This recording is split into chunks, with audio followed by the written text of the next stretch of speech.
All right. Does anyone have any initial questions? If not, I'm just going to go through the questions channel and jump right into it. I don't know if you saw or Den's top-down analysis. If you could do like one of those. Yeah, that top-down analysis. All right, Yeah. I can do that straight away. Yeah. All right. Well, give me one sec. Give me one second. Top down, I'm gonna like It's go fucking crazy on it. top ticks is crazy. Hey. Its top ticks are crazy. Straight to like just no drawdown. You're talking about Min? Yeah. Hmm. Yeah, he trades like a very much a Powell model. So if you know who Powell is, he's a big rejection block trader. He's sort of the one that like popularized rejection blocks. Um, and so he's using key opens, rejection blocks. Min doesn't use standard deviations, but a lot of those guys actually do. Um, but yeah, Min's very good at picking the right rejection block. Also, one thing to note, like not to take away from his trading ability, is he doesn't trade on evals or fundeds. Like that is paper because he can't manage to dial the psych in of Gotcha. trading on an eval because like it makes sense when you're trading a higher RR model like that, you're going to have a lower win rate. So he will be copying losses in that. It's just the Hmm. fact that one micro makes up for like legit 10 losses when he wins, 20 losses, Right. which is a hard psychological strategy. But yeah, so I can start with a whole top down. Yeah. First things first, I do it in my Sunday setups, right? Let me change chart actually. I do it my Sunday setups every week where I really go through from starting on like the weekly or even the monthly. So in this case, you could start on the monthly because we are approaching the end of the month, right? So I'm looking to see how this monthly candle is going to close, right? If we had that last prior month of July closing as a bearish displacement candle, meaning we closed over the prior candle's wick low, right? That's quite a bearish sign. Then if I move, there's really not much else more than that for me to see on the monthly, aside from the fact that we have a monthly SMT off the low inside of this busy, right? But aside from that, not much. So then if I go down to the weekly, there's a few things I'm going to be looking at. First things first is this range, right? We did not visit discount, so that makes this a potential draw still. We also have unmitigated gaps down here, and ES failed to make even a really deep, like even a retracement at all, to be honest. This was a very minimal retracement upon this long distribution leg swing. And obviously we traded into this daily busy here. Next thing that I'm sort of looking at, I did this in my Sunday setup, right? And this is exactly how I'm going through and doing my top down, right? And then next is we have this weekly SMT off this high. We've been creating a lot of divergence off this high. That is a sign that we might potentially now flip, seeing as we had that weekly displacement candle creating a ICT bearish order block. So what an ICT bearish order block is when it's essentially like a bearish engulfing candle, right? So we've had up close here, and then we've had immediate down close over the extremity wick here. That is a very bearish sign. We are also trading inside of this gap. So this 0.5 is from that low to that high. That's a prominent swing to me. And then the fact that we are trading inside of this weekly suspension block. Why is it a suspension block? Because we have a volume imbalance on both sides. So I'm going to include those volume imbalances, and then I'll keep quadrants on here, and we can take a look at how it's been reacting off them. Next is I'm going down to the daily. So I'll name this for you. 1 week suspension block. Can't really see it, but next is okay, where is 0.5? Where are our discount arrays and where are our premium arrays? Premium arrays likely to be ran through. We are most likely going to reverse off a discount array. So where are my prominent PD arrays down here? The first thing that I'd be looking at is like our change in state of delivery here, right? So we've had a daily change in state here. You can see that is then being run. You can continue to grade these things, right? So while it is still within that range, it is relevant to grade. So I might draw up quadrants of that. So if I get rid of quadrants of my suspension block, draw quadrants of this order block. Why am I taking both of these? Because these are the last two up closes before a series of down closes that rated liquidity, right? So prominent to me. I like just taking the bodies. I don't necessarily need to include the wicks. You can technically include from wick high to wick low. I prefer to just take the bodies, and it is quite situational anyways. So you can see we get very clean respect of 0.5. That's not to say that it won't trade through it, but it's going to give us reactions off of, and you can take lower time frame plays or scalps within that, seeing we react off 0.5, you might be able to take a scalp back up into this range. So as long as it lines up within the 0.5, that would be a good layering. Yeah, so discount is obviously my ideal layering, right? However, on a higher time frame swing, discount is not always revisited, and we can still get retracement plays. So we're on such a high time frame, right? We could react off CE of this change in state without trading to that and get some sort of reaction. We might still inevitably trade back to CE, but I don't need to wait, because that could be in 2 days, right? Where if I'm only framing, I'm only going to long here, then like you're missing out on a lot of potential opportunity. Obviously, I would prefer to only be shorting down into discount. If we're in premium of this swing, I'm looking to be shorting in premium and longing in discount. So on a higher time frame, I'm going to be leaning towards more of a short bias, right? Which is why yesterday you saw that I took a short, partly because obviously the setup aligned for it, but also the fact that coming into the week, I was already bearish, right? Gotcha. So I'm just stacking those sorts of things. Looking at where discount is, the main PDRAs that I'm keeping an eye on is obviously this suspension block right here. So volume imbalance on both sides, suspension block, it's the only inversion within this leg 2 right here. So that's why it's prominent to me. The other key things is going to be this fair value gap right here. So from this wick low, because there is no volume imbalance, to the end of this gap right here. So obviously our new day opening gap would be like this, right? This is actually technically our new week opening gap, right? Closure to then open. However, in this case, I'm only going to take that inefficiency. And if we were to get closure below there or below this new week opening gap, it is more likely that we will revisit this low as it has no bottom wick on it. And it is not the most prominent low for a long-term reversal. We might just continue to generate liquidity through here, and then eventually we will come run this liquidity. I'm just sitting here, right, and I'm framing scenarios. So if I'm looking at PDRAs in proximity, what other scenarios I'm going to frame? Okay, we're either going to start to accumulate within this gap, maybe manipulate down into here, and then distribute back up higher. We could also accumulate, manipulate up into this daily SIBI, and then distribute lower. So those are the sorts of things that I'm framing, and I'm framing for both sides. Obviously, I might favor one side, but I'm not favoring it because of any particular, oh, I might make more money, there might be a greater handle range for me to hit here. It's strictly based on what is more probable to occur, what is more likely to happen, and I'm willing to change and flip on that narrative so long as I'm listening to what the chart is showing me. So then going down even further, right? Now that I have an idea of where these higher time frame daily levels are, I like to keep up certain things like new week opening gaps. So this new week opening gap here, this will be prominent to me. I would usually color them nicely, and then same as this one, right? So I'm going to be marking out these sorts of things as these are prominent discount arrays. Discount array. Also, you see how this 4-hourly gap aligns quite nicely with discount. That means that's going to be a prominent PD array to be looking at. That's sort of how I'm framing it, right? Obviously, as of right now, I'm looking to see discount be revisited.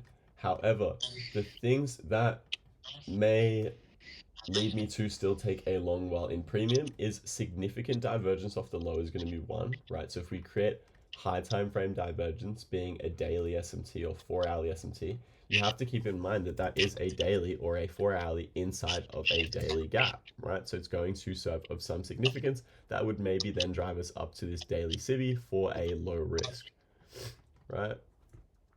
Then back down. So now on the hourly, you can just see more sort of structure.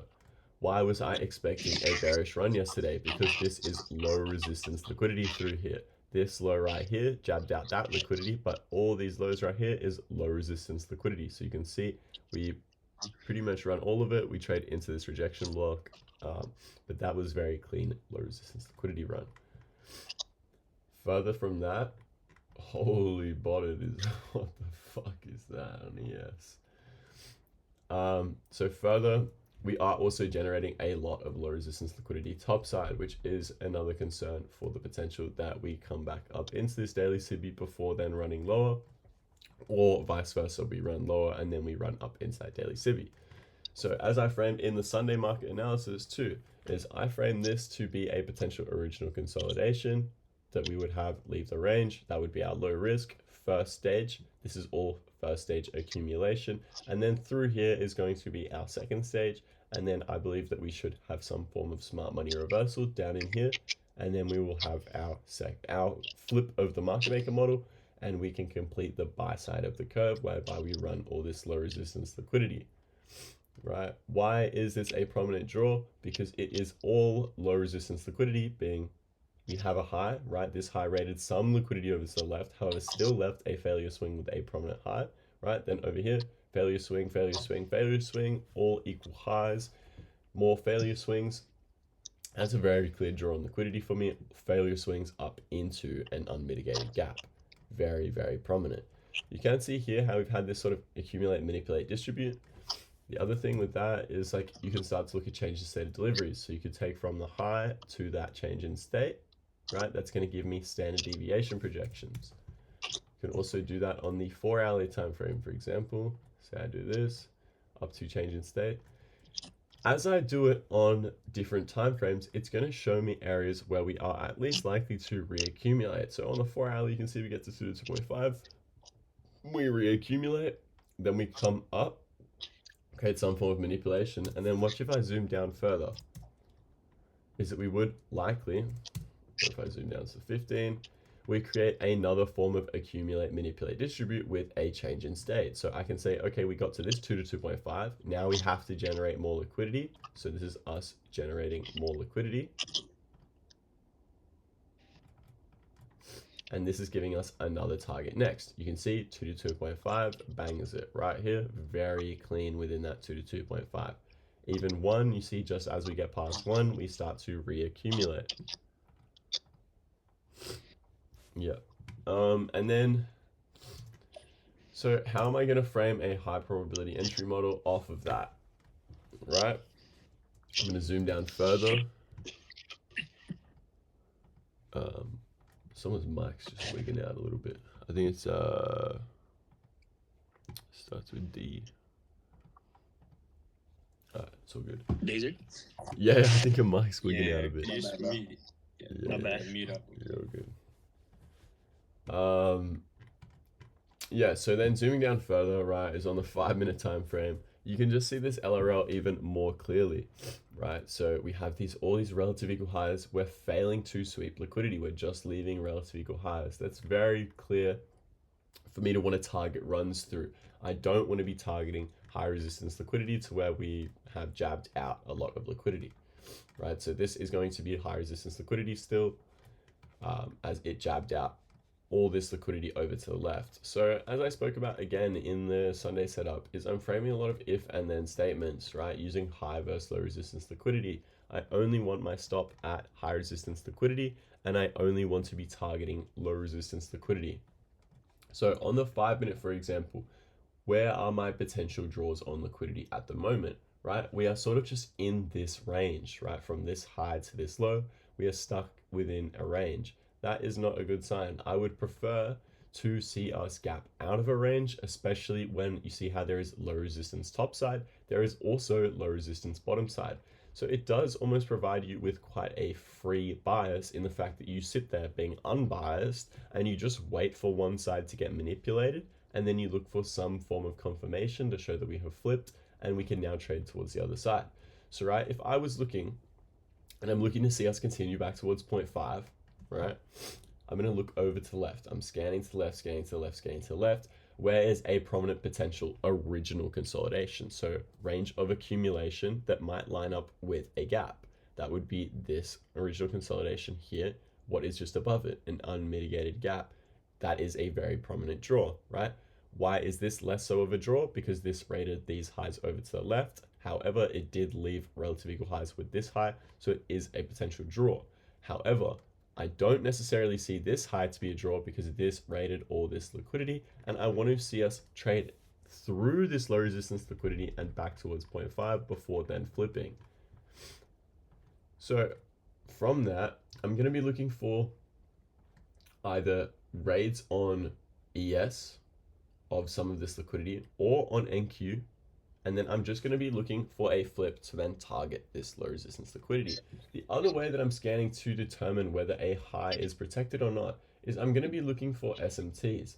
So if I look here, right, I can see that we have an SMT of this high to this high over here. So that is showing me this may be a potential protected high. Obviously the higher time, if it's higher time frame, it's going to be more prominent. So I'm actually going to more so be on like the 4 hourly, right? And I'm going to be looking around. Okay, do we have 4 hourly off that high? No. This high? No. This high? Yes. Okay, bang. What was that?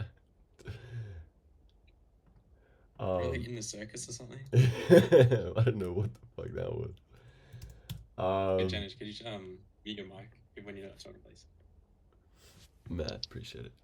So yeah, 4 hourly SMT off this high, meaning that might be a potential protected high. Also the fact, okay, we had smart money reversal off that high, prominent SMT, we then had displacement away from, we've had a change in state of delivery. That's a very clear sign, whilst creating failure swings through here. So I'm going to be looking, right, what else do I have within this? We have another SMT right here. So this is sort of how I'm mapping potential protected highs or lows. That's not to say it can't still be ran. However, I'm also going to be looking at things like open high low close or open low high close on the day. So right, if it's, I'll give you yesterday for example. Yesterday was a good example. Where's like start of the day? So start of the day over here, right? Where is it? Here. This was our opening price right here. No. That. So that was our opening price. If this is our opening price, let me make it in a bit easier of a color for you to see. If this is our opening price, what have we done through Asia session, right? And even London session is that we created, wait, what the fuck am I looking at, bro? Where is it? Sorry, I'm wigging out a bit here. I'm just trying to find. Okay, here it is. So this was our high that I mapped out on the Sunday setup to be a protected high. Coming into open, here we go. Apologies for that one. So this is our opening price of yesterday. You can see what we did off open is we traded lower. What did we do? We ran to a 15-minute unmitigated that I mentioned that would serve as your break even if you were just shorting off open, right? You would have got break even after. What did that do? That left a failure swing with this low and this low because these lows were already the target with this having a V shape, right? V shape after sweeping liquidity inside of a gap. That is more prominent to me as a high resistance stop placement than these low resistance liquidity runs. See how we've left these high time frame value swings. There was also so much LRL through here into this gap. That would be like the freest target if you were shorting through here. Then you can see, okay, so if this is some form of, say, original consolidation, or we're in a market maker sell program, what you will see is we're going to offer some form of low risk. So how do I get on side with the low risk? This is how you could have like legit caught the whole day's move yesterday, is assuming that this is our opening price. This is the swing that we have offered, right? What is within this swing? You can see that we had this run up here. This could technically be considered your low risk. This might be your first stage accumulation. Where is this first stage accumulation? This is inside of a rejection block. Why is this a rejection block? Because, so within this swing high, swing low, what is our premium array? You can see how this gap pretty much lies in discount, right? this is a semi-discount array, right? We still have OTE above here. Yes, it is aligning with 0.5, right? But the whole gap doesn't rest above 0.5. So it is something to pay mind to. However, our most extreme premium array, let me bring ES over here so we can see divergence too. Our most extreme premium array is this gap here too. What you will see is when we do stuff like this, right? We see how ES starts to become diverged and ES then raids this high. If ES is going to raid this high, it's more likely that we're not going to stop in this gap. We're going to trade to our more premium inefficiency. It also makes it even cleaner because if we look over at ES, I'm not just using NQ to frame everything, right? I really want to be looking at ES's structure too.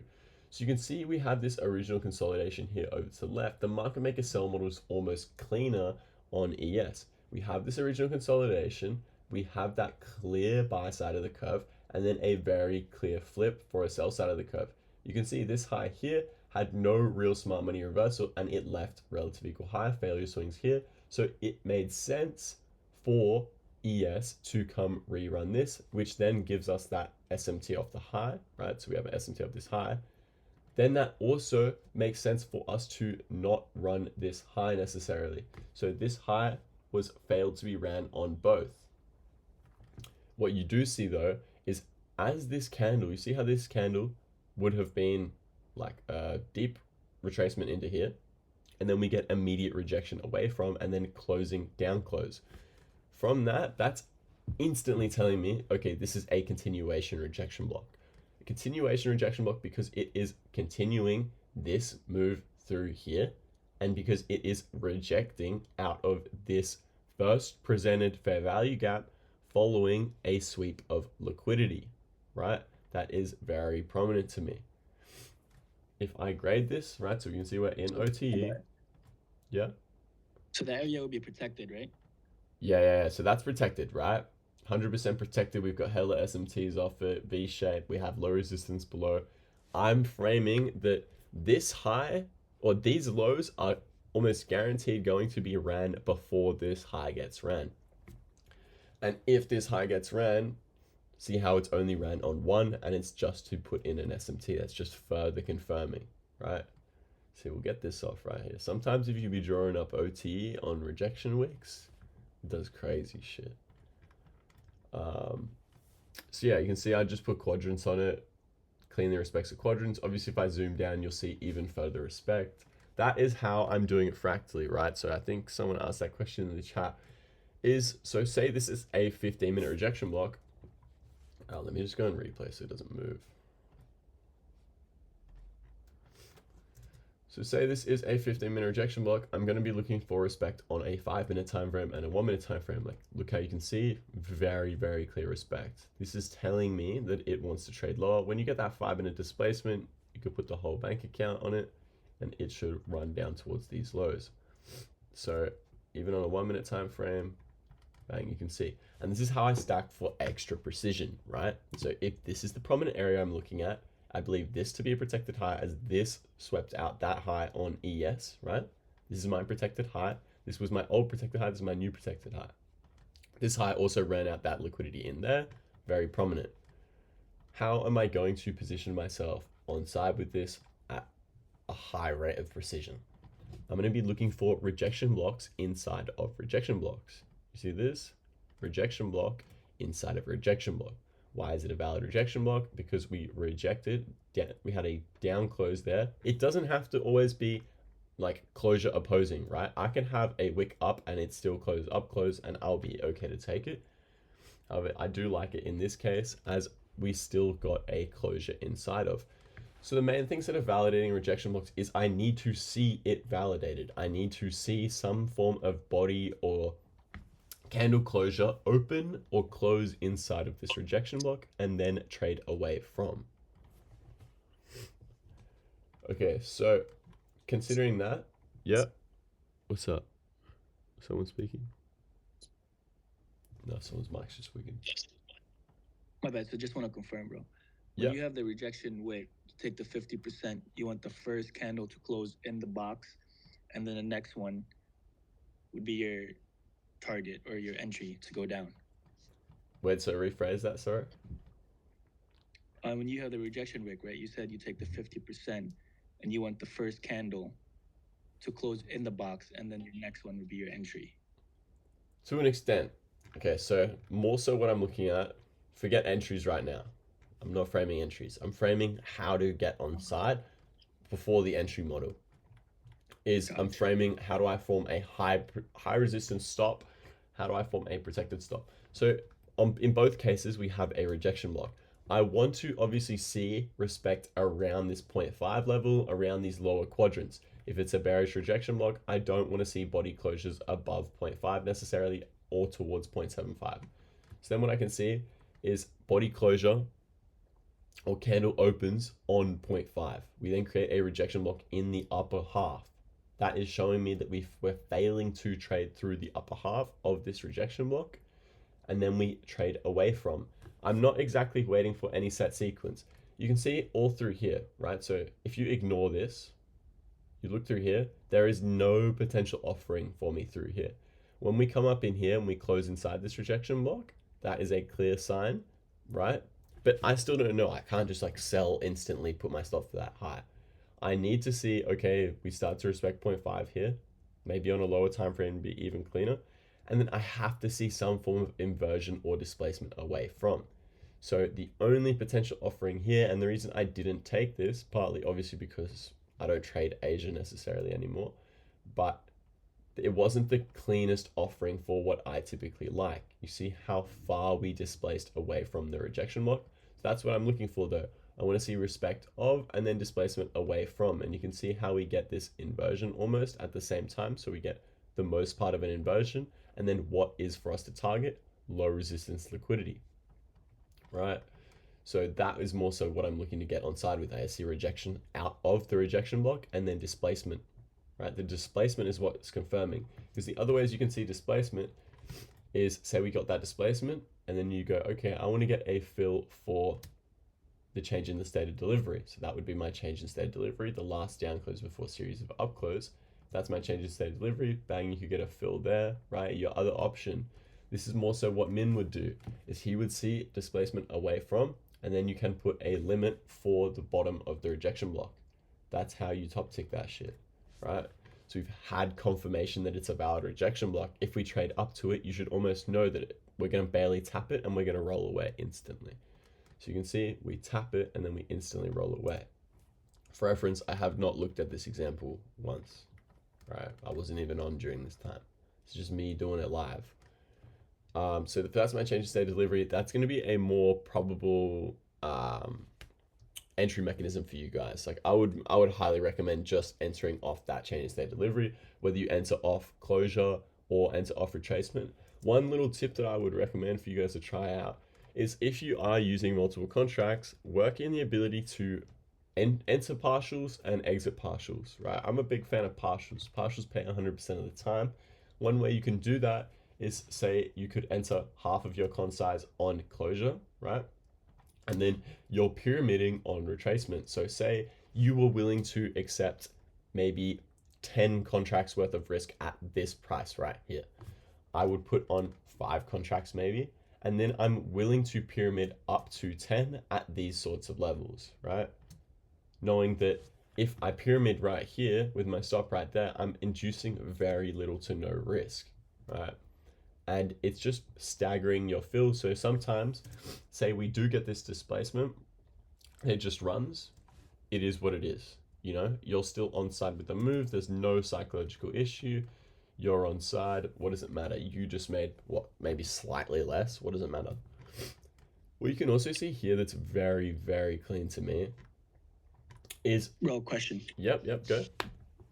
Another entry model. What do you think about, once the order block forms, you set a limit at the MT of that. So when he retraces, it takes you in. Pardon? So order block. Yeah, as soon as it forms, you take a MT of that after the displacement. MT?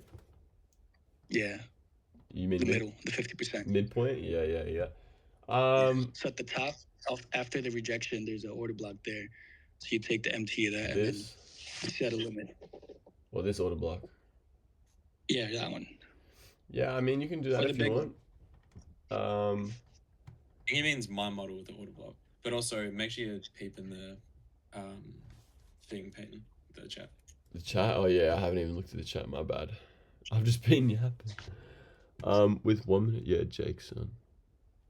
Once it hits OT from SMT, you can go to small time frame entry. Yes, sway. And then with 1 minute rejection block, thoughts on having bodies close above CE. So it doesn't invalidate Jake, but I don't like it.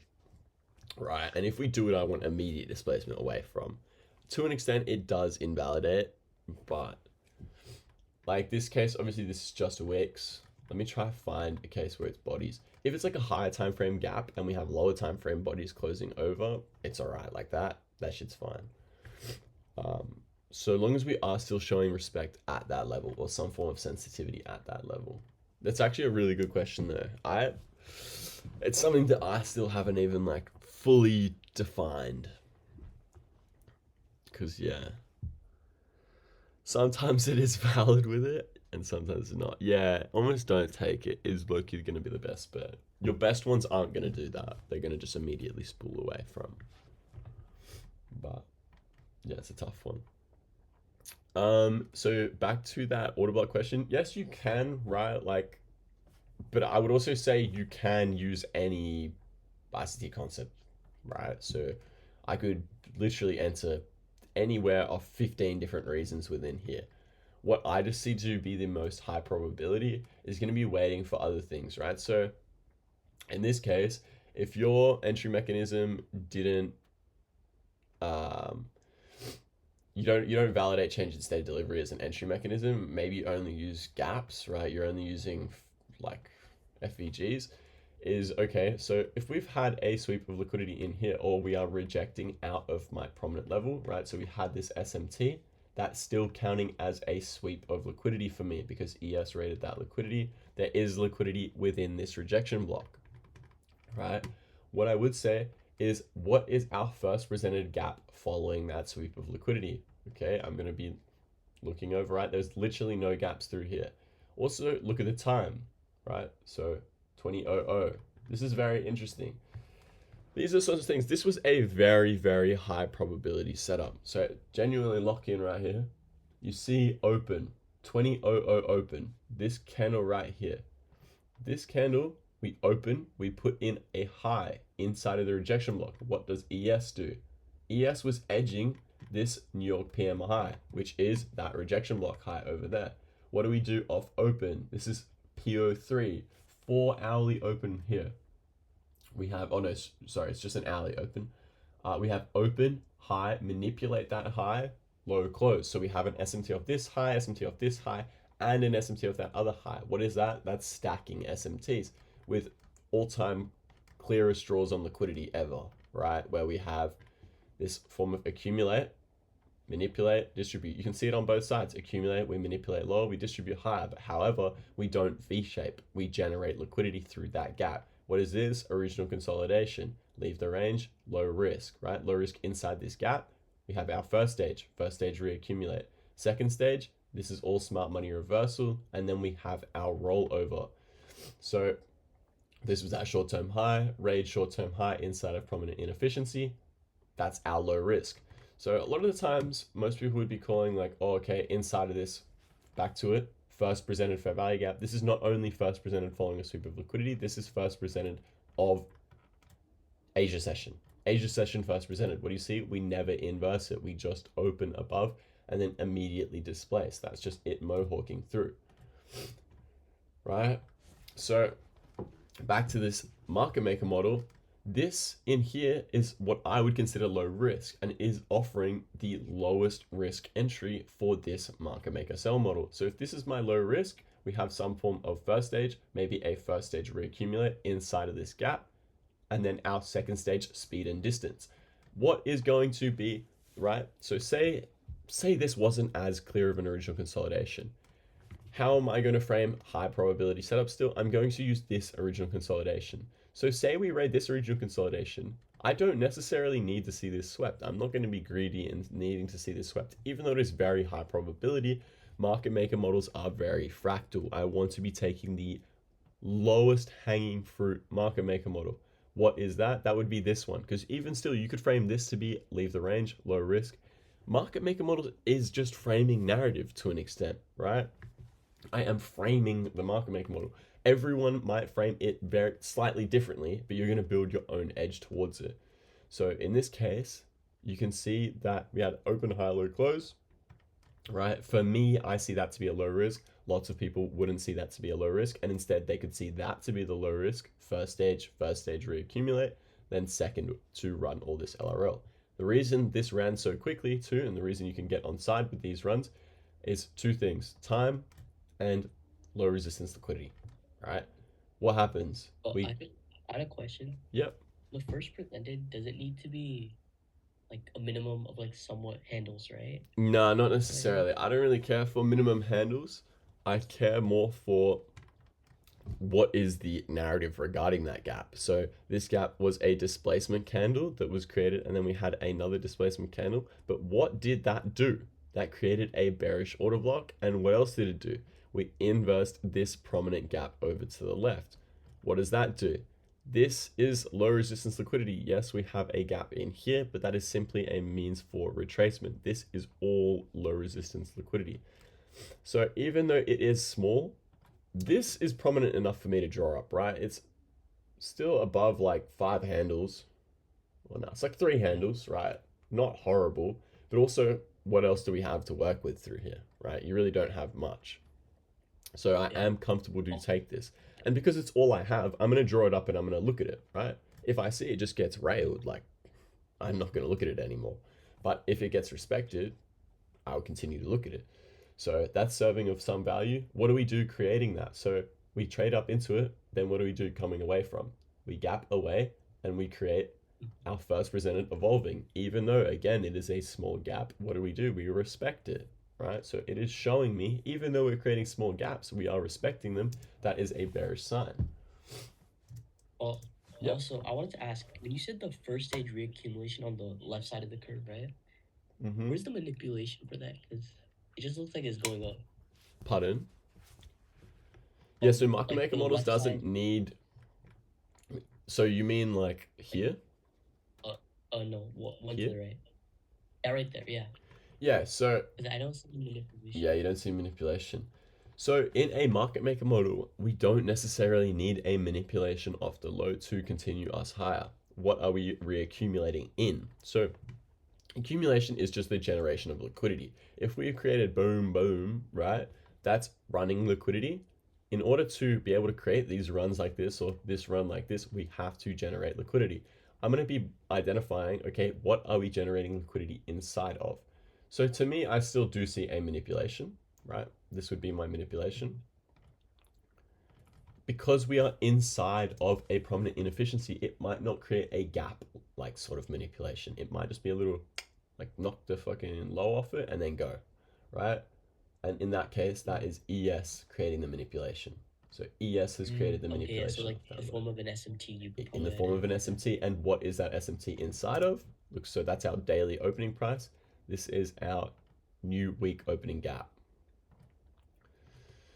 So you can see we're respecting quadrants of the new week opening gap. We're failing to get back to 0.5 after we've inversed it because new week opening gap acts as an inefficiency. It acts as any other fair value gap. You can see we're trading in the top half, top quadrant, and then we trade away from. So it is just generating liquidity for later. You're not always going to need to see a manipulation out of an accumulation range. And that's where a lot of people create misconceptions, is because everyone sees, oh, AMD, AMD, AMD. Yeah, AMD works, but you need a better understanding than just accumulate, manipulate, distribute. Like, you do have to understand the market maker models at play and the fact that this is a higher time frame: accumulate, manipulate, distribute. Price is very fractal, and that is why looking at different time frames is very prominent, and filtering through the time frames is very key. Mean that how to frame daily bias? Samir, unfortunately, I don't know what that means. Say something about creating daily bias, please. Yeah, I sort of just did that when I went top down, but yeah, I'll go for you. So daily bias, I'm using more like, yo, is that someone speaking? Yeah, I wanted to ask something. Hi, by the Yeah, way. you're all good. Before, What's up? if you said hello, I had to turn on VPN. So I wanted to ask, at which key levels do you look, and on your PO3 indicator, do you use a 15-minute or 1 hour candle? Okay, good questions. So on my PO3, I use hourly candles. So go over here. This I use hourly candle. I also don't mind the use of 4 hourly candle. I think 15-minute candles not a bad idea, but it's more so something I'll just keep in my head. The other potential is 30-minute candles. 15-minute candles is going to take you a bit more of an advanced understanding to use. It's going to serve, they're going to be less prominent, right? It's like as you scale down time frame in anything, it's going to be slightly less prominent. So I prefer the hourly. I really like hourly open, high, low, close. And then every 30-minute interval, I'm just paying mind to that. So I'm thinking, okay, how is the 30-minute candle going to comprise that hourly candle? So I'll use hourly. And then what levels am I looking at is going to be obviously starting on a higher time frame, but I have a certain few things that I like personally. So if you can see this absolute spam on this chart, can you guys see that? Yeah. So this is what I like looking at, is I'm looking at new day opening gaps, new week opening gaps. You can see how this end dog doesn't align, right? But if I switch, we go with the buns. So sometimes on the daily time frame and on like the 1 minute and stuff, our new day, new week opening gaps will change. This is just me drawing up whichever I see to be the most, oh, it's because I'm on the weekly, my bad. I'm drawing up new week opening gaps, new day opening gaps, right? All through here. Those are my main things that I'm looking for, but not just any new day opening gap or any new week opening gap. I'm looking for ones like this where we have a large gap. The other thing you can do, right, is I can go switch between BADJ and the settlement time frame. That's going to show me greater precision as to volume imbalances. So see how if I turn what's set off, that no longer has a volume imbalance there. So I actually quite like this for the fact that it is a suspension block. So PD array wise, I'm looking a lot for suspension blocks. I'm looking for new day opening gap, new week opening gaps as just like, they're just supporting my idea. So I have a general narrative, right? Of, so say here I want to see 0.5, I have a general narrative, and then I'm just using those levels to maybe improve precision. So say we get a sweep and we just tap an end dog, it's just like a good sign to tell me, okay, this is a likely point of reversal, or we're at least going to get some form of reaction. Then also on a lower time frame, PD rays I'm looking at is obviously, as I mentioned, right, I use fair value gaps a lot. I use fair value gaps in many different ways too. There are so many different ways you can use fair value gaps, and they are a lot more intricate and detailed than you would think they are, right? The other things I'm looking at wicks, right? So I'm essentially looking at all aspects of a candlestick, right? My eyes just automatically will mark up like bearish order block, bearish order block, bearish order block, rejection wick, right? Fucking breaker swing, change in state of delivery, we have inversion. Like, that's just sort of how I'm reading it. I'm reading it from PD array to PD array and seeing how we're respecting at each PD array. So further, my main sort of confluences, right? So like, I'll let you read off my Pegasus model here. I'm not using specific confluences necessarily for framing a narrative. Like, I'm framing the narrative in, are time frames in alignment? Is it even a good time to trade? Like, have we accumulated prior? Which side of the market maker model are we on? Are we on the buy side or sell side? Is it a program or is it just a model, right? And which stage are we in, right? So I need to know which stage we're in and which time frame is this market maker model on. So I need to understand the fractal nature of market maker models and see, okay, on an 4 hourly time frame, what is going to be the most probable market maker model was for this to be a potential original consolidation, which is why we had a rollover, or these relative equal highs up here to be an original consolidation. The issue with me wanting to see those highs as an original consolidation is ES has fulfilled that market maker model. ES had the market maker model to these highs, and we've well and truly fulfilled it. That's divergence off the high. That's saying to me is this is no longer your immediate target. This is not like when we were up here and ES was taking that wasn't my immediate target. The lower hanging fruit of these were, because these were still relative equal highs. However, it would make sense for us to at least run some form of liquidity if ES has run all of this, and then we have a reversal. So I'm looking at market maker models on a different time frame. Then say, how do I find the sell model of this side? I can't, right? I'm also looking for an ERL to IRL type of model, and then maybe some form of IRL to ERL type of model. So then if I zoom down further, I'm going to be looking, okay, I'm still going to frame potential original consolidations. So early, I was framing this, like when we were trading down here, I was thinking this was a potential because I didn't necessarily want to see this candle with no bottom wick. Like I would much prefer to put a bottom wick on it. And then I was framing this to be a potential original consolidation. You can frame other things too, is we have this low resistance. This could be framed as an original consolidation. We have a low risk. That's how I'm framing where are my reversal points, is original consolidations. And then, sorry, back to my Pegasus model. So I'm just jumping around. But then I'm going to be looking like, are we respecting bullish or bearish PD arrays? What sort of order flow are we in? And then I'm looking for high resistance and low resistance liquidity, right? I need a prominent draw on liquidity, and that's always going to be low resistance liquidity. I will not target a high resistance draw. I don't want to be targeting something that's just rated out a session high or low and then has some sort of rejection away from. Like, I'm not targeting that through that day at least. I want to see relative equal lows, relative equal highs, unmitigated gaps, low resistance liquidity runs, failure swings. Then I'm also looking at, do we have prominent high time frame SMTs and where are they? All right, because that might be a potential intermediate to long-term high or low. And then the final sort of things are we correlated, right? So when I'm looking to actually enter, I want to see us start to recorrelate. So obviously I want to see divergence, but then I want to see us start to recorrelate. The other thing to note is, are we diverged on a higher time frame? So the fact that on the weekly we are so diverged is something that causes me to be a little bit more cautious in the markets as a whole, right? Then the final things, daily profiles. Daily profiles is something I will pay mind to. It's not something that I consider every single day though. Is if it's there, and I will not fade it necessarily. So first daily profile is like New York continuation. So that's just where London manipulates, London then creates some form of reversal off that manipulation. So legit, like Asia accumulates, London manipulates, London reverses, and then New York should continue that AMD. That is the main profile that I'm looking at. We won't always get that profile, like maybe like once a week, right? Once every 2 weeks, we're gonna get that profile. The other ones is like New York reversal. I won't go through that. It's just like London never reached a high time frame PD array. Then New York manipulation, which is very similar. And then seek and destroy. Seek and destroy is the only other one you need to keep in mind for. And seek and destroy is quite rare, but yeah. Do you also pay attention to weekly profiles? Weekly profiles, yeah, it's a good call out. Sometimes, right? So in my Sunday setup, I framed the potential for like we accumulate through here, right? We trade up into daily unmitigated, being like Monday, Tuesday, high of week, and then roll over. You can think about it, right? But I don't necessarily need it.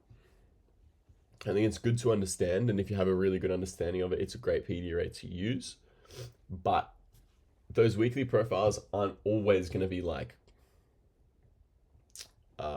what's it called? Like, they're not going to be everything, right? Like, I had a period where I was using weekly profiles very heavily, and some weeks it would work, and then other weeks I couldn't. It would just be hard to identify a clear profile. So yeah, because I am there now also, and I really notice also I am forcing these you're daily forcing or it weekly profiles, exactly. Yeah. And that's why I went away from it, right? Is because I was doing the same, right? So I was forcing something. I want to see this weekly profile happen, which is almost just worse for your psyche than not even using the PD array, because I can just take it on a day-by-day basis. I don't need to know what the end of the week is going to do, right? I just need to know what the next few minutes is going to do. I don't necessarily need to know what the whole week is going to do, right? If it's a very clear profile, like I quite like the Tuesday high or low of weeks, Wednesday high or low of week, and you're just framing that as a potential. Like you're framing, oh, okay, we could now have flipped. If it's showing me that we've flipped, I will take continuations of that flip through Wednesday, Thursday, Friday, whatever, right? But don't see it as the be all and end all. Like, you're going to take other things, like something prominent like an inversion fading your weekly profile, I would pay more mind to than just trying to stick with the weekly profile and trying to push that. Get me? Okay, and then Yep. like during the day, are you mostly on the 1 minute when you are actively like trading? Yeah, good question Yeah, again. because I'm also switching between like the 5 minute and the 1 minute, and yeah. That's good though. So I personally will do the same, right? So I have two charts up. I will have a top step chart up just because I like their UI and they let me go in lower time frames with a 30-second up. I wouldn't recommend doing that right away. But then on this main screen right here is I'm flicking between a few time frames, right?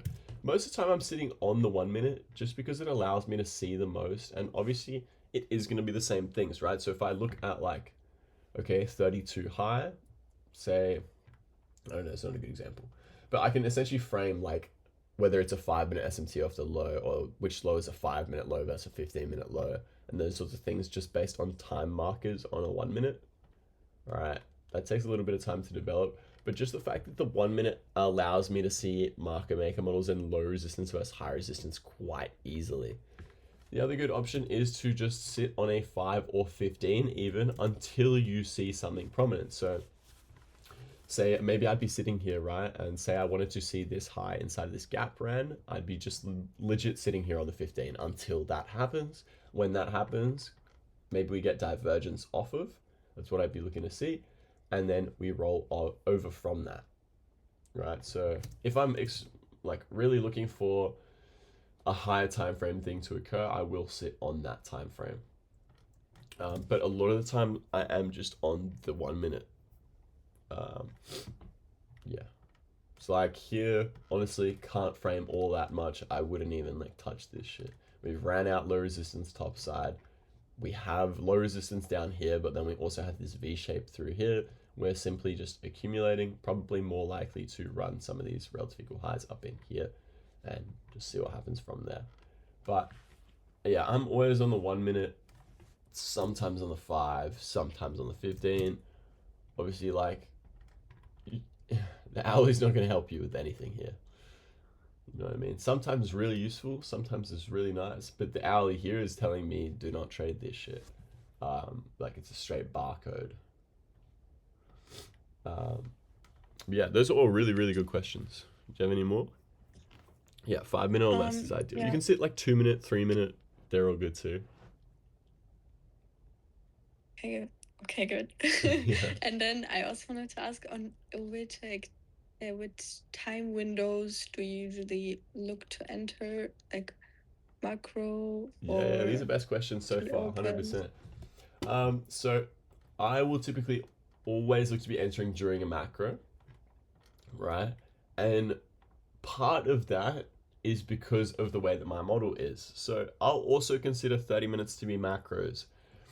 This is some exclusive source right here for all you guys. Get that notebook out. Is me and Steele sort of just from like chart time, too much chart time, realized that every 30 minute also has a macro interval.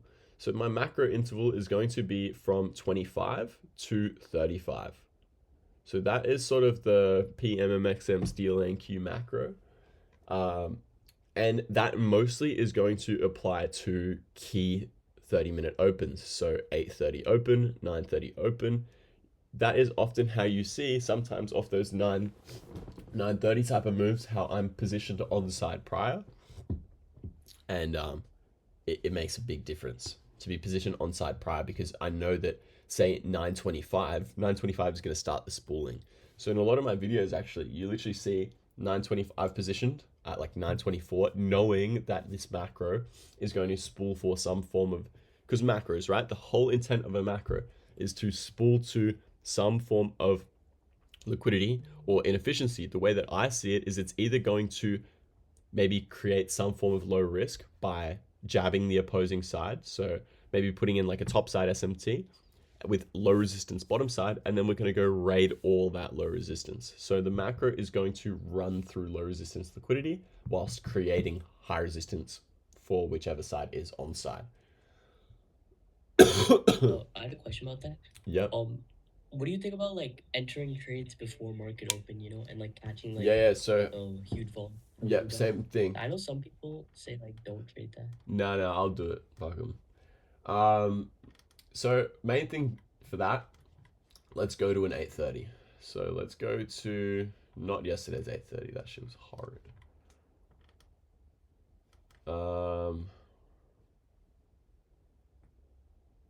Okay, Wednesday. This will do. Like today morning, he caught like the short, like the entire dump. This one? Today morning. He caught this morning? Oh, you mean like Yeah, it trading was in Asia your session or London session? Oh no, like I'm saying at like market open, you know, at 9:30. Yeah. Yeah, I saw Yeah, Teagues. He caught a 15-second scalp, no? Oh yeah, whatever it was. He caught like the entire 9:30 open, like the fat dump we had from one candle. Yeah.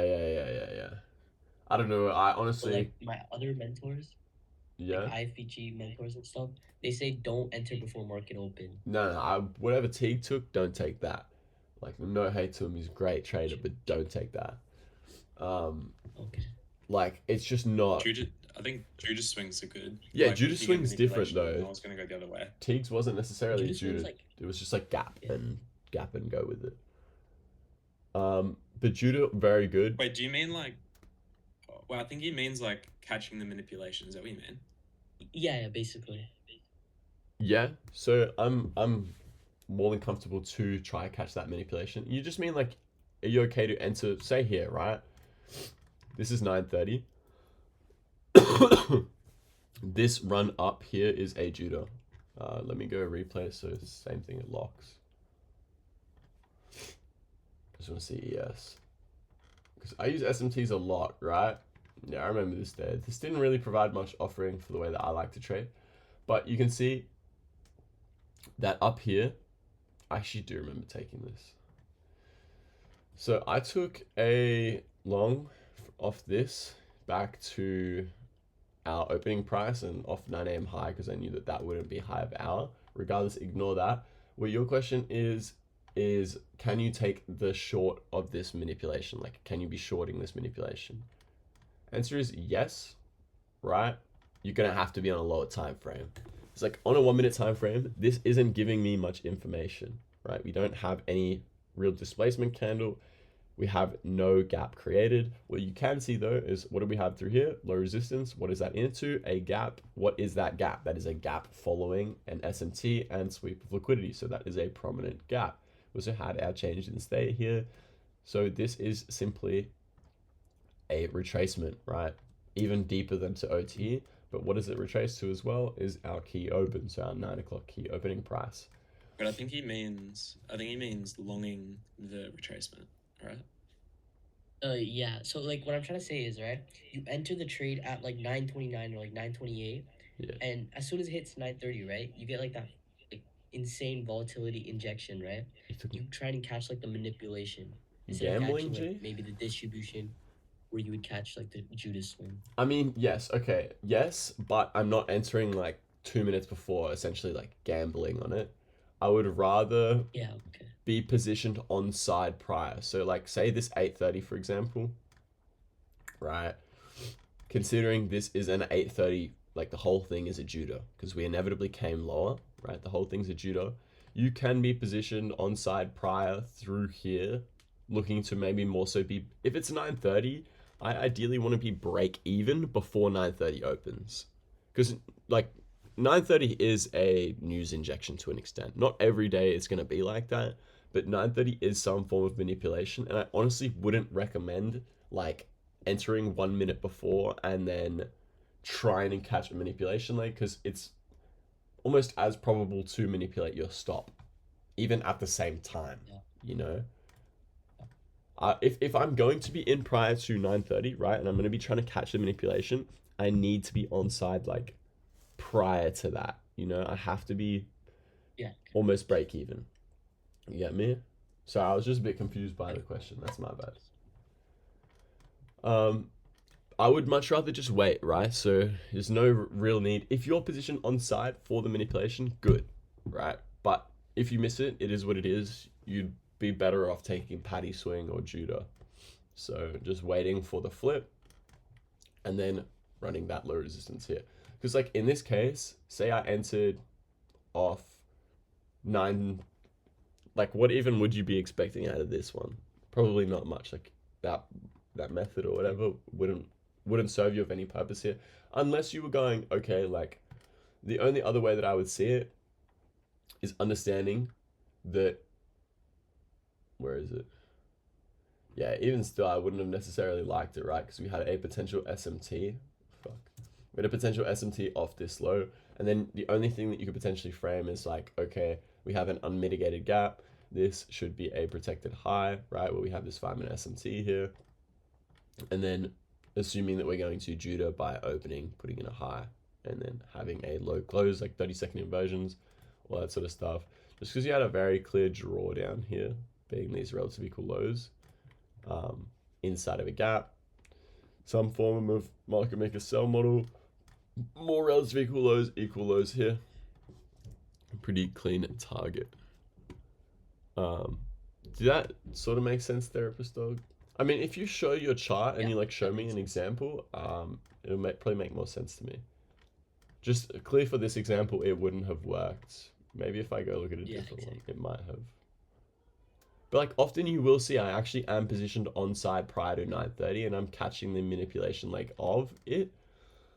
But that's like exactly. It's like I just saw Teague's like thing, right? And I was like, how did he know like the market was gonna dump like immediately at market open, you know? Because like it could go either ways. At least that's what I was taught. Nah, because he was like, so I'm actually gonna pull up his trade here. Yeah, so on the 15-second you're talking about, right? Oh yeah. Well, one of them was off.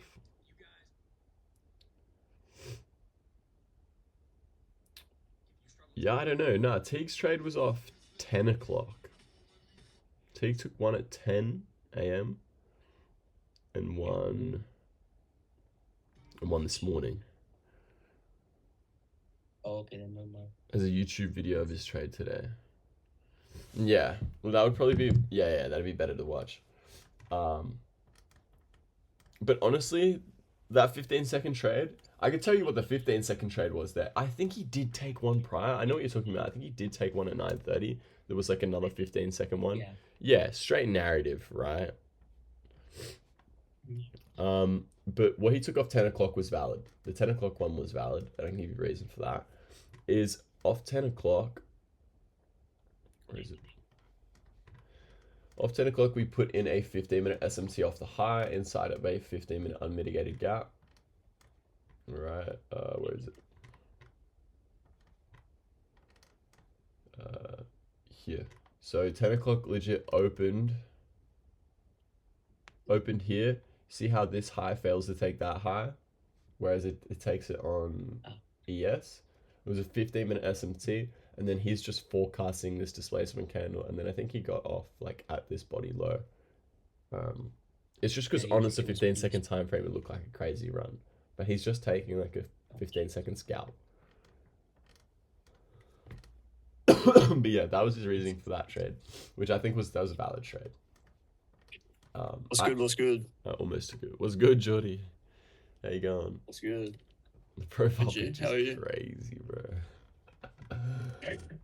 Shrek looking at. Yeah, good. Jordy, you got any questions? Not at the moment. No questions? How about this trade? I sent a picture. Yeah, I got a quick question for you. Yup. I sent a pic in the chat. Are you talking about that trade? Wait, you sent a picture? Let me see. No, I don't know what that is. You just take the order block there. You just take the order block and then run it. Who took this trade? Was this you, D? Yeah, I use a different strategy that goes from price action to price action, like a swing high, swing low. Mm-hmm. So after hit external, the next target was the bottom external. Mm-hmm. So that's why I had it set, but I missed it by 5 minutes. Uh-huh. Okay. We have the first presented at your stop loss, unmitigated. Yeah, that's what I was going to say. What is the After stop this- loss? You probably just trade a completely different model, right? Like, what is your Yeah, background so- come from? There's like a HPE, high price action efficiency and inefficiency, and if it's not touched at the downside, it's gonna mitigate it, touch it, and then come back down to the external at the 5 minute. And then once it touches the external, it's gonna go up to the next unmitigated, and that's what I did. That's why I got, like, yesterday I had 3 trades worth 10R, but I only took 1 because I missed the other 2. Okay, fair enough. Fair enough. So it's not ICT concepts you learn off someone else. I think it's the same, but he just calls it differently. Yeah, because I'm fairly new, so I'm like 4 Okay. months in. I'm You're 1 month in? doing Okay, a lot nice. of different shit. Hey, 4 months, I'm gonna 4 be months. real with you. Like, I would learn ICT concepts just for the fact that, like, obviously, and this is not a good example. Like, this trade would be, you have an unmitigated first presented at your stop, and then I think the entry's good, low key, and like even the stop placement's like not bad, just above the order block. However, I would just recommend low key. I'm always all for forget everything you know about like anything non ICT and just go straight to the source and learn straight off ICT. Obviously, like you can learn off me too, but that's only because I'm spitting legitimately like exactly what he said. You know what I mean? And obviously, I just don't know whether that works. I have no experience with that. I've never heard it before. I don't know, right? I can't give you any sort of certainty, or like RR wise, insane trade. If that's hitting consistently, insane. Yeah. But Is it okay if I send a video of Yeah. his trade or his, and then you see and watch and see if it makes sense? Uh-huh. So like where it relates to IC. Yep. Gotcha. Or you can watch it. Yeah, absolutely. Absolutely. I got a question. I got a question. Yeah. No, you go. Hey, I'm first. Alright, so my question is, so when you're trading inside of like let's say a 30-minute, right? Mm-hmm. Well, wait, do you use 30-minute gaps? I do, but I mostly started using 30 minutes after you fucking use 30 minutes all the time.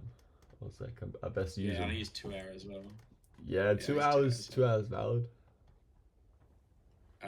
But yeah, anyways, so when you're trading inside of them, I know you like your SMTs for like continuations and stuff. Mm-hmm. So would you look for like a 15-minute SMT inside of a 30-minute gap, or say there's like a 15-minute gap and you look for like a 5-minute SMT inside of the 15-minute gap? Like, do you do stuff like that? Yes, absolutely. I'm stacking literally as many as I can get. So if we get a 30 in the 30, that's most optimal, right? If we don't, then say we have a 15 in the 30 or the 15. If it's a 15 and a 30, it's likely going to be a 15 and a 15 anyways, right? And same applies on 5-minute, right? Is if it is a 5-minute inside of a 15-minute gap, that 15-minute gap is likely to be a 5-minute gap anyways. So ideally, if I can get all 3, right? If I can get as many as possible, all off different highs where we're just like spamming SMTs, that is most ideal. More SMTs we put in. So you kind of like splitting up. You're kind of like splitting up the gap into like a premium and discount sort of thing. Yes, right. So I can split up the gap too, right? So say it's like, let's look at this 30-minute gap here. Oh, it didn't get traded into, so it's a bit harder. Say this 30-minute gap here. What does that 30-minute gap also align with? Let me go. Yeah. So that 30-minute gap, if I scale down, 15-minute. And then I'm also going to look for where the SMTs are. This one, massive SMTs anyways. But you can see how it has, if this 30-minute gap is our primary inefficiency, right? Take that whole swing. For further precision, like pretty much as you said, you are grading it, right? So, okay, now we have a 15-minute up here. That's going to give me greater precision. Using that 15-minute, marking that out inside there. Now if we go 15-minute, and then obviously I'm looking for SMTs inside of all these levels.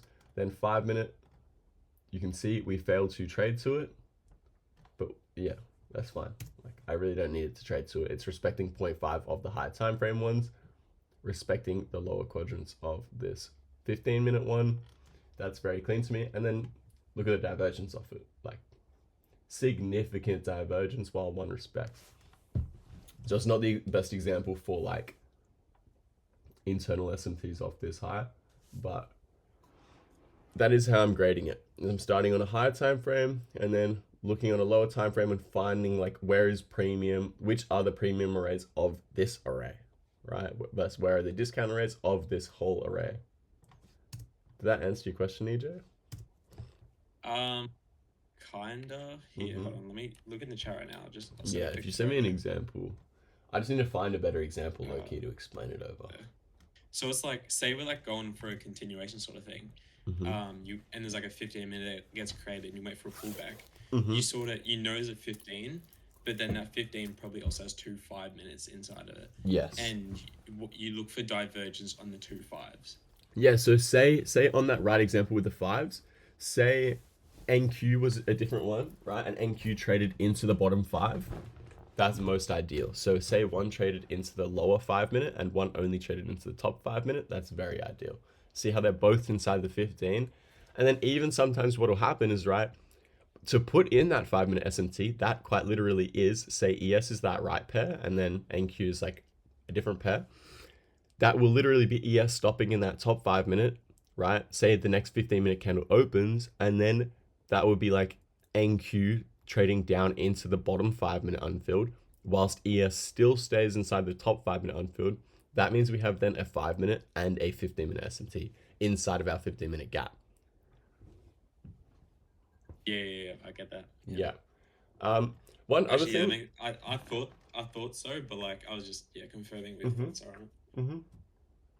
Yeah, absolutely. Yeah, that's pretty much how I always like to see it. Like if there is 2 gaps within that, I'd like to see divergence within those gaps cumulatively inside of that 15-minute. So what's this trade with Robbie? I swear I might have seen this guy before. Okay, now today we're going I'm to skimming through it. But lower. surely bro shows an actual trade. But I just said this zone should be a direction. The inefficient. Wait, do you know trades by Psy, Ben? Build up liquid. Trades by what? Trades by Psy. No, I don't think so. Oh, he's like a what's it called when you hold trades for a long time? Wait, like a swing trader. He's a what? It looks like a swing. He's a swing trader, like a really big one. Yeah. It looks like a similar method to what he uses, where it's like to this the box. What's it called? The trade box by Robbie entry. Yeah, box entry's banger though. That's what like a couple of these are. Box entry's ICT concepts though. This IPA, I've only heard IPDA. Like, I forgot what it stands for, but it's like, it's got something to do with like 30-day averages and shit like that. I don't know. This guy's, you're clearly banging with that model, and those lines are being respected to an extent, right? Yeah, I started yesterday and I had like 4 entries. Yeah. In like 3-4 hours, but I only caught 2 of them. Yeah. I mean, that's valid. Like, it's clearly offering, and it clearly works, you know. But yeah, I don't know. What I'm going to teach you is going to be very different to what this guy's doing. And Gotcha. yeah, he clearly has learned some form of some sort of ICT concepts, but smart money concepts have been like very diluted through many people's spin on them, right? This guy's got like 275 subscribers. I have less than that, right? But I probably wouldn't be learning off that unless this guy's like accredited from the style of teaching that he's doing, you know, like if he's saying, okay, he learned off this other guy who's really known and like has a model that actually consistently works and he has like hella students that work, sure, right, he's valid. Right. But if that's just him and he's made this model, maybe not so valid. Whereas like me, like I have like fucking 50 subscribers on YouTube, but I'm teaching an exact transcription of ICT. I'm not teaching, like I'm teaching something that has millions of students that works. Whereas Right. I've never heard of that guy before. I definitely have seen IPA and IPDA. But if you're early in, bro, I'm not gonna lie, I would just ditch that and I would learn what I'm telling you. Like I guarantee you, you're not gonna find anything better on the market. Oh yeah, I'm learning as much as I can. So Yeah, you got it, bro. No, I believe you. Yeah, okay. Jake's got it. IPDA, institutional price deliver algo. Yeah, that's definitely what I've heard it from. That's an ICT type of name. What's good, brother? Captain Ibrahim. Hello, friend. This guy's not ethnic, right? Don't listen to him. He's faking it.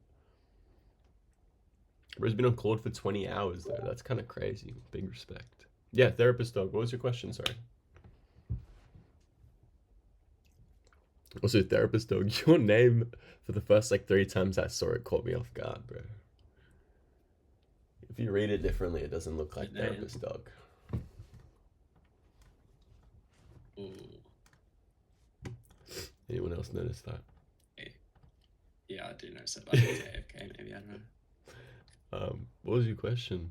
I have another question. Yeah, absolutely. Sophie with the banger questions. Also, I'll do a 3 account giveaway in a sec too. But yeah, what was your question?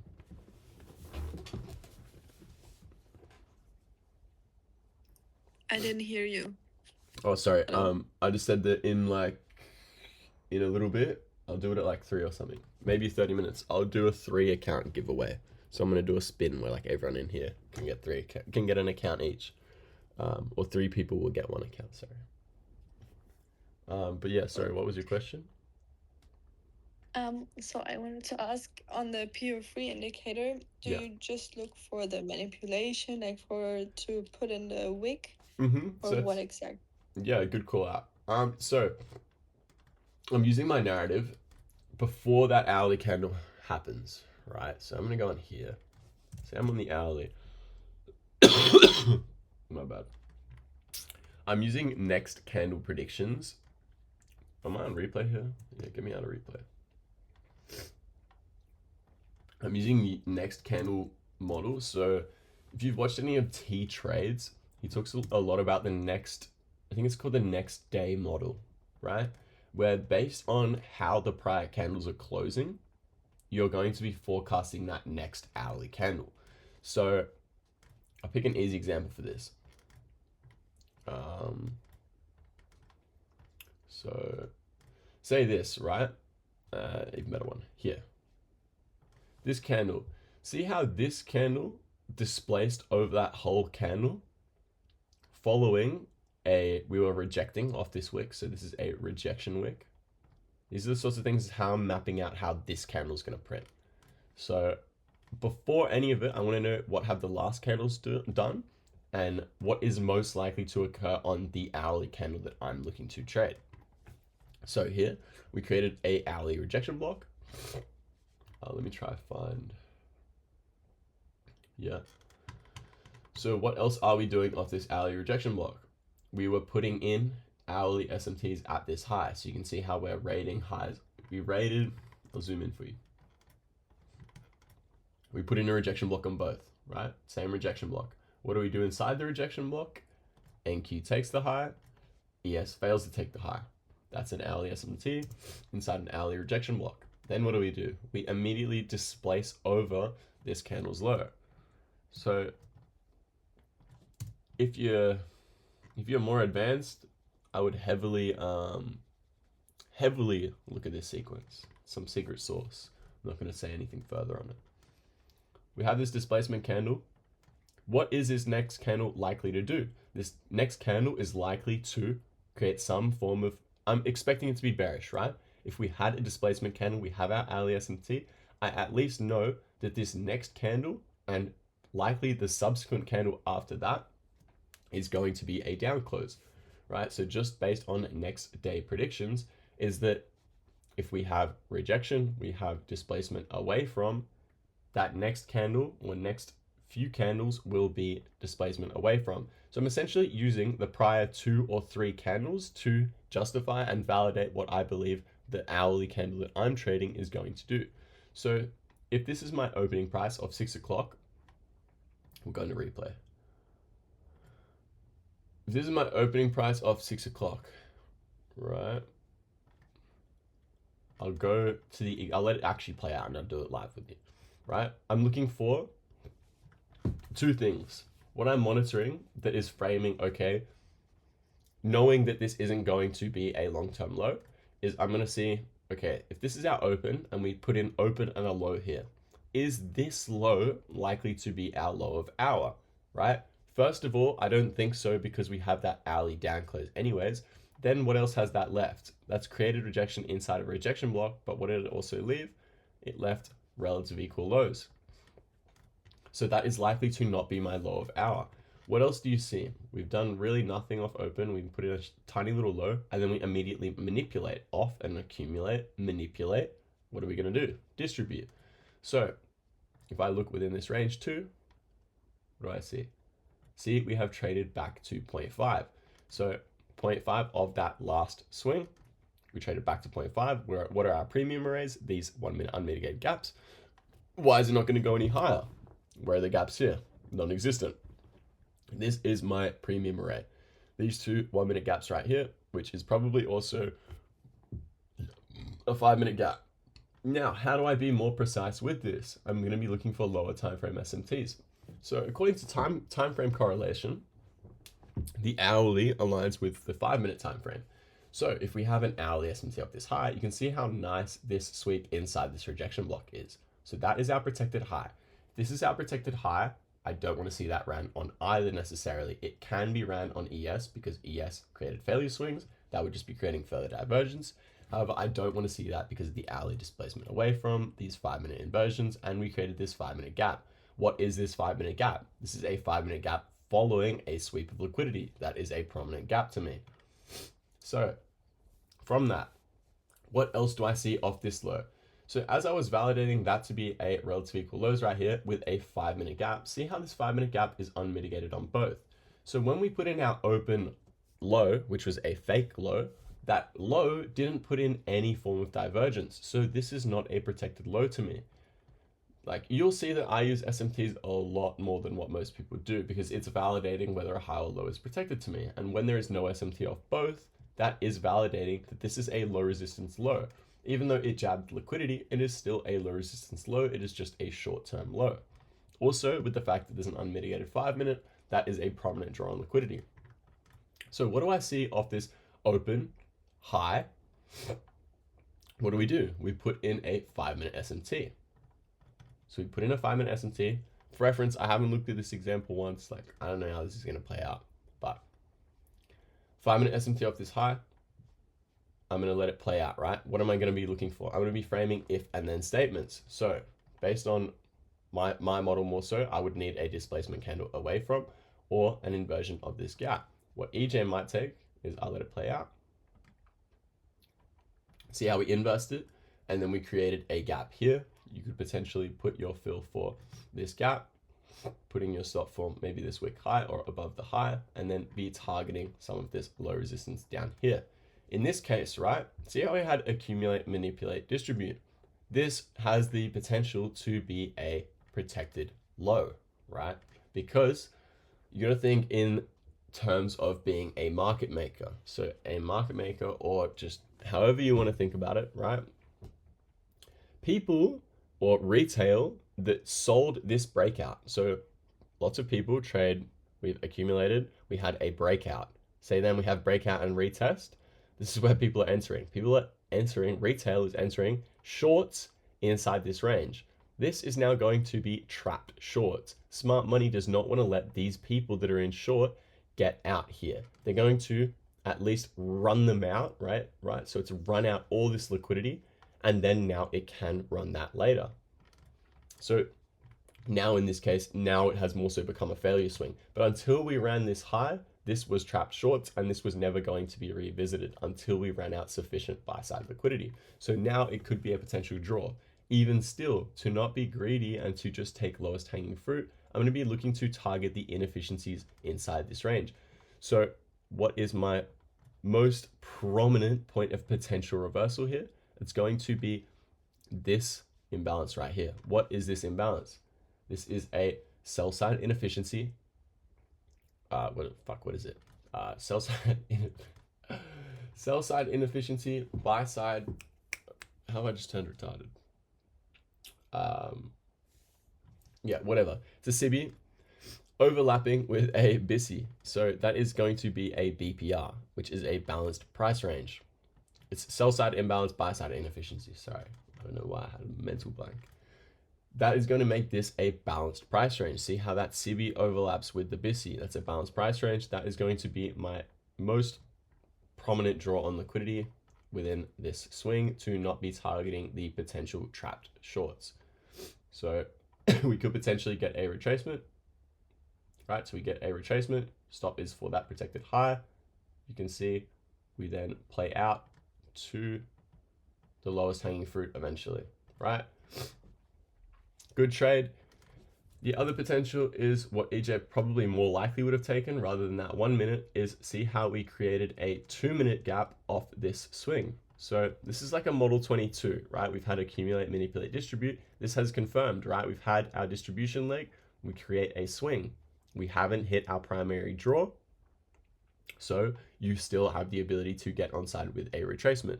Now, how else am I going to get onside with a retracement? I'm going to see that this is our 2 minute premium array. Why is it our premium array? Because I draw up premium and discount of this swing.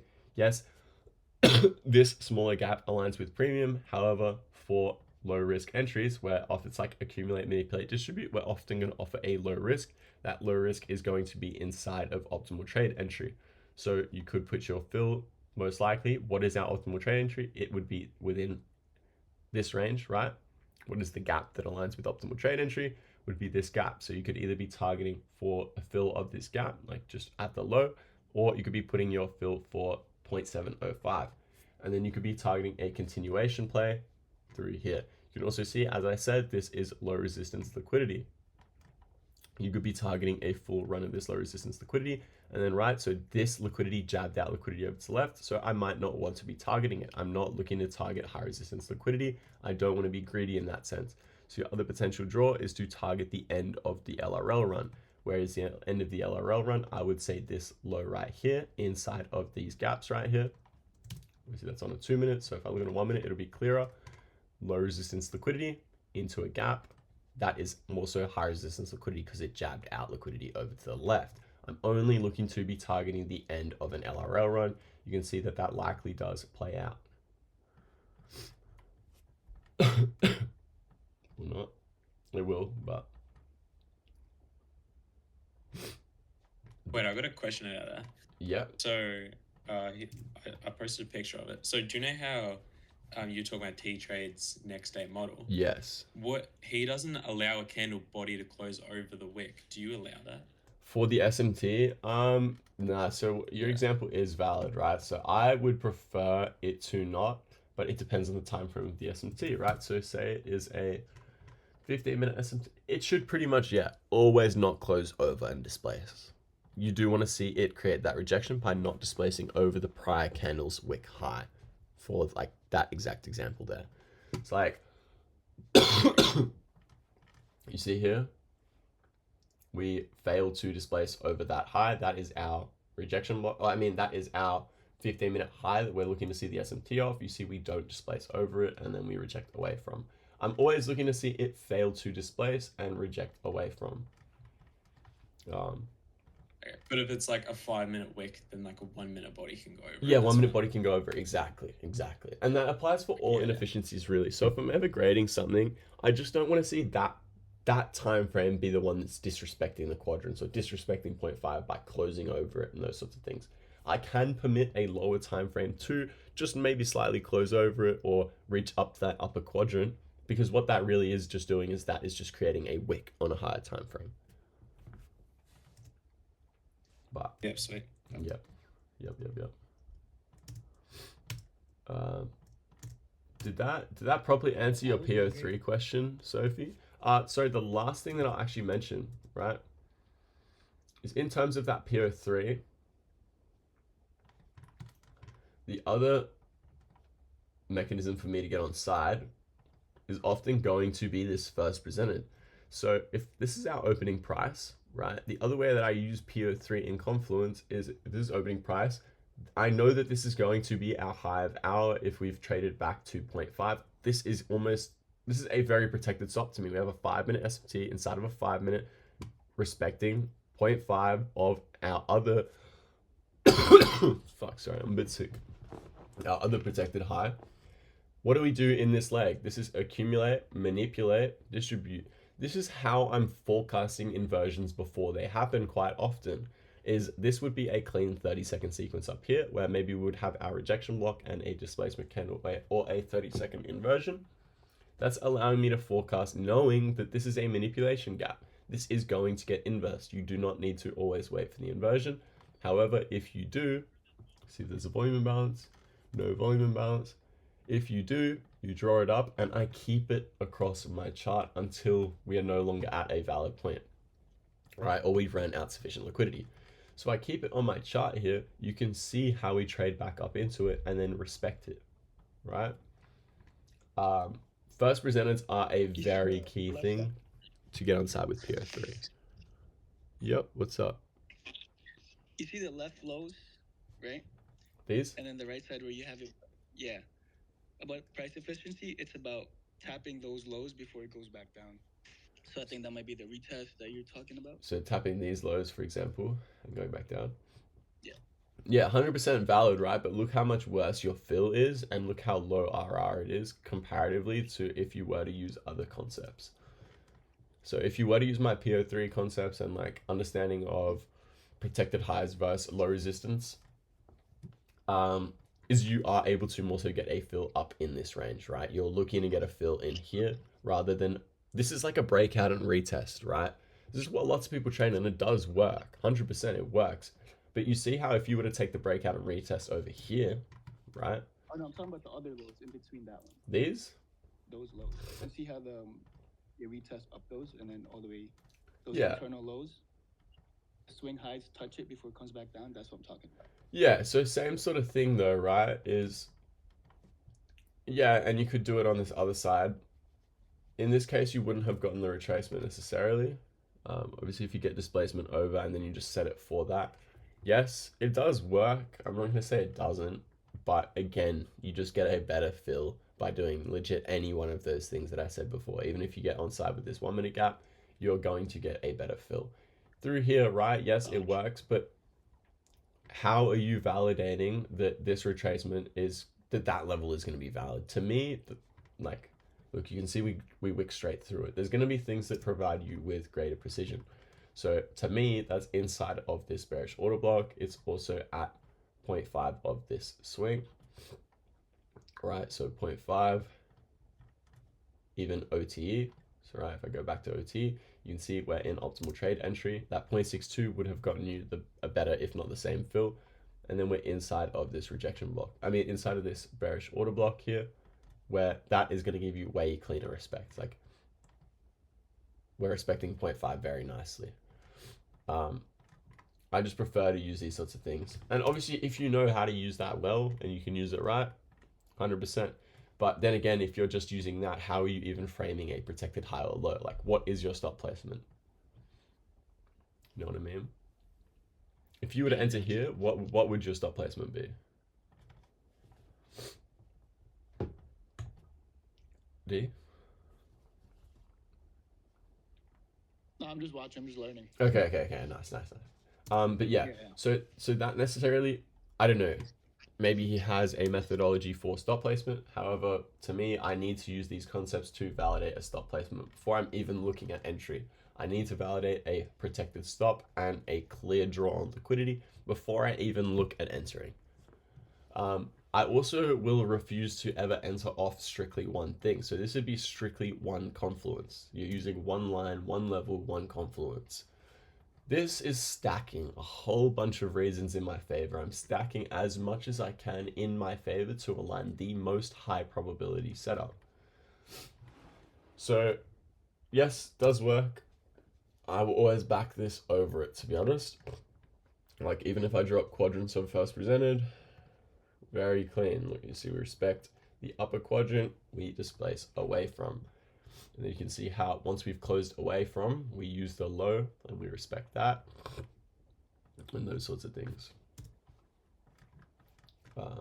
Yeah. Market making models, all this sort of stuff, I much prefer to anything else. Like very clear relative equal lows. This might be, again, protected. So you're not going to be targeting this. If you're taking shorts through this range, this is where you're targeting. The fulfillment of a model, all LR, this not so much LR, so looking for that low in here, this is all LR, potentially protected, right? LR, potentially protected. That's how I'm framing, like this could be a stop placement versus this is a target. This stop placement rated liquidity, target. However, what you do see is even though we rated liquidity up here, what did we leave behind? We left behind relative equal highs. Those are relative equal highs for later. So one thing that you will learn to determine and forecast is whether these relative equal highs and lows are for now or are they for later. So that's based on how high a time frame is that SMT. So if there's an hourly up here, I want to see a fulfillment of, say, an hourly unmitigated within this swing. So where would be my hourly unmitigated? You don't have any. It is mostly low resistance liquidity, but what do you have? You have a low inside of an hourly gap. So I'm only going to be looking to see these highs once we have at the least traded into this unmitigated gap, because then that's now drawn enough liquidity for us to then target these relative equal highs. So you really do have to pay mind to when they are most probable to be ran. Have we ran out sufficient liquidity opposing, and then are we now able to come for this high? So like if I just let this keep playing out, right, you see we then run that, and then what I just have to see what it does. We're generating liquidity. What else are we doing on ES? See how we traded inside of this hourly gap, right? And we are, put on pause, and we're creating hella divergence off this low. See how ES and NQ are just very, very diverged. All these lows are diverged. This low has been ran out on NQ, but failed to be ran out on ES. Same thing, right? We're creating, we dug a much deeper retracement here. We failed to here. And then now potentially this could be seen as your target, right? We are, however, just reaccumulating through here. That was a very prominent SMT off the high. And you still have to consider the fact that this is low resistance all the way down into here. So we may need the completion of the model before then coming for these highs, right? In this case, not even. You see we ran out our prominent liquidity. So see how this, before I was saying that this is potentially trapped shorts. If that has generated enough liquidity topside to then run the trap shorts, you got to think about how much liquidity was at this low. Heaps of orders, heaps of people's stops, all have just been now ran out, and then we can trade the opposing direction. Yeah. Does anyone have any other questions? Box setup, Yeah, EJ is no. low-key a little bit different. Yeah, what's up? Maybe someone else can ask. I think someone else wanted to ask Mm. something. Yeah. I just had a quick question. Yep. Do you know how like some people like automatically know, oh, this is gonna be a breakaway gap. I don't expect price. Yeah. Breakaway gap. Yeah, how do you forecast a breakaway gap? So, forecast a breakaway gap. A breakaway gap is categorized by, we have accumulation. So say we have a 5 minute, might be easy to find a 5 minute breakaway. Or even a 1 minute breakaway off this. So the first thing that I'm looking for in a breakaway, so this could serve as your breakaway. This gap right here. Why would this be categorized as a breakaway? You can see how over to the left, we have no real gaps form. Aside from this gap that got filled, we have no real gaps that form within this range. This gap is the first gap that gaps us away and in the direction that we are looking to be seeing. So this gap does not necessarily need to be traded to. Also, the fact that it created another gap off of that, this is going to be your more premium inefficiency, and it does not necessarily need to trade back to the breakaway. breakaways honestly are quite a hard thing to forecast prior. You definitely can, right? However, it is a little bit subjective. The best way to categorize it is by looking for a gap created following an accumulation range. The other potential is something like this, right? See how this is a very clean sequence whereby we rated liquidity. We have inversed this gap over to the left here. So you could potentially consider this a breakaway. You see it doesn't get traded back to. Why does it not get traded back to? Yeah. Because we only traded back to this IFEG right here. There was no need for us to tap into this gap. You can consider it a breakaway gap. So it's always going to be ones really off the extremities, so off high time frame highs or high time frame lows. Most of the time, I'm looking for the first gap out of an accumulation range to be my breakaway gap. So if I keep looking over to the left, like scanning through, I'm not going to be like, what some people would do is maybe they'll put their stop for the breakaway gap, right? Say they enter it here and they put their stop for the breakaway gap. I would prefer not to do that, as this can be retraded to and it still roll over, you know? In my eyes, only when we inverse this gap is that now invalid, right? A lot of the times you will still see them retested, and I honestly don't think breakaway gaps are the most necessary thing.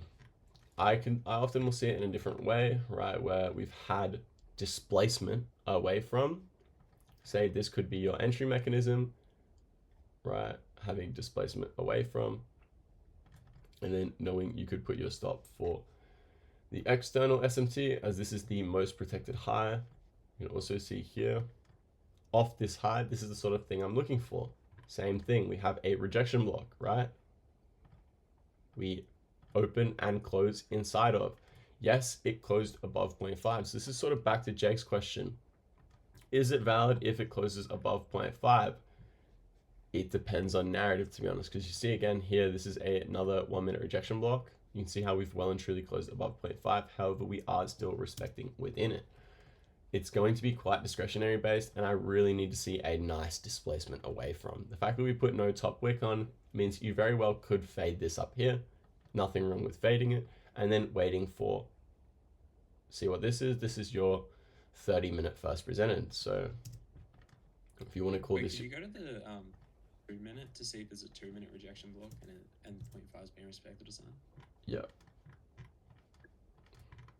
Also, how do you know the rejection block won't get like... Oh yeah, it is. Swept again? Yeah, it is. Pardon? How do I know? The rejection block doesn't like get swept again. I've Doesn't get swept. Sort of paper traded like rejection blocks. Mm. But, like I get wicked out, you know. I need confirmation away from first. So you can't necessarily So you don't, like limit it. Pardon? You don't just like set a limit. Nah, unless I'm very, very confident, you know. So you can. I would not recommend it. So it's actually quite hard to be picking it live and just like enter straight in that rejection block. Sometimes I can, right, if I'm very, very confident in the draw. Say we've swept out like a previous week low and we get rejection block, then and we're very diverged on ES, my narrative is all aligning, then yes, I can. But I need literally absolutely everything else stacked in my favor in order for me to be comfortable to take a rejection block fill. My model, my sequence is to wait for a displacement away from or inversion away from. You can see how in this displacement it also created a change in state of delivery, right? So this down close right here is going to be your change in state. Lots of people, or you could then use that as your fill for later. I'll give you a little insight as to why this was mohawked. So why was this FVG inversed? Quotation marks. It was only inversed for one of two reasons. For one reason mostly. There is no wick on this top high. Price does not like to leave candles with no top or bottom wick. So this, I didn't like the fact that it left it with no wick. You can see my trade last week, Friday, is what I did actually in order to get a fill inside the rejection block, and knowing that it would offer me such low risk, is that I would put a fill for the candle with no wick, assuming that we would put a wick on it and then we would trade away from. Just offers you very low risk entry. In this case, see how shite this inversion is, right? Like we create this volume imbalance, we don't really V-shape through it, it's not very clean. That's showing me, okay, we're just trying to put a top wick on this, and then you can see with the bodies how we're respecting that, right? We put a wick on it, and then we're respecting that level.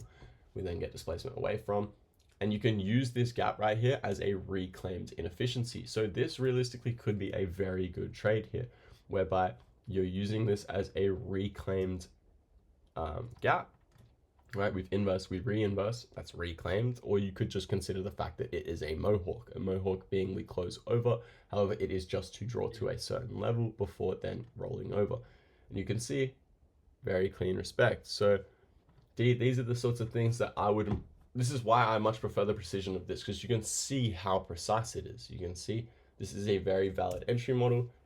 You would be getting like, you'd be top ticking this, right? If you put a limit for that, you would have just top ticked it. And then you get this immediate run in your direction. Why? Because this is all low resistance liquidity. You get a free break even, candle with no bottom wick, free break even, all low resistance liquidity.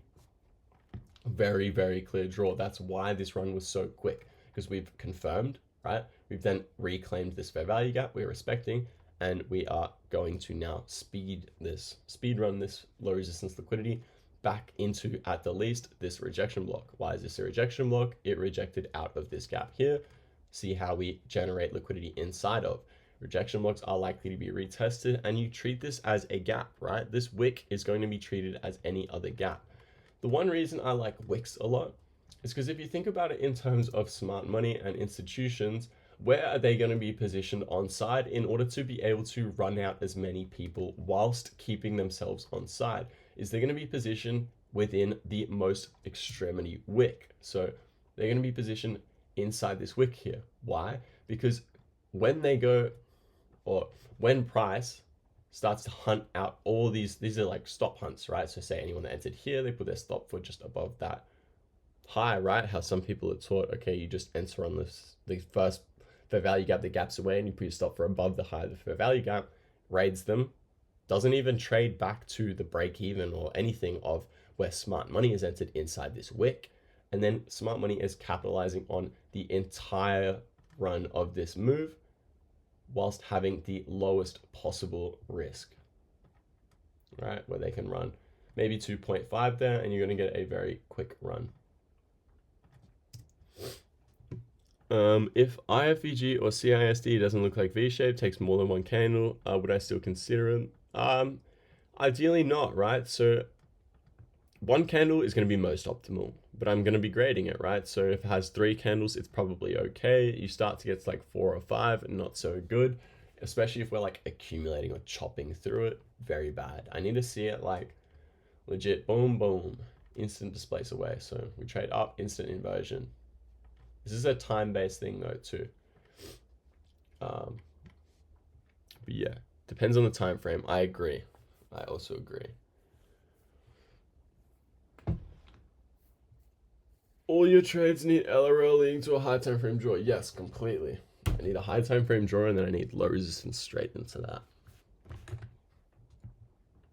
Yeah, very, very vital. Needs LRL. So I can't just take like, I don't know, that has LR to target. I'm gonna try to find a dusty one. V-shape with no LR. Most V-shape's gonna have LR. Like this isn't gonna be as nice, but then again, look how LR it is up at least into this gap. Still banger.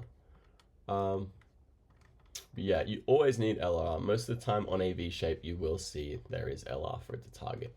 What I don't want to be trying to do is like catching a falling knife. So like,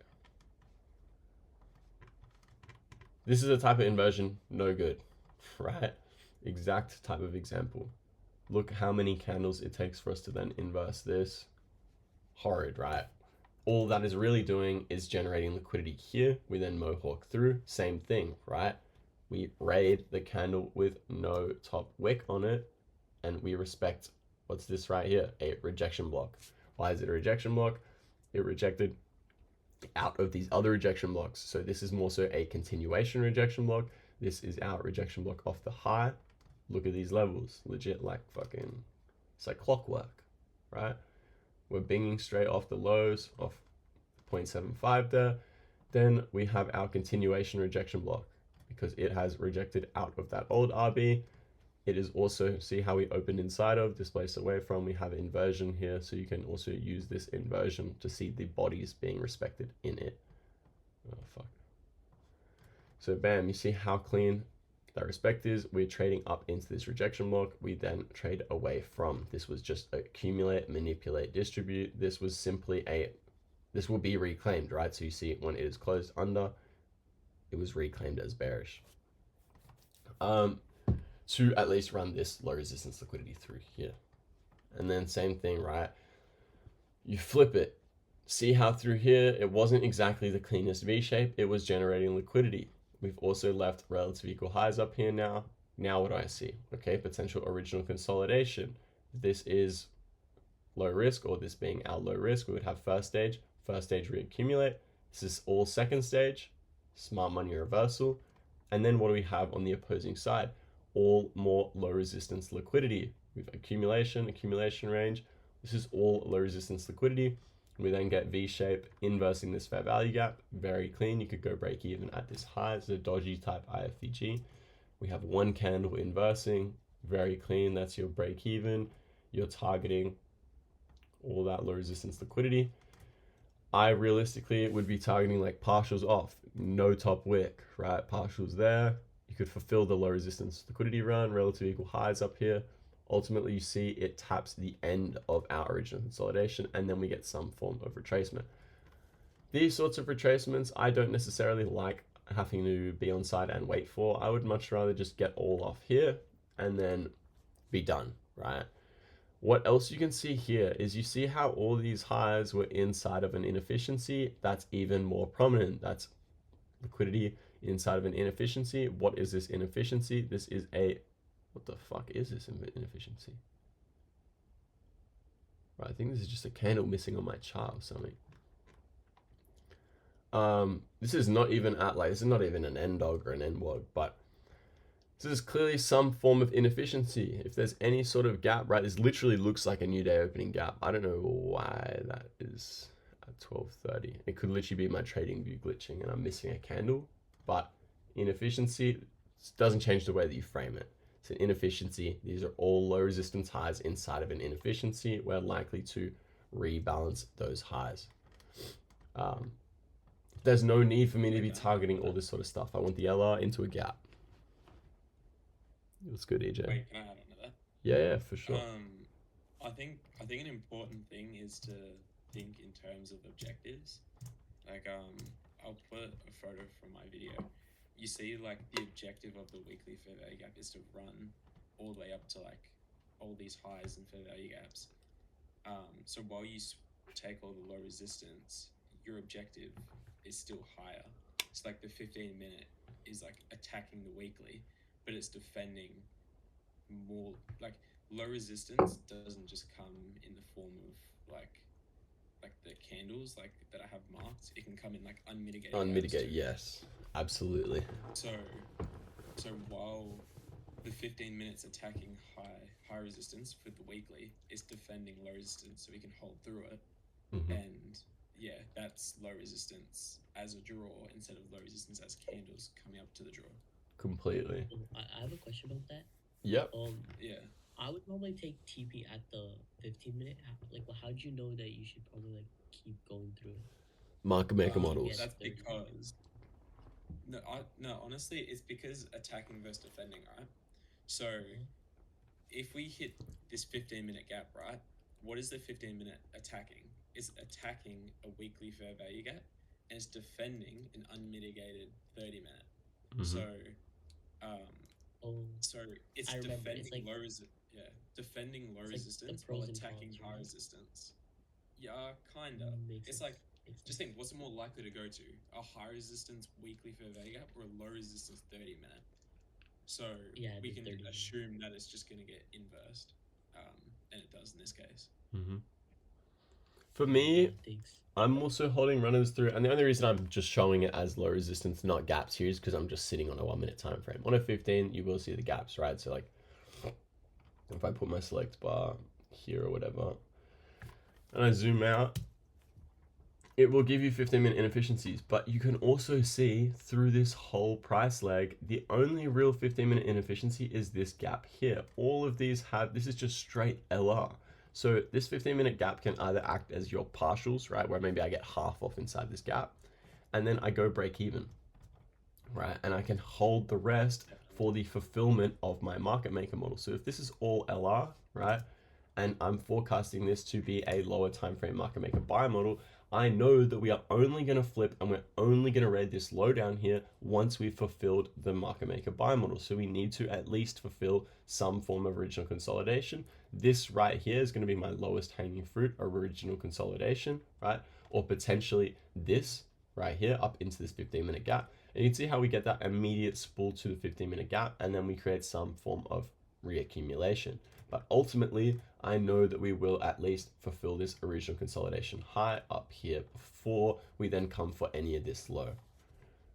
There is no problem with getting some off here, getting some off here. I just like the ability to hold partials so that I can capitalize. Because a lot of the time, right, one contract held all the way up here can make me as much as getting half of my cons off here.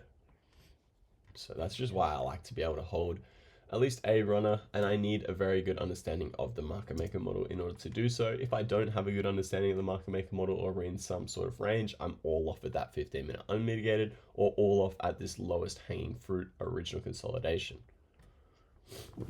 Makes sense? I 100% agree. Definitely get partials off the 15. 100%. As you can see, we just flip sides of the curve as well. So yes, but we can hold runners for the whole curve. Completely. I had another question about that. When we flip the curve, right? It's called the smart money reversal, right? Yes. Is it true we need a resweep of that like low? No, so this is my smart money reversal. So how am I confirming that this is going to be my smart money reversal low? I'm going to be looking over to the left. Look at this low here. This low was failed to be rated on ES. However, we rated that low on NQ. It's a very prominent SMT. That's validating this protected low. But where is our actual smart money reversal? So you see, this is perfect, right? We create external SMTs off this low. So we have our hourly off that low, prominent, right? Maybe even 4 hourly. I haven't even zoomed out. And then we create an SMT off this low, putting in our smart money reversal. So this low right here on ES was our short-term low following a sweep of liquidity. We then raid that short-term low. That's a smart money on ES, right? On NQ, this was our short-term low. We then raid that on NQ. Look at the times too. This is also going to answer the SCM question with high of hour, low of hour. 5-minute SMT off this low. This is our smart money reversal. Look at the time. This was off Asia open. Asia opens. Asia manipulates, putting in an SMT, creating a smart money reversal. Then we can have that flip of the curve. What else did Asia do? So Asia open, put in a low, created a first presented. This is a manipulation gap. We manipulated to put in these SMTs. See how I've stacked these SMTs to formulate this as a protected low. Clearly also a rejection block. We have a wick with those SMTs. We then open inside the rejection block. Yes, this candle didn't displace over that. However, we had the next candle trade in, respect, and then inverse our first presented. So you almost immediately know this is our open, low, high close. Yeah. Would you enter like after we inverse, or would you? Yes. So I'm going to enter as soon as we displace here. So as soon as we get this candle closure, I'm going to enter. You can wait for retracement. I personally will not wait for retracement. I'll enter straight away, and I'm happy to cop the few handles of drawdown, and then I'd be targeting obviously that 15-minute unfilled, that LR there, and the completion of the model for just over 5R. Do you know you said there's a 1 hour or 4 hour SMT below? Yeah. So in that case, it doesn't matter about the fair value gap as long as it's an SMT with. Nah, so this will be in a gap, I assume. Okay. So if it's not in an hourly gap, it's in an hourly rejection wick. And then if I zoom down further, 15-minute, there should be some form of 15-minute gap. No 15-minute gap, however we ran this LR. Let's see if we got 0.5 here. No 0.5 retracement. However, very prominent SMT. Let's see if there's a 5-minute gap. It's like the fact that it wasn't in a high time frame gap is not as good, right? However, we have ran out the most of this LR and we are actually inside of a 5-minute gap. This 5-minute gap also was a accumulate, manipulate, distribute, right? So everything in here is potentially trapped shorts, right? People that sold the breakout below these lows, people that are using D's model, right? Where these are our lows, you re-answer off that low going short and you get touched, unfortunately. But because of that, this could be trapped shorts. There's no real need for us to raid that low, and we have a gap in here. So if I draw this gap out, I extend it out, look at the body respecting. So the bodies are respecting the top of that gap, and we have straight LR to target above with these very prominent SMTs. So just because it's not in a high time frame gap, it's in a hourly rejection block. You can see we still have these gaps over to the left. It is in gaps, right? It's in inefficiencies. And the fact that we're this diverged off the low is prominent to me. So why did ES not run this low? Because ES already swept out this low. So there is no need for us to come for this. This has already drawn liquidity and created a rejection block. So we drew liquidity and we created a 5-minute rejection block. You can see, look at 0.5, very clean. That is why we had no need to run it on ES. However, on NQ, look how it was failure swings. So we needed to run out the failure swings before then going higher. You can also imagine, right, if this is a rejection block, think about how much liquidity there would be once we run this low. Lots of liquidity. Some of the other things as to why we didn't take this low is this low is going to be a continuation rejection block. We open inside of and then we displace away from. It's showing that this is a potentially protected low. Also because it is the primary low that drilled into this gap. This is a gap following a sweep of liquidity. This is a 5-minute first presented following a sweep of liquidity. If I then draw up quadrants of that, very clean, right? If I go zoom down, very, very clean. Off 0.5. See how I'm stacking these PE rays? Both of these 0.5s align. We have SMTs inside of that. And then this sequence is literally perfect, whereby we have, as soon as we close over here, this creates a breaker swing too. I really like this sort of a sequence where we do end up creating that breaker swing with a change in state. So this whole swing is a breaker swing. One other thing to note is if this is a breaker swing, look at the fair value gap resting inside the breaker swing. Once we inverse that fair value gap, that is a reaper. So breaker overlapping with an IFEG is called a reaper. The other reason I like this is because look how nice this change in state is for standard deviations. It's the fact that it's a very clean breaker swing, right? Where we have a decent sized 2 up closes, that when we inverse that, that's going to show very strong support if we trade back down into this level, which you can see here with this low, we trade back into our breaker swing, and there's no need for us to trade any further. What else does the breaker swing align with? This BISI right here. So also with this is our first presented, right? So what's this going to be? This is going to be our first presented opposing. So our first presented was bearish. Our first presented opposing is this first presented bullish one. So you could either consider this first presented opposing, right? That's what I would typically do. I would consider this first presented opposing. And then because this gapped over a market structure shift and change in state of delivery. I don't use market structure shifts, by the way. I just pay mind to them. And then this could be considered our first presented evolving. So I'm just using it as narrative based. If this is our first presented that was then inversed, and this is our first presented opposing, you can consider this next one created to be our first presented evo. I need a narrative behind a fair value gap. I'm not just taking some random fair value gap. If it's not aligned with a prominent time, I don't want it, right? And you can see that all the prominent ones align with time. So this right here is a 30-minute first presented. This whole gap here is a 30-minute first presented. And you can see how we were generating liquidity inside of. When we generate liquidity inside of a gap like that, and then we trade and we sweep liquidity over here, now this is a draw for later. This is liquidity inside of a gap that's even more liquidity / inefficiency. What is price seeking? Liquidity and inefficiencies. So very clear draw on liquidity. Also, wait, last thing, breakaway gaps. This right here, valid breakaway gap. We've reaccumulated through here. We haven't created any sort of gap. This gap, inverse this gap over to the left, like I was saying right here, right before, where this has created an inversion over here. And it's the first gap that was created, following sweep of liquidity and following no gaps created through accumulation. So there is no need for us to rebalance that. However, the other thing that I'll say is people will often consider breakaway gaps like this sort of thing, but to me this isn't really a breakaway gap because it actually has been traded into, because most people fail to count the fact that there is a volume imbalance on that side. Lots of people would just call CBs or inefficiencies like that. Like, honestly, it is wrong, right? You need to include the volume imbalance. Otherwise, it's not like you think, oh, that gap didn't get traded, so you missed that opportunity. However, it did get traded to, you didn't miss that opportunity.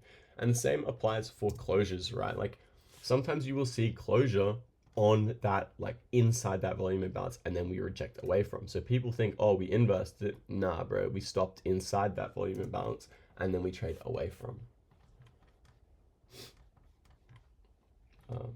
Yeah, whole lot of yapper. I'm hoping it's helping. I've been dropping crazy sauce here, I'm not gonna lie.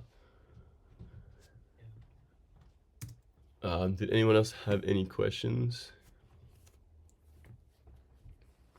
Day one, lad. I have some questions. Yeah, absolutely. Go ahead, Sophie. So I wanted to ask if you also look at daily ranges, like the opening day range, or like from 4:14 to 9:30, or yeah. Very good call out. Damn, here's some good questions here. Did you take notes and like have questions prepared prior? I have too many notes. Bang on, no, that's good. So our regular trading hours very prominent. Let me get off replay, and then I can give you like regular trading hours for today. Get this shit off my chart. So regular trading hours are very prominent to me. 5 minute would be easier. Get this over here. Okay. Also, you just use them as like a draw on liquidity, right? Yeah, so I use them as a draw on liquidity, but I also use structure of it. So actually I don't need it on there. But I like to use structure. So bam. You see these sort of inefficiencies? First thing I'm gonna do, right, is anything like this, large inefficiency, I treat it as the exact same as any other gap, right? It's a gap in price delivery. It will need to be rebalanced. We will like to lay at least a wick over it, if not bodies, at some point. The other rules with it, right, is if it's like under 75, or if it's between like 75 and 120 handles, right? If this gap is between that size, A, that's a good thing, and B, it is likely that we will revisit 0.5 before 10 o'clock opens. So that first 30 minutes will likely rebalance to 0.5 of that inefficiency. It doesn't always do that. So you can see how in this case, right, this was quite a large gap, right? But because the stats are going to be outdated with how crazy our handle range is, you can see we create this gap, 9:30 immediately trades back to 0.5. Then what do? We trade away from. We treat it as a gap and we trade away from. You can see through here, we then come and fill it. So I'm using them as inefficiencies and I'm stacking liquidity with it. So what is all this? This is low resistance into an unmitigated gap, essentially, or a complete void. So this will be a draw for later. What does this also align with? It aligns with our daily unmitigated gap. So very prominent draw on liquidity up in this range for later. Regular trading hours gap revisiting can be quite hard to time sometimes. So you can see that within this swing, where are our most prominent inefficient gaps? That's also why I didn't like this to be a long-term low, is because we created a massive regular trading hours gap immediately off that. So that will need to be revisited at some point. It doesn't have to do it right away. It can take its time. They often will take some time, right?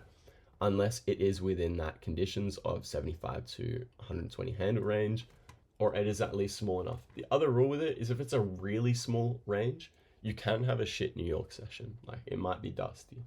You do want like a decent regular trading hours gap.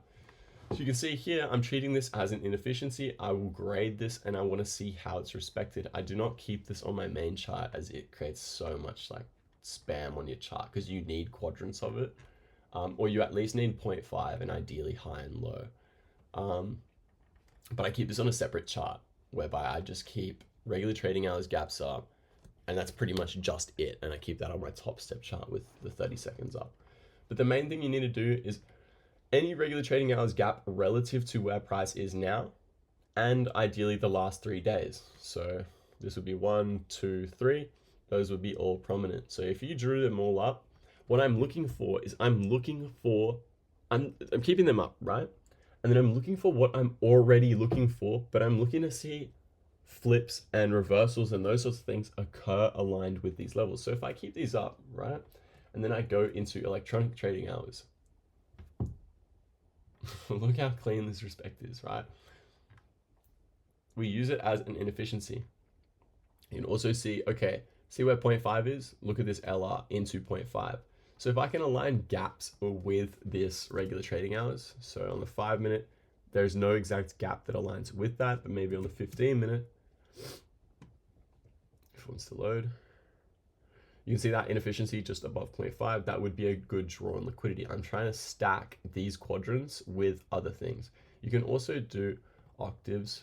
Oh no, sorry.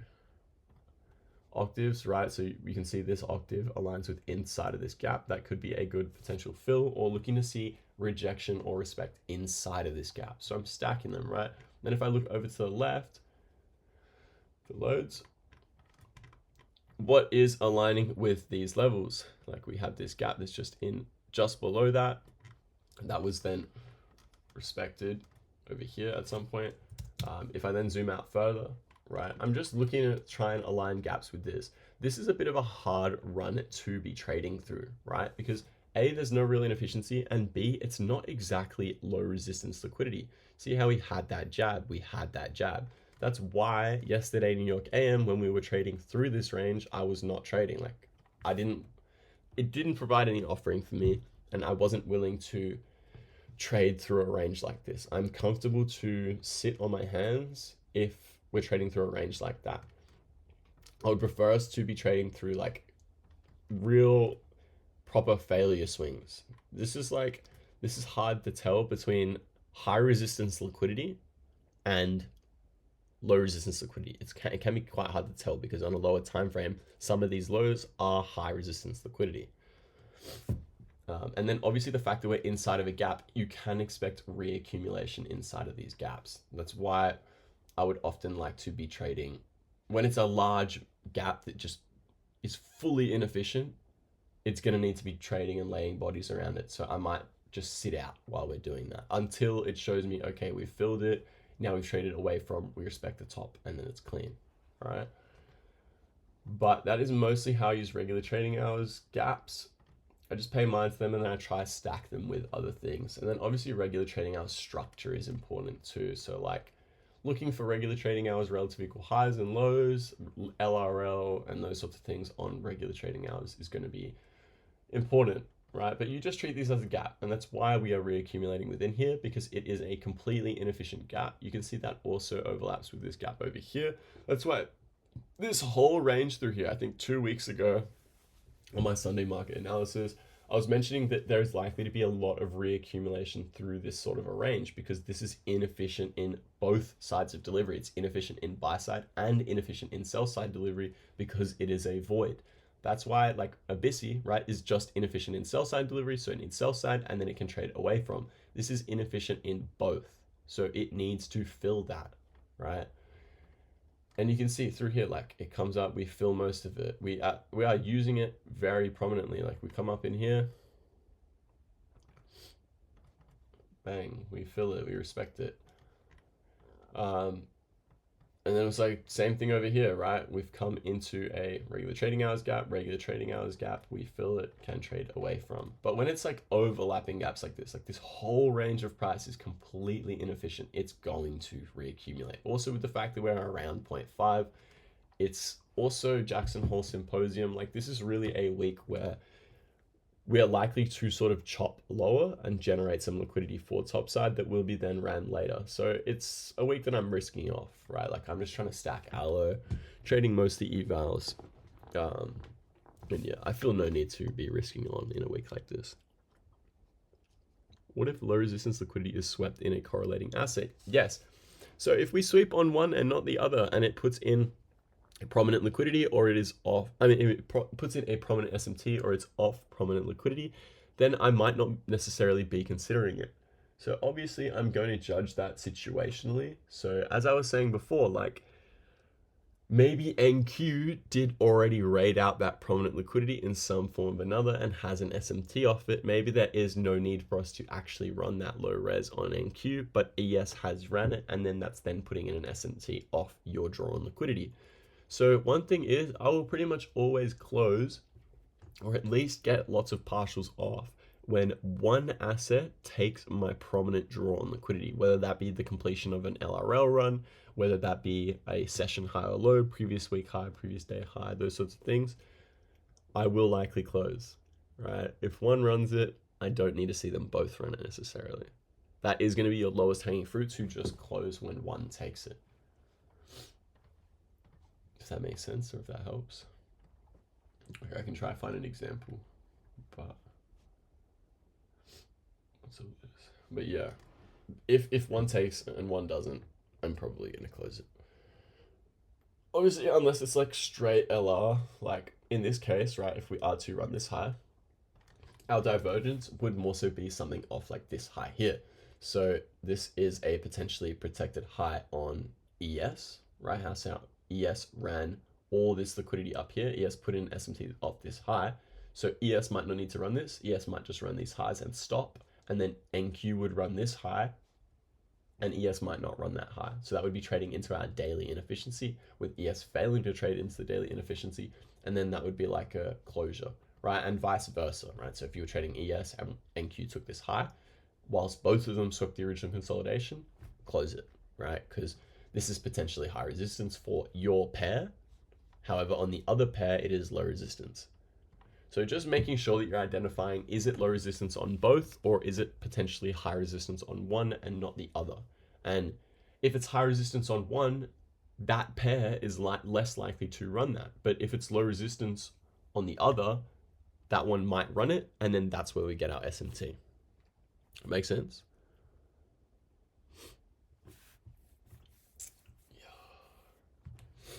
Let me do. I got a crazy question. Yeah. Go ahead. Okay, so I don't know if you're a market maker or something, but do you know how last week we were in that trade that chopped around for like 15 minutes? Yeah. The one that edged my TP. Okay. Yes. Yeah. So you said, all right, so we should end up going down right now, and it went down at exactly that moment. I've been thinking about this for a week. How did you know that? Like dead ass. Market makers called me and told me, G. Bro, no, bro, tell me. For a week, bro. Time, It, G. like, Time. straight. Nah, two things. Chart time and the actual time. So I'm pretty sure at that time it was approaching a macro.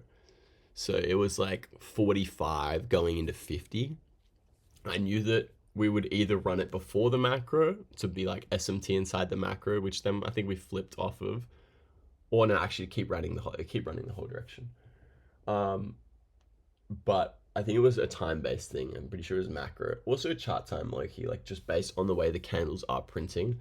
And like, I think we had a 5-minute SMT at that time. Like we jabbed up, we put in a 5-minute SMT, and then obviously just seeing that enough times, I can sort of tell when that is going to be our final jab.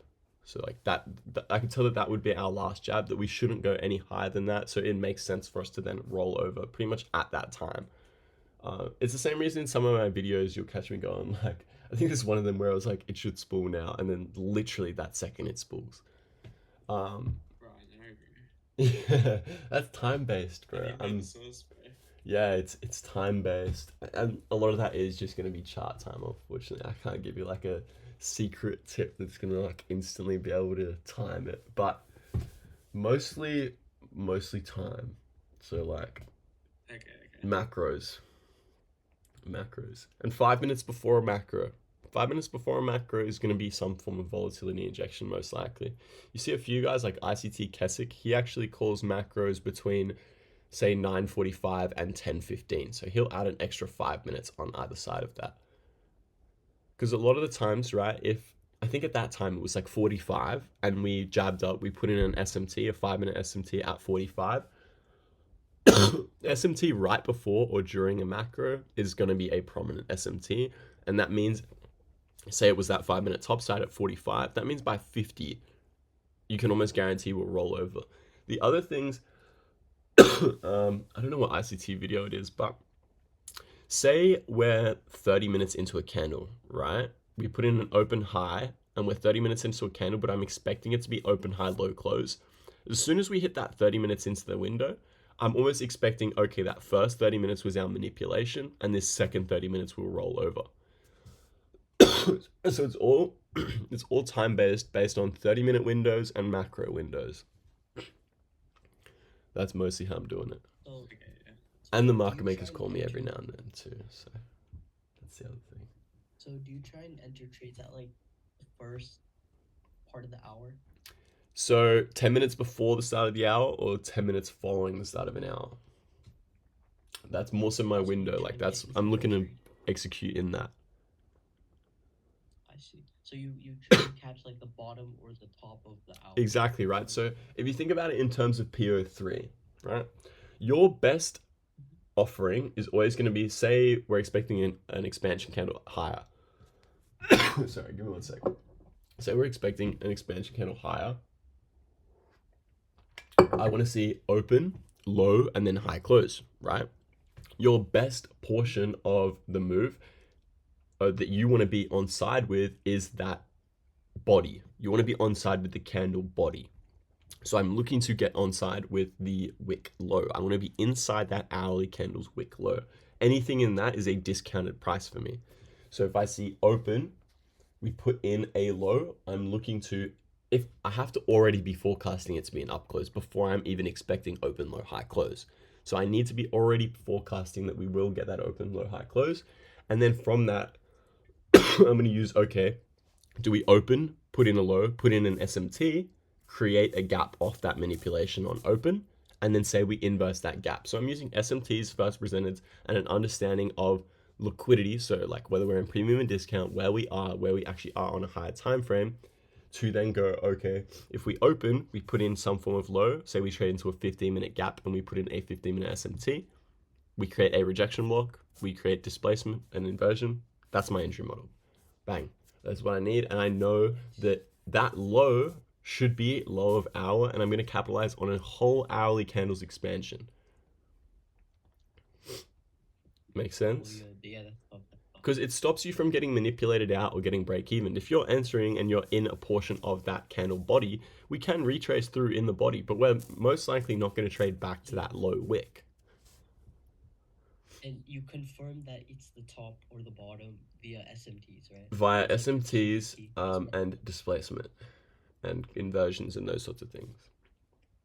Yeah. So you try and hold for the entire hour? For the most part, yeah. Like you can, right? But then Yeah.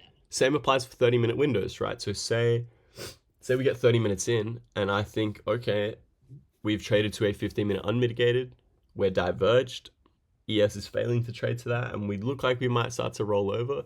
You can close that 30 minutes in, understanding the fact that that was potentially what I said before, where maybe that low was a fake hourly low. Actually, sometimes I will be offside, right? So you're not always going to forecast the open low high close, open high low close every time, but you have to understand the fact that you can be offside, and so you can still make the most of that by, okay, we're 30 minutes into the window. 30 minutes is a prominent time for us to potentially now flip and roll over. So that could be your exfil point. Does that make sense? Yeah. Do people or Did you watch anybody other than ICT to try and like Nah, get good at G. like finding the top or bottom of the Straight from the source, bro. Straight from the source. What I did, right? So what I actually did, I'll give my honest methodology, is I watched 2022 mentorship, 2024, and then I just started like spam watching all the videos, 25, 26, all that sort of stuff. But what I was also doing is at the same time I would be going and watching ICT's trade executions, right? So while I was watching his trade executions, at first I was like, what the fuck is this guy even taking? Like, he's entering on like the lowest risk thing, top and bottom ticking, right? So I just sort of like reverse engineered it, and I was like, his trades? hey, He doesn't explain his trades, right? Like he doesn't, no, he doesn't, right? So I had to reverse engineer it. So I sat there and I watched all the trade executions like multiple times, just over time, because I would like watch it while I'm watching YouTube. I would watch it while I'm eating or some shit, and then I would pay attention to what is he actually entering in, what is he frequently taking, and if you just like keep watching the sort of sequences that he's taking and the way that he's trading, there's two sort of things that he's always doing. Is if he's expecting us to go lower, he's only selling as we trade higher. So he's selling as we trade higher, meaning that he induces minimal to no drawdown, right? And he's also most of the time entering inside of a wick.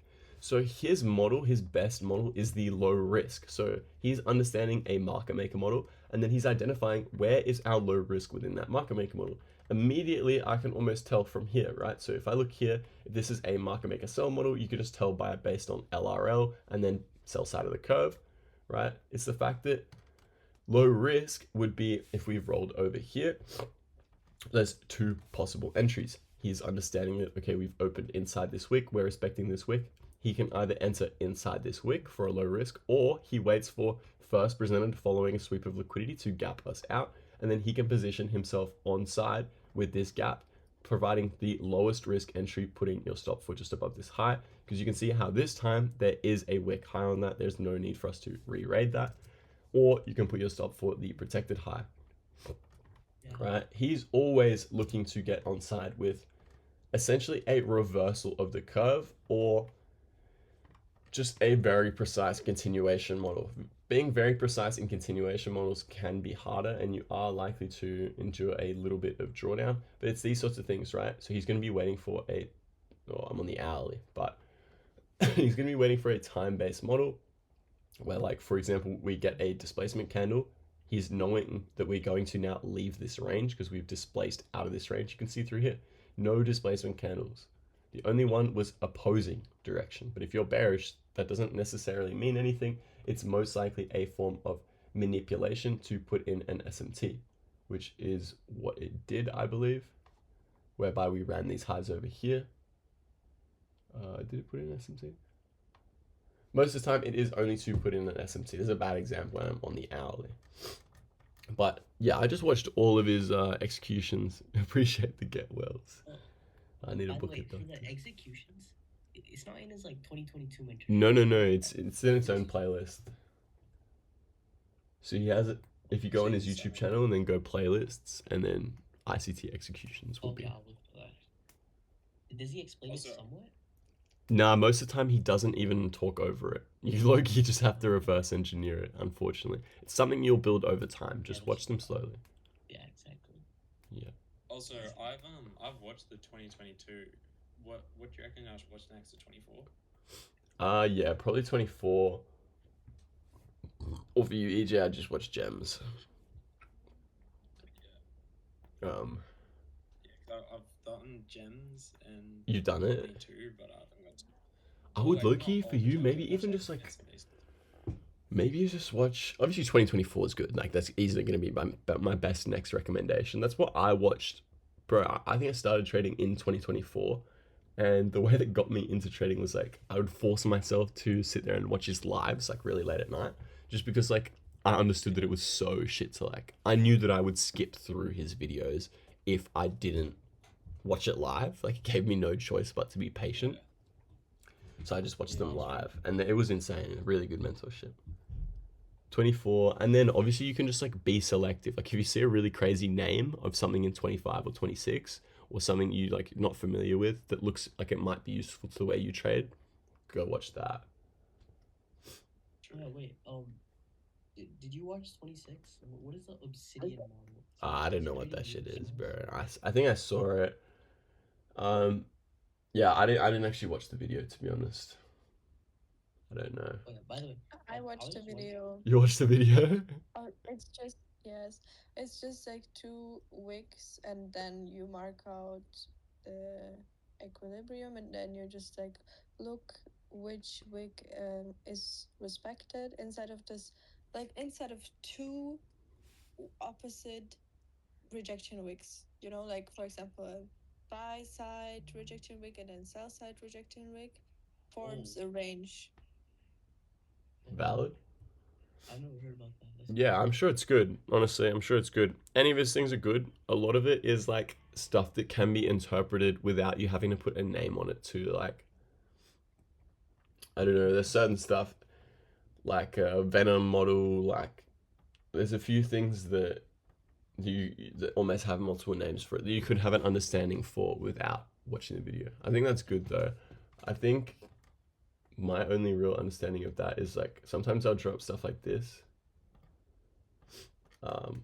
Like say we rated a high, you can draw from our old swept high or old swept liquidity to the high that rated liquidity, and then that's going to give you some form of like really low risk offering to take a retracement in there.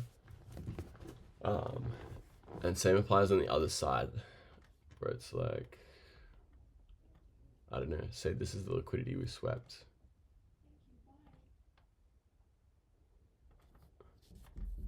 Yeah, what's up? Wait, hold up. So they've just run, I've paid for it. Yeah. So they'll call your number Yeah, it's fine. in a few minutes. Yep, all good. But yeah, sometimes you can mark out stuff like that, where it's just from old liquidity. But not necessary. I personally don't really, I use nothing more than what I'm teaching here. Like everything that I'm teaching here is everything that I use, and you can find all the precision you need with that. A lot of the precision is going to come discretionarily, like understanding next day candles or next day model on a fractal understanding means you can forecast like 1 minute candles. So this is what Steele does really well, is he has a very good understanding of next day candle predictions, right? So if we had some form of accumulation rejection candle, then we get displacement away from, he's assuming, that's why he takes scalps sometimes. He's assuming that at least the next 2 or 3 candles is going to be in his direction. So you could enter here, take a low R scalp to this unmitigated gap, and it is like gonna hit every time. Because you're using the next candle prediction. Yep. When you say like price is fractal, right? Mm-hmm. Would that mean you could also like identify high of day and low of day? I've seen some people who are like trading like that. Absolutely. I think that takes a little bit of an understanding of daily profile and obviously understanding where we are in the market maker model. High and low of day, for me, it's not something I necessarily consider, obviously, because you almost need to be trading every session to consistently be doing that. Like, you'd almost have to be on the charts all the time. But things like this can validate a potential high or low of day, whereby if we have like an 1800, like yesterday, right, was open, was clearly an open, high, low, close. So I was forecasting the whole of yesterday to be bearish when we created this. We create an open. This is low resistance. This is not going to be our low of day. However, we put in topside SMTs. We rated this data wick inside of this 1 minute premium civvy. What is this premium civvy? This is our first presented following a sweep of liquidity. See, we trade up into it. We mohawk through it a little bit, but that is just to trade to what is likely a 5 minute rejection block there. Yeah, before I even got it. Why is it a 5 minute rejection block? Because we opened inside of it and then respected and traded away from, drop quadrants. Right. very clean, straight to 0.5, bing. And then you get rejection block out of rejection block, those sorts of things. That's how you can forecast high of day when you see open, high, low close in Asia. Or the other potential framing is understanding the New York continuation profile, where it's going to be like, so what's the day done? Yeah, so say Asia accumulates. All right, Asia accumulates. London makes a clear manipulation. Say London, we accumulated, London manipulated these lows. And then you can assume that the rest of the day, that would be low of day, and that we are going to continue through the day. You get me? They're mostly going to occur in either Asia or London. However, it can occur in New York, but the handle range is so big, you really don't need to be like holding through New York AM at all. Yeah. Yeah. About the, oh, you go. I know there's some like rejection block strategy out there. That's how like Min is consistently like getting those like trades. He's like really good at that. Yeah, so he's doing what I just did right there, where I'm stacking rejection blocks, right? So you see how there was like 5-minute rejection block inside of rejection block. So we have this RB. He's gonna see this level. He's gonna see we're gonna ping that RB, maybe an SMT, right? So he's using SMTs as well. And then what do you create out of, we rejected off 0.5, creating a rejection block. So he could take something like this, and this is going to allow him for very low very low risk, very high RR, right? Where you can get a fill inside there.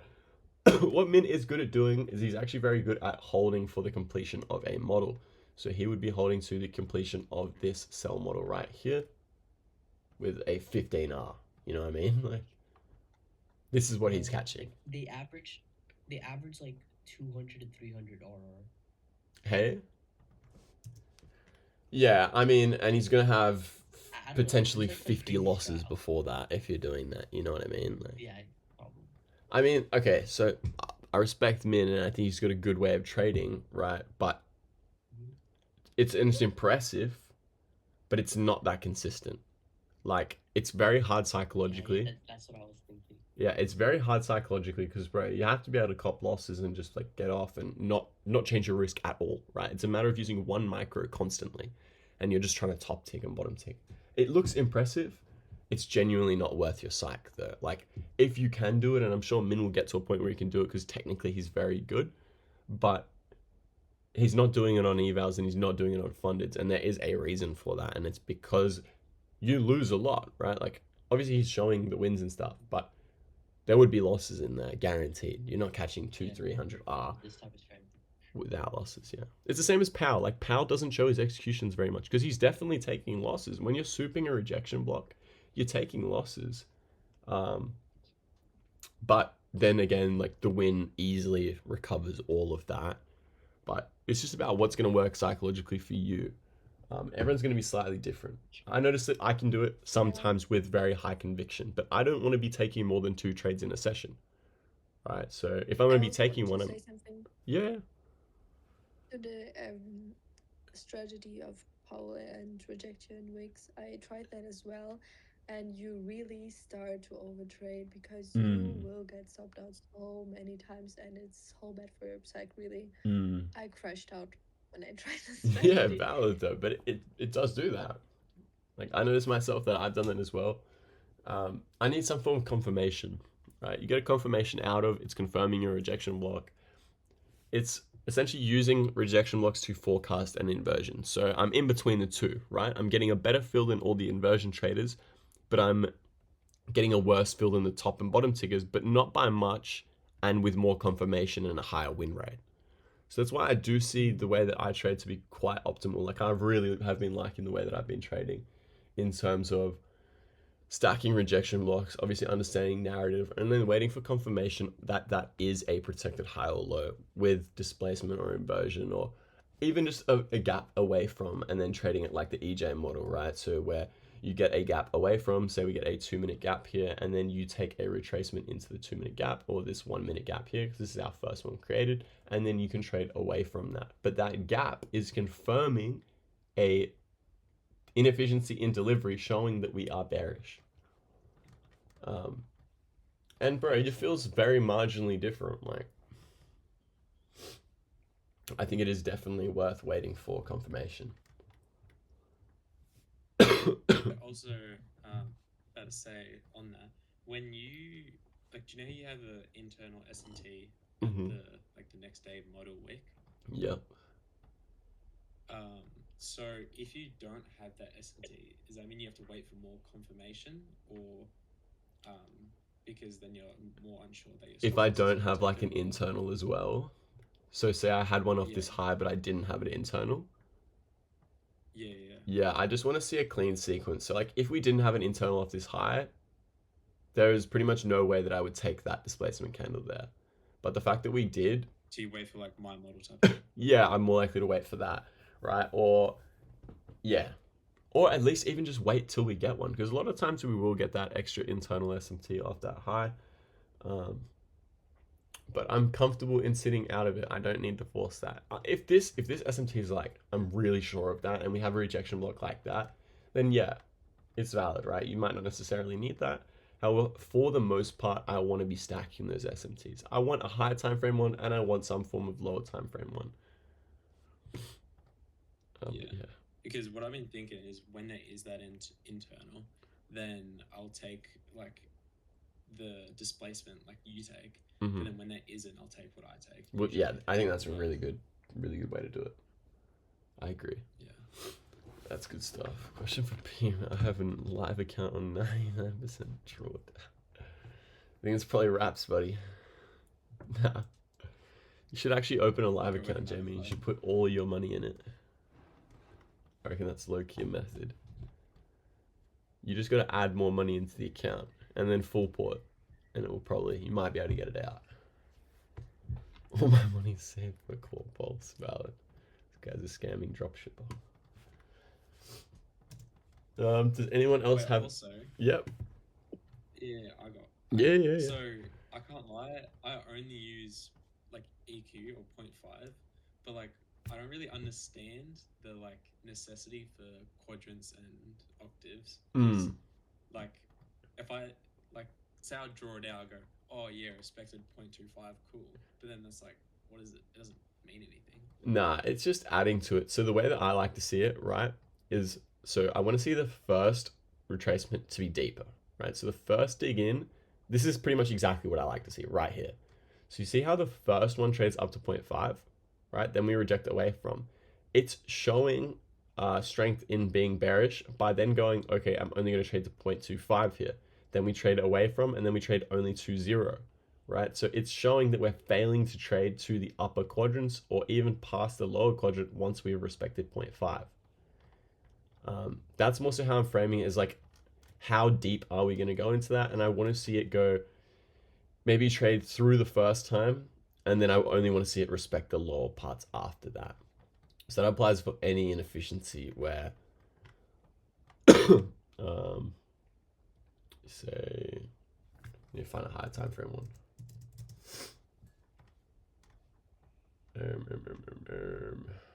What was a good one? So I take this whole gap, right? Is it volume imbalance? Yeah. So say I take this whole gap, you could even include it all the way down to here. Right, I'll just do that for the sake of it. And then if I zoom in,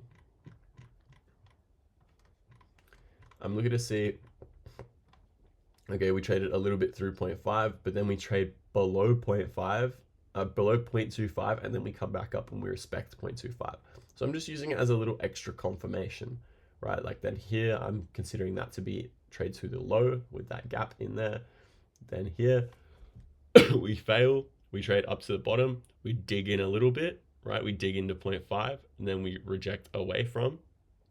Then we come back down, we trade through the whole thing, then we only trade back to 0.25 without trading to 0.5, and we come all the way down here, right? We only trade pretty much to the low or that gap that was created here. Then back through here, only trade to the low. So I'm looking to see it maybe trade through and then respect as we come back down, respect each of these levels. That's how I'm using it. I'm not using it as like I'm gonna enter off 0.25 of that. I just want to see like, okay, have we tapped? Are we respecting it? It just helps me grade the inefficiency. Helps me grade it. Does it sort of like validates having like a little bit of like low resistance at the smart money reversal as well? Yeah, exactly, completely. What's good, Steel? Okay. Yeah, it validates a little because obviously like we are going to create low resistance to an extent because this is going to need to be ran later, especially if we've left relative equal highs. It will be ran later, so you can afford it to create a little bit of LR through there, but obviously it should be undoing the left side to an extent, whereby then we run all this. But I'm mostly just using it to grade it and then see how we respect. Same as like here, right? Same sort of thing. We trade past 0.5. I think this was what, a regular trading hours gap. We trade past 0.5. Then when we trade up through it, I don't necessarily want to see us trade back to 0.5. I want to see it then bang, see how we've closed over this upper quadrant. Then we use the upper quadrant to trade away from. It works better for bigger inefficiencies. Yeah. And like obviously if I draw up a rejection block and I put quadrants on it, then it's like, and I see it hitting 0.75, 0.5, then 0.25. Like it's pretty ideal. I just want to see it be clean. Hey?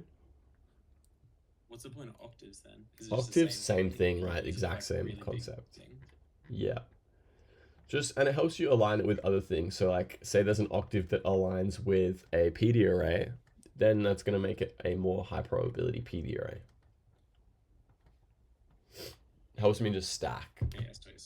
Yeah, I'm always a big fan of putting quadrants on shit, especially rejection blocks. Like of a gap, yeah, you can just use high, low, 0.5, right? But of a rejection block, I want to see it because a bad rejection block will not cleanly respect those quadrants, whereas a nice good rejection block will likely just like it will be very clean off those levels. You see it ping straight to 0.25, then instantly trade away from those sorts of things.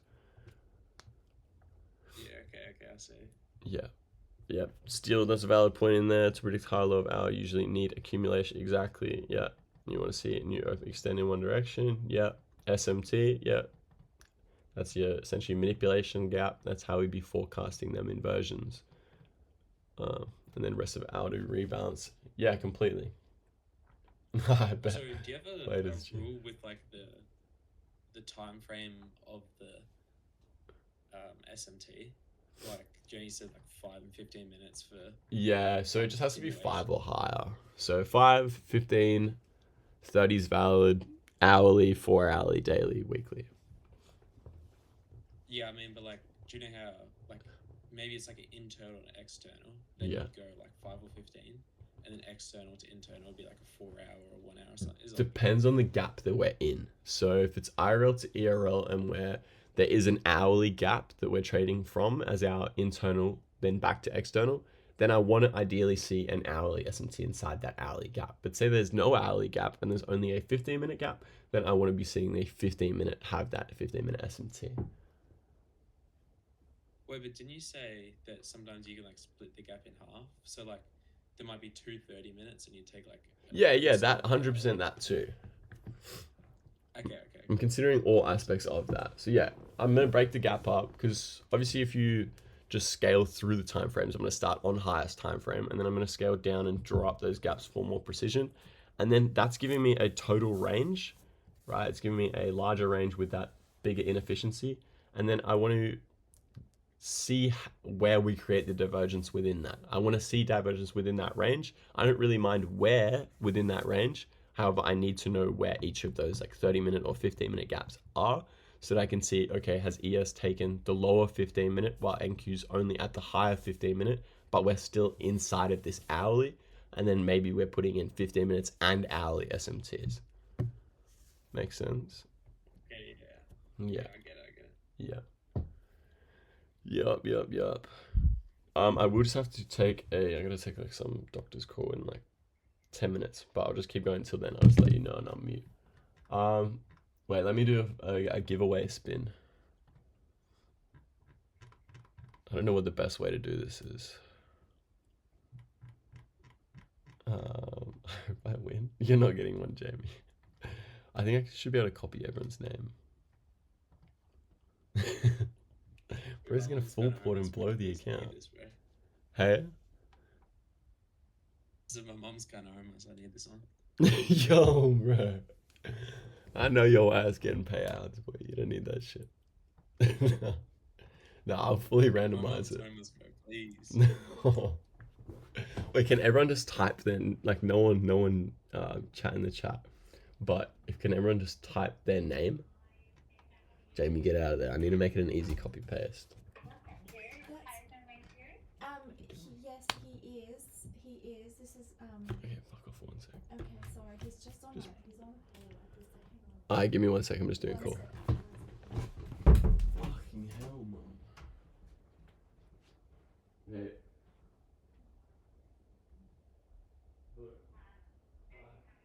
Good, thank you.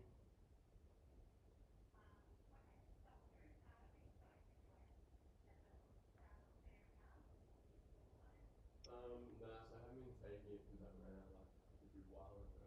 And it's been okay, like I haven't really gotten any breakouts. But having 3 milligram that's what it is, right? It was like 6.3.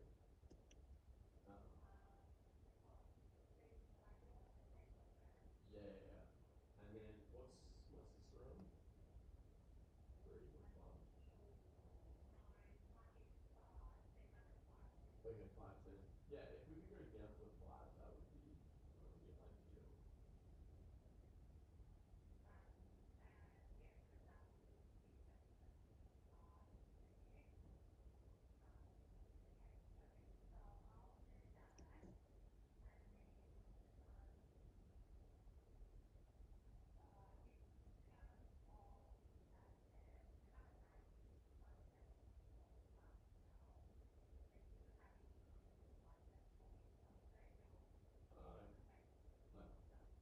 if need be.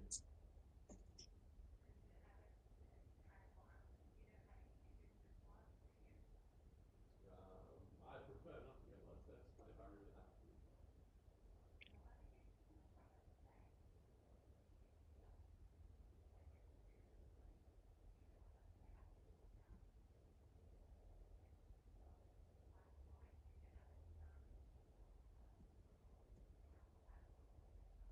Yeah. Okay. Sounds good. Sounds good.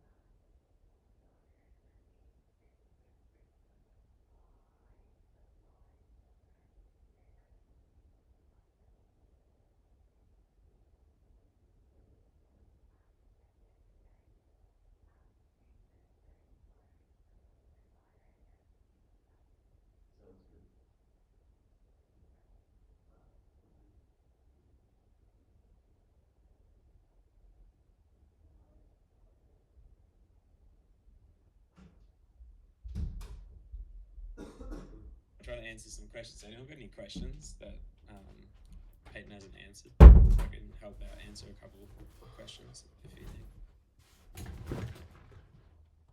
Alright, I'm back. Yeah, everyone chuck their names in, appreciate it. Jamie, you scumbag. Can't even filter yours out. Are you good? Are you like sick or something? Yeah, no. I'm sick. It was just a fucking just some weak out doctor's appointment. Let me do a names. Spin of names. Alright. Wait, let me share my screen so you guys can see this. A little bit of a dopamine rush. What prop phone? Pardon? Yeah. I use Lucid and what's it called? Alpha? Yes, sir. Yeah, Alpha. They're the two I use. I think Lucid's really good at the moment. Lucid is really You can good. get a $50 account. $50, yeah. If you get the 25k flex, and then you put the daily loss limit activated, it's actually $50. It's like $50. Damn, that's like a method though. It's looking good. At least for practice. Those daily accounts are good as hell. The daily accounts are hard though. That curling draw. Just don't lose, bro. You'll be good. That, I think it only matters when you risk a lot per trade. Like when you're not risking, like if you're risking like 500 a trade or something, it doesn't really matter too much. And when you build your buffer, you're fine. Like even if you get a break even when you have a trailing drawdown account, right? Like intraday trailing drawdown, yeah, you still lose money. Yeah, you lose it on the drawdown. Yeah. Well, that's the funded, no? On the eval, it's EOD. Yeah, it's at the funded stage. I'm trying to. It's both. It's both, really. Alright. Yeah. So once you build your buffer, it goes away though. Oh, okay. I've got everyone's names. I'm spinning it. Wait, we can't see. Wait. I don't know how to share it though, bro. It's wigging me out. Okay, this should share it if I go across. Can y'all see it? Oh wait, yeah. Yeah. Okay, this is first winner. Come on, Jamie.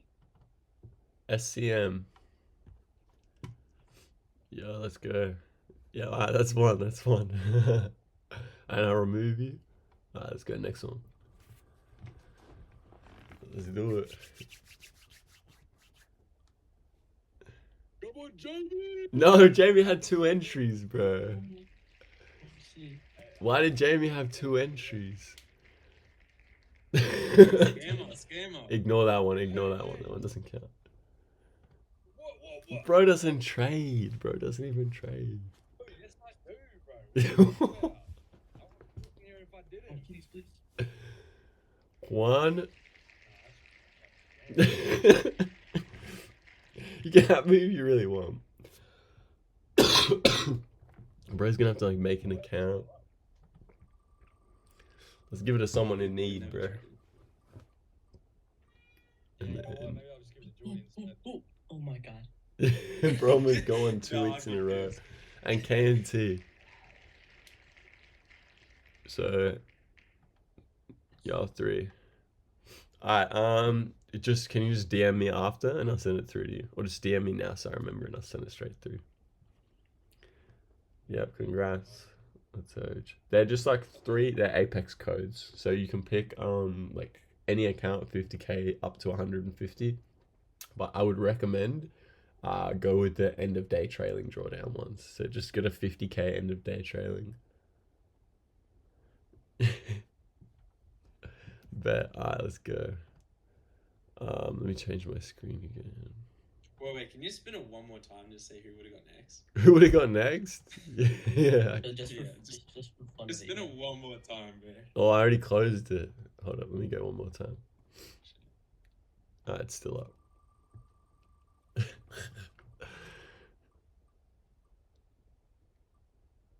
Okay. Damn, okay.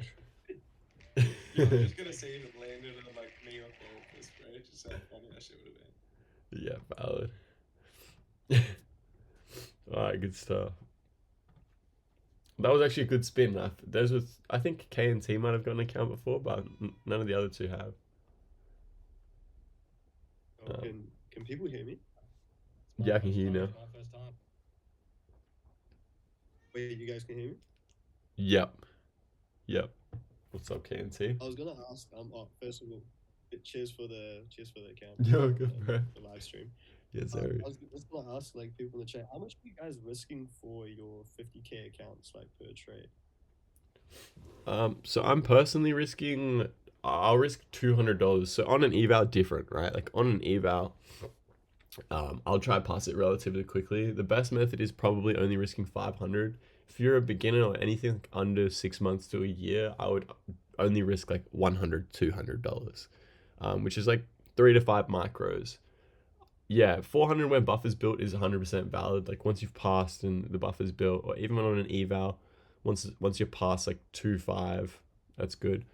But I've just been risking $200 flat, right? I'll risk $200 every time.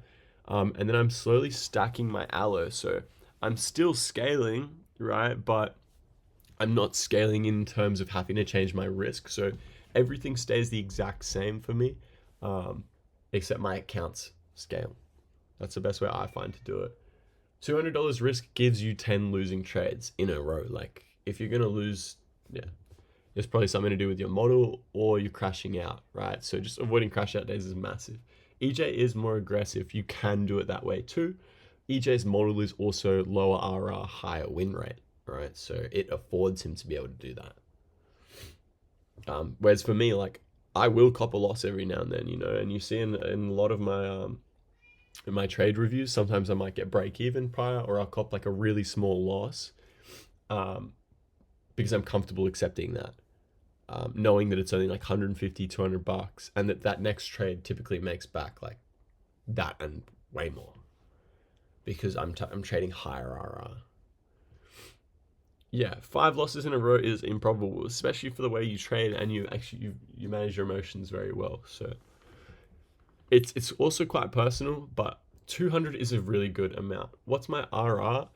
So for the most part, I want to be hitting at least 2R, right? But often my runners will range between 5 and 10R. 5 and 10R is typically like my runners. Sometimes I hit some crazy ones, but 8R is pretty much a good middle ground for how far I'll let my runners go. And it has no basis as to RR, that's just what it so happens to come out as. I'm only targeting liquidity, like I don't care about RR. I'm just paying mind to it so that I understand risk management. What's the win rate with the model? Well, obviously my model's quite discretionary. I'm not pattern trading a sequence, so like giving an exact win rate is not necessarily like accurate. I would say that my win rate with my model is probably around 70%. And that's 70% with high RR. So it's been quite nice. And that's really based on the main entry mechanism being rejection blocks, SMTs, and displacement / inversion. And that exact sequence has a very high win rate when partnered with narrative. The only thing that drags my win rate every now and then is sometimes I will try to like soup a rejection block or take those really high RR ones, but it's also offering me such low risk, so it counts as a loss, but I only lose like 50 to 100 bucks sometimes on them. But yeah, the win rate is pretty high. Yeah, EJ's is high, 80%, 90%, based on a continuation model,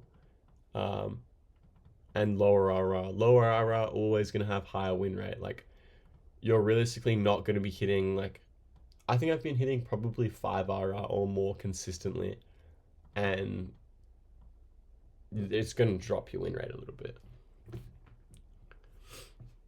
But it's all personal, like whatever you're comfortable trading. EJ, you can explain your model. It's like a 2022 continuation model, essentially, where he's like waits for sweep and then gap away from. But he can explain. Yeah. Hold on, I got a picture. And do you want to be? You can share stream too if you want. Yeah, I just got a picture. I'll just send a picture of it. Yeah, bet. It's but there is lots of nuances to it. I will screen share that actually. Yeah. So that is the gist of the model, but there is some things to it. Like, can you see my screen? Yeah. Jordy's in the Discord, like to hand my funded to him. Jordy, if you can, I told Jordy that I'd give him a funded if he can pass that paper trading thing. Oh yeah. Alright, so if there's like something like this, where let's just pretend we have let me turn this focus indicator off. We have some sort of let's say we sweep in some liquidity, we're expecting for the market maker model to flip. So what you do need in a flip is a market structure shift below here. This is the 2022 model where you go up, down. That's the normal 2022 model.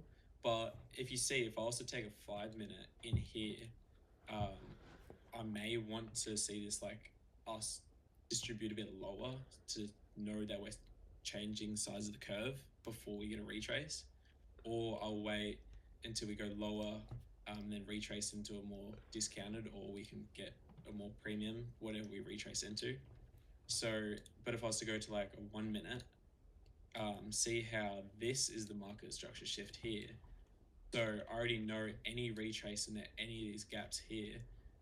We've already confirmed that this is the lower time frame market maker model. So I can target this very safely by getting in on any of these here, which if I'd probably have to go to the 2 minute to find a clean one. Here, I could enter on that, stops just above here, and then I could make sure I'm break even at these like relatively lows, and then hold runners or like hold more. But I'm fulfilling this market maker model here on a low time frame, and then on the high time frame we don't have that yet. So that's why I'm making sure I'm break even or got partials off. So really, it's not a 2022 model. I kind of just trade market maker models fractally, I'd say. That's banging there. And So, often your entry is I'm the just low risk. waiting. Yeah, and all I'm doing is just trying to get the low risk, whatever it is. In this case, we get this 2 minute, which fits perfectly, and we fulfill this. Then we can wait. Bang! Do we get anything more? Bang! Here's like an entry, I guess, but I don't know. This isn't my favorite, but that's why I could have got up here anyways. But yeah, or there'll probably be a 15 opening up here, and I can enter in on like a 15, and then I can, oh shit, so there's like a 15 opens up, and then I can just scale my way down, make it even lower thing here. So what, got a market structure shift, this is a lower time frame one, wait for some sort of retrace, enter in here, wait for this market maker model to be filled, go break even here maybe, leave runners for down here. So it's literally just market maker models. When you understand market maker models, everything changes for you. Facts. So it's just, you get accumulation, you don't need manipulation. Then you get first stage, second stage, up, and this is where I'm looking for my trades, right? So we tap into a high time frame PDA, come down. This is, we usually get market structure shift, come up higher, low risk, and then we get whatever it is, might be something like this, bang, and we complete the objective, which is this original consolidation. This is the smart money, and this is where I'm trying to get an entry in, somewhere in here. But it's all fractal, that's the most important thing. I'm just trying to complete, because while this might be a market maker model in a low time frame, this is the high time frame one. You just gotta look at it all. So yeah. I pretty much just trade market maker models. That's a very simple way to say it. Yeah, and he's looking for the low risk in a market maker model. That's pretty much the exact model that I use to trade as well. Like, I do often will take that, but it's just the easiest, to be honest. It's great. It's a good model. And you can see, here we have a 2 1 minutes or something. You might enter off the bottom one, but then you just put your stop above the top one. Yeah. Or maybe there's just 1 2 minute, you can just enter off the 2 minute and have it above here or something. Like, yeah, it's just, we're just entering low risk. That's all it is. Yeah. Yes, sir. So you're in and out within like 2 minutes? Pardon? It depends, right? So see how this trade, right? We're on the 1 minute time frame. We only get the entry here, and this is the, like, my break even or my partial spot. So in this trade, it took what, 1 2 3 4 5 6 7 8. It took 8 minutes. That's because I'm on the 1 minute time frame, right? But if I was to go to the 5 minute, if I wanted to complete this, say I got an entry in, let's just say here, this trade would have taken, what, these are all 5 minute candles, so this would have taken like more than an hour. So it just depends on what time frame you're trying to complete the model in. But yeah, usually the lower the time frame, the quicker you can get your partials off. But yeah, it just depends. Yeah, every situation's different. Yeah. So you go break even when the candle closes, or the full candle has to close underneath? When you just get a wick. So say I get this wick, says like, so if I draw a premium and discount, right? Yeah. I'll have what I'm looking for is any liquidity below discount. It's like say I'm trying Or to short. in that case, it's an unmitigated 5-minute. Yeah, so right here, this is my first draw liquidity where I get partials, and then here is where I'm holding for full draw liquidity. So here, as soon as we wick into that, I'm either completely out or I'm like 50 or 70% off or whatever. And break even. And then, yeah, and then I'm also going break even on that. And then the rest, I'll just let go, or I might drag a little bit into profit. Who knows, like, but yeah, it just depends what time frame and anything. The main thing is understanding. Honestly, it's the most simplest. Yeah. Main thing is understanding where we are in the market. The most simplest. Oh my fucking god. Fuck off. Yeah. Yeah. It's the most simplest model to understand and execute on. That's why I highly recommend it to anyone. Yeah, 100%. It's a good model. But it all, really does stem from having a good understanding of market maker models, where we are, narrative, and then that allows you to formulate high probability setups with that. Like, you can't just be pattern trading anything. Like, there's never going to be a set pattern trading sequence that just works. Like, you do this, and then bang, that happens. Like, there's always going to be an aspect of discretion, and understanding where we are in a higher time frame is very important alongside market maker models. Yeah, we have the 5-minute here, and then we can go down to the 2-minute, and we can get an even lower time frame trade off in here, and then also get a higher time frame trade off in here as well. And then you go up higher, and it's probably even higher one and higher. And Yeah, EJ, what's your YouTube? Do you have a YouTube? You can plug the YouTube. I don't. Go to my IG. I actually which is I've been IG? dropping source in the IG. You watch my YouTube will go over like some stuff regarding market maker models, but obviously I don't necessarily talk about EJ's market maker model directly. Wait, underscore NQ. That's my YouTube. Watch EJ's just Instagram. Bro, it's the same as I have a video on it. As my reels, where you can almost go through and note take like mine or EJ's reels, and it's valid, bro. Even though you're watching reels. And Steel's good too. And Steel, yeah, of course, and Steel too. Yeah, absolutely. But yeah, I feel like the thing that makes my model the thing that makes it stand out is the simplicity and the fractal nature, and the thing that makes Peyton's stand out is the good feel and the protected stop loss, I'd say. Yeah. So every entry model has pros and cons, but we all use the same narrative to get our trades. Exactly. Yep. Yeah, take picks and go over them. And even though narrative is like technically subjective, when you learn to do it right, you often end up all in agreement. That's why you see me and Steel taking the exact same trade sometimes, because of an understanding of narrative. Bro, I take the same trade as you, even though we have different entry models. Even with different entry models too, exactly, right? Yeah. Exactly. Your feel just might be slightly different. I'll be looking like, fuck, I just took the exact same trade. Yeah, even last live stream, like, you were only trading your model, I was only trading my model, and we both ended up taking the same trade. It's obviously slightly different feel, but exact same narrative, same everything. Yeah. That's how you know you're doing it right. Yeah. And bro, the method works because it's repeatable. Like, if you can't repeat it and you can't have like a bunch of students or a bunch of people all doing the same thing, it's probably not a very valid method. Yeah, we're both Aussies. EJ's from like Melbourne, near Melbourne. Yeah. And I'm from Sydney. They want to become a millionaire. What about you guys? Where are you guys from? I think the biggest thing was definitely market maker models for me when I figured that out. Definitely a huge part of my learning. Yep, I agree. Samir, are you saying something?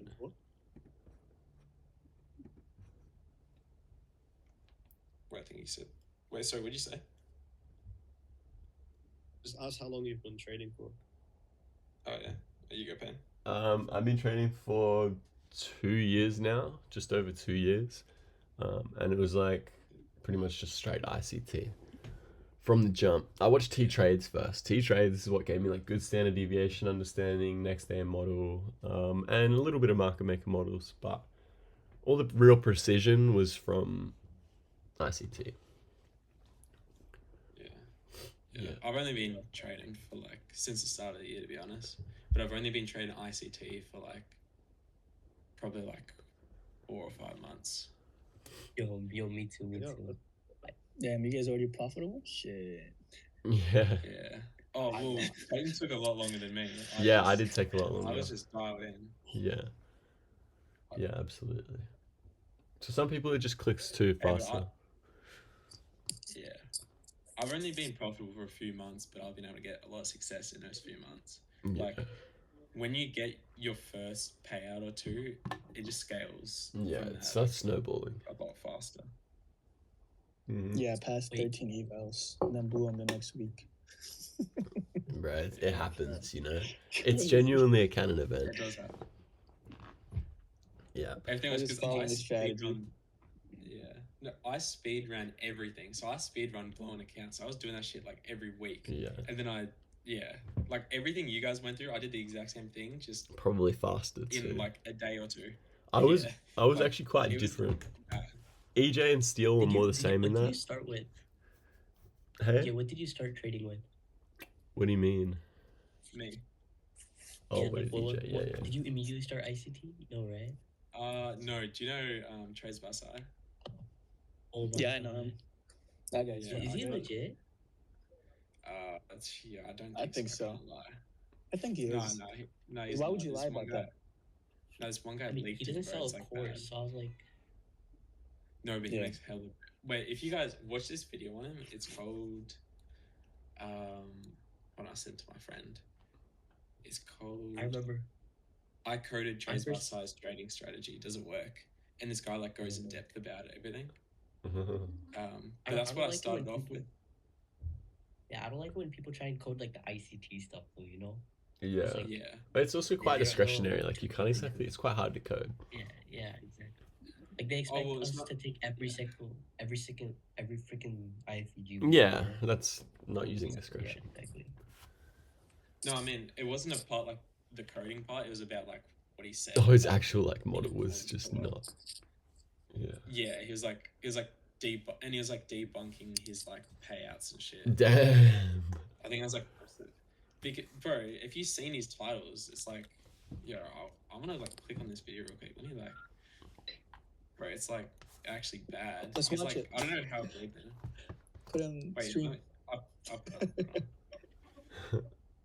This is change stream. Using ICT, IPG. Guys, I just got a question about the fair value gaps and the imbalances within them. Yeah, what's good, Bruno? Good. How are you? Good. Yourself? Yeah, good. What was your question? If you look at NQ on the 4-hour chart on the 2200 candle from Sunday, it just has a 4-hour gap, right? But there's a tiny volume imbalance to the left of it, and I know you typically would take the gap to the close of that candle rather than the wick because of the volume imbalance. Are you talking about the volume imbalance is like 3 ticks. Yeah. So when do you get to the point where you like think, oh, it's too small to count? With a volume imbalance, I'll count it no matter how small it is. So you're talking about this 22 one here? If you can see my chart. Let me just from Monday.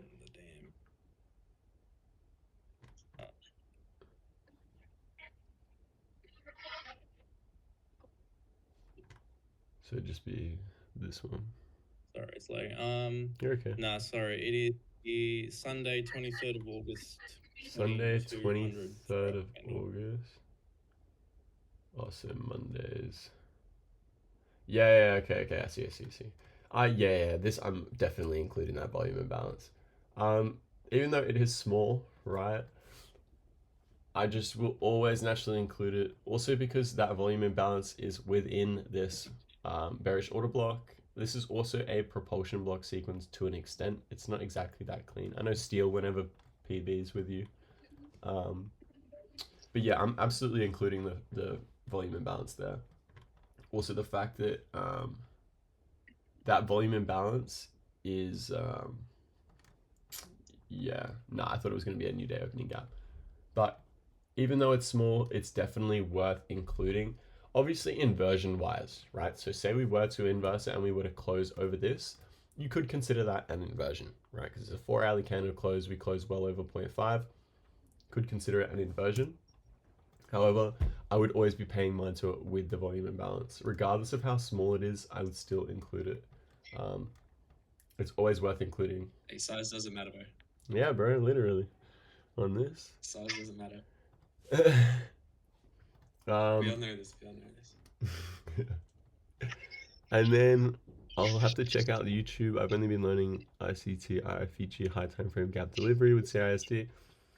Yeah, no, I think that's really good though. Like that is a very good model, especially for understanding narrative. You're picking a high time frame PD array. Highest, was that Samir? Highest time frame inversion is valid. That's very much so like the PB trading strategy. SMTs are something that I use a little bit differently to a lot of people because ICT doesn't exactly talk about SMTs all that much. But T-Trades uses SMTs a lot. Right, I'm going to have to mute Samir.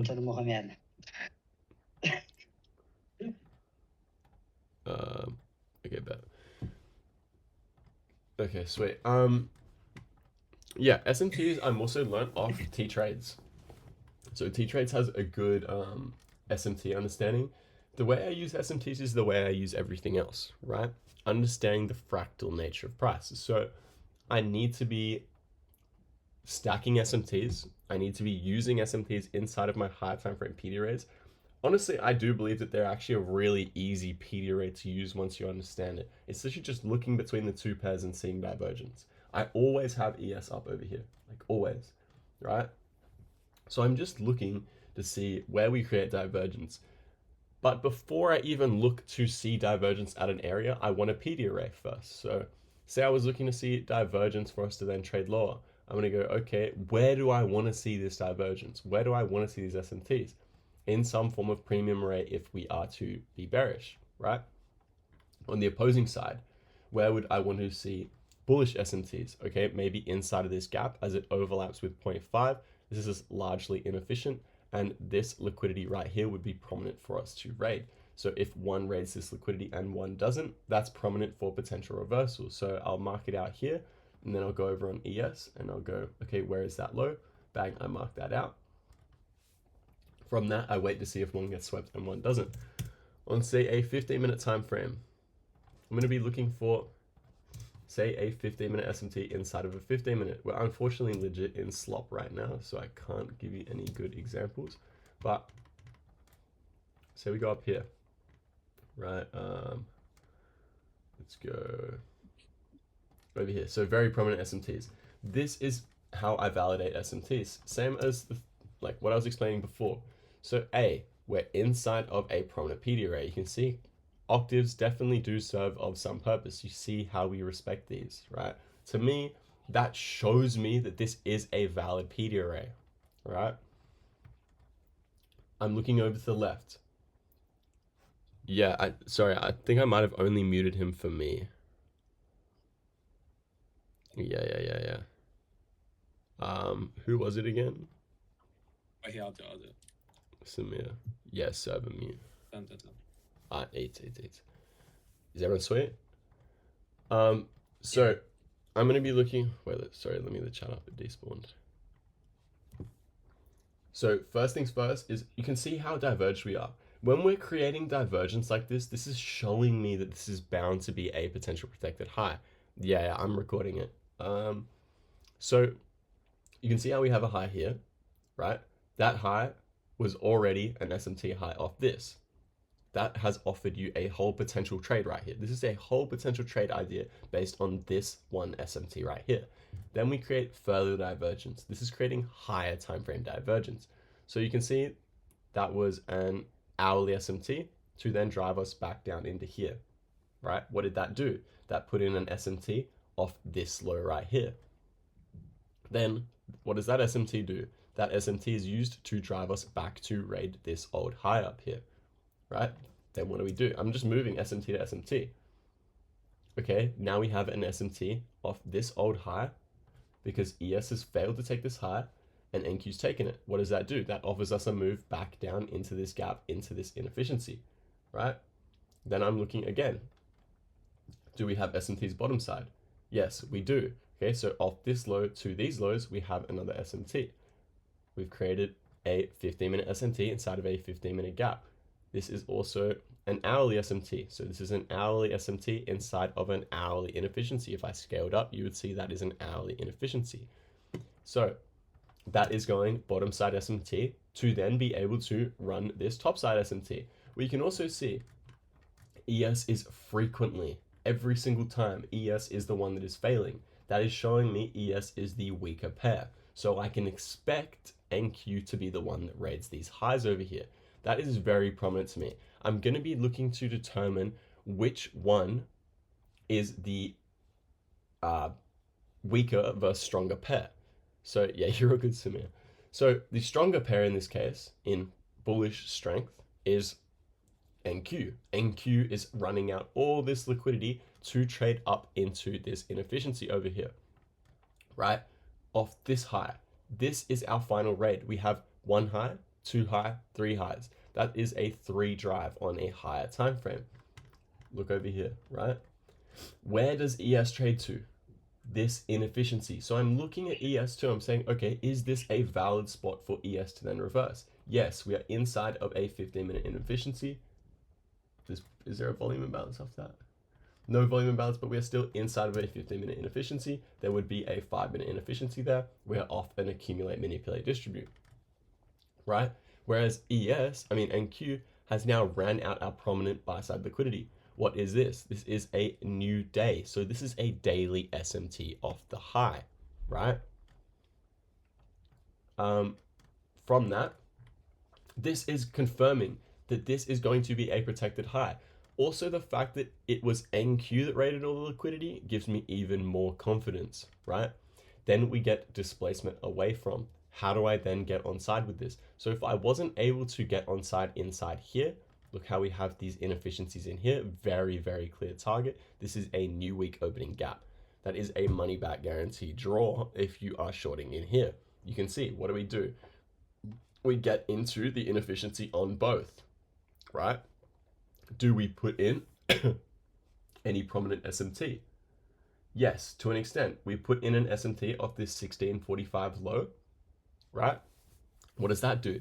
That allows us to drive back up into, look at this swing, where is our inefficiency? This 15-minute gap right here. So it drives us up into this 15-minute gap. What is this 15-minute gap? It is a premium array. Why is it a premium array? Draw up premium discount. Also, right? If we have now flipped and we are looking to fulfill this very clean market maker sell model, what is this? This is going to be our 15-minute low risk. So yes, up in here, we would have offered a 1-minute low risk that I was probably getting on side with, right? As you can see, look at the time. Like if I zoom in here, this is a very good example. I'll go all the way through this and this will be crazy. So drop OTE, back straight to OTE, straight to the only inefficiency in this range that is valid. This is a discount array, serves no purpose. And the reason it needed to come back up into here is because we rebalanced some of this inefficiency. So from this, I'm going to be looking, okay, if this is our low risk, let's look for SMTs off the low risk. What do? Off this high, we put in a 15-minute SMT inside of a 15-minute unmitigated gap, right? Very, very clean. Even though ES has rated this low all the way down here, what is this low on NQ? It is still low resistance liquidity. So this answers the question before about, okay, if one has already taken my terminus, how do I know that the other might still or might not? Is it low resistance liquidity? Yes. Where is it low resistance into? an unmitigated gap. Very, very clear draw. Massive unmitigated gap that will need to be rebalanced.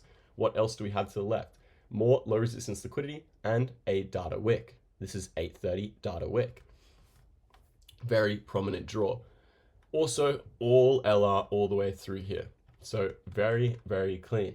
Then if I zoom in, right, so I'm going to go replay just to make it cleaner. Then if I zoom in, so we're diverged off the low, however, we are also diverged off the high. There is no need for us to run this high. We already rated it 3 times and we have the prominent SMT off it, right? If this is our low risk, we then get displacement and inversion away from, you could take that. As I keep scaling down, right, I'm going to be able to improve my precision. So you know how I was saying this is a low risk on a 15-minute time frame? This right here is also a 1-minute market maker model or a 5-minute market maker model. So if I zoom down even further, pretty sure I actually remember taking this trade. So one thing about this sequence right here, yes, it is not that clean in terms of like V shape, right? However, we've had a complete up close candle that is efficient in buy side delivery. And then we have a down close candle that is efficient in sell side delivery. So this whole range right here is efficient in price delivery. There is no need for us to come back to this high. This is all efficient price delivery. Through here, we've accumulated. We then come to our open, right? 7 o'clock opens. What do? We manipulate. 7 o'clock manipulates. Do we put in a prominent SMT? Look over to the left. 631. So no prominent SMT. However, it is inside of a completely efficient price delivery run. And we have our SMT off this. Okay, so out of this whole range, what do we do here? We open at 7 o'clock. What do? We manipulate, accumulate, manipulate. In that manipulation, we created a gap. That gap, look at the time, 7 o'clock, that is our first presented fair value gap. See how we raid that, we inverse it. Look how we come back to it. We come back to it. Why do we come back to it? Because out of this range, these are all discount arrays. They are inefficient, however, they are discount arrays.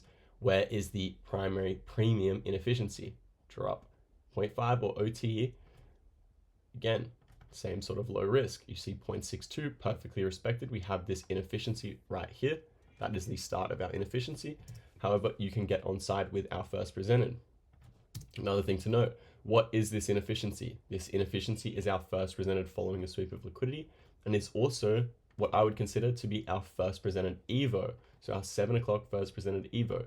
You can see how by stacking these, this is giving me a area of essentially high resistance, right? So we are likely to not trade through this. Obviously, you also have other things that I'm stacking, changes state of delivery. Look how there is a cluster. There's a cluster of PD arrays that align in my favor. What else do we have? To our change in state, we can go standard deviations. Okay, I'm going to be looking. We didn't tap 2 to 2.5. We went to 1. We went to this inefficiency in here, and then we had to draw more liquidity. So we draw more liquidity. What do? We reject off this PD array. We create a rejection block.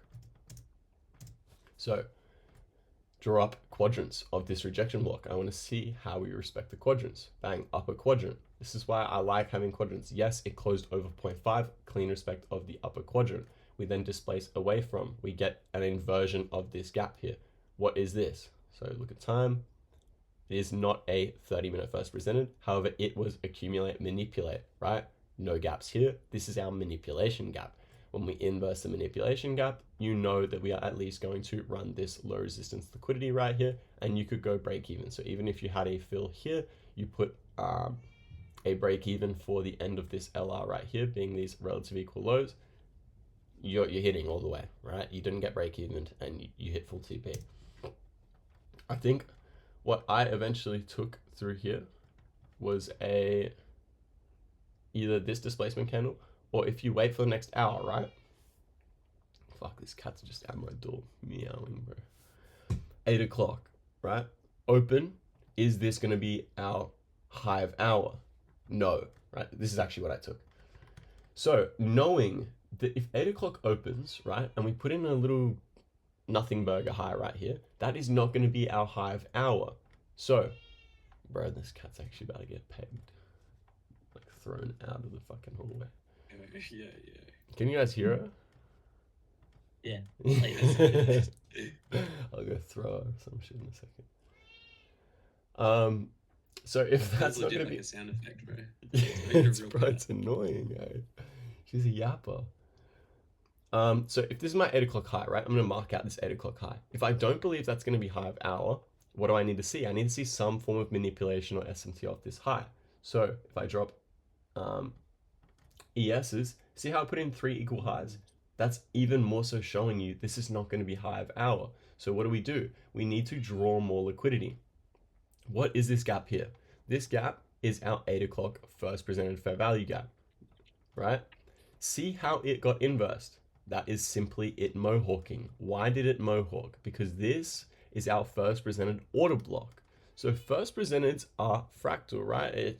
It applies for every PD array. GS gaps, bro, that guy's a retard. Sorry.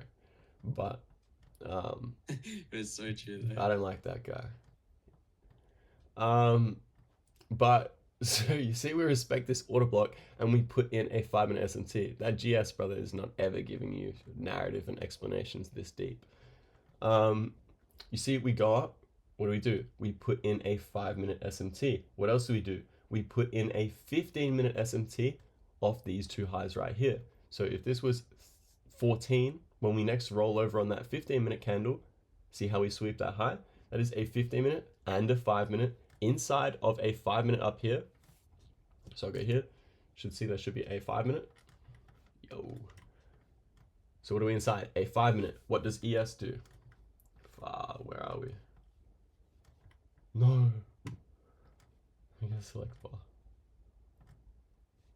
Wait, quick. I was just wondering, how often do these SMTs get presented? Is it like every time? Every time, bro.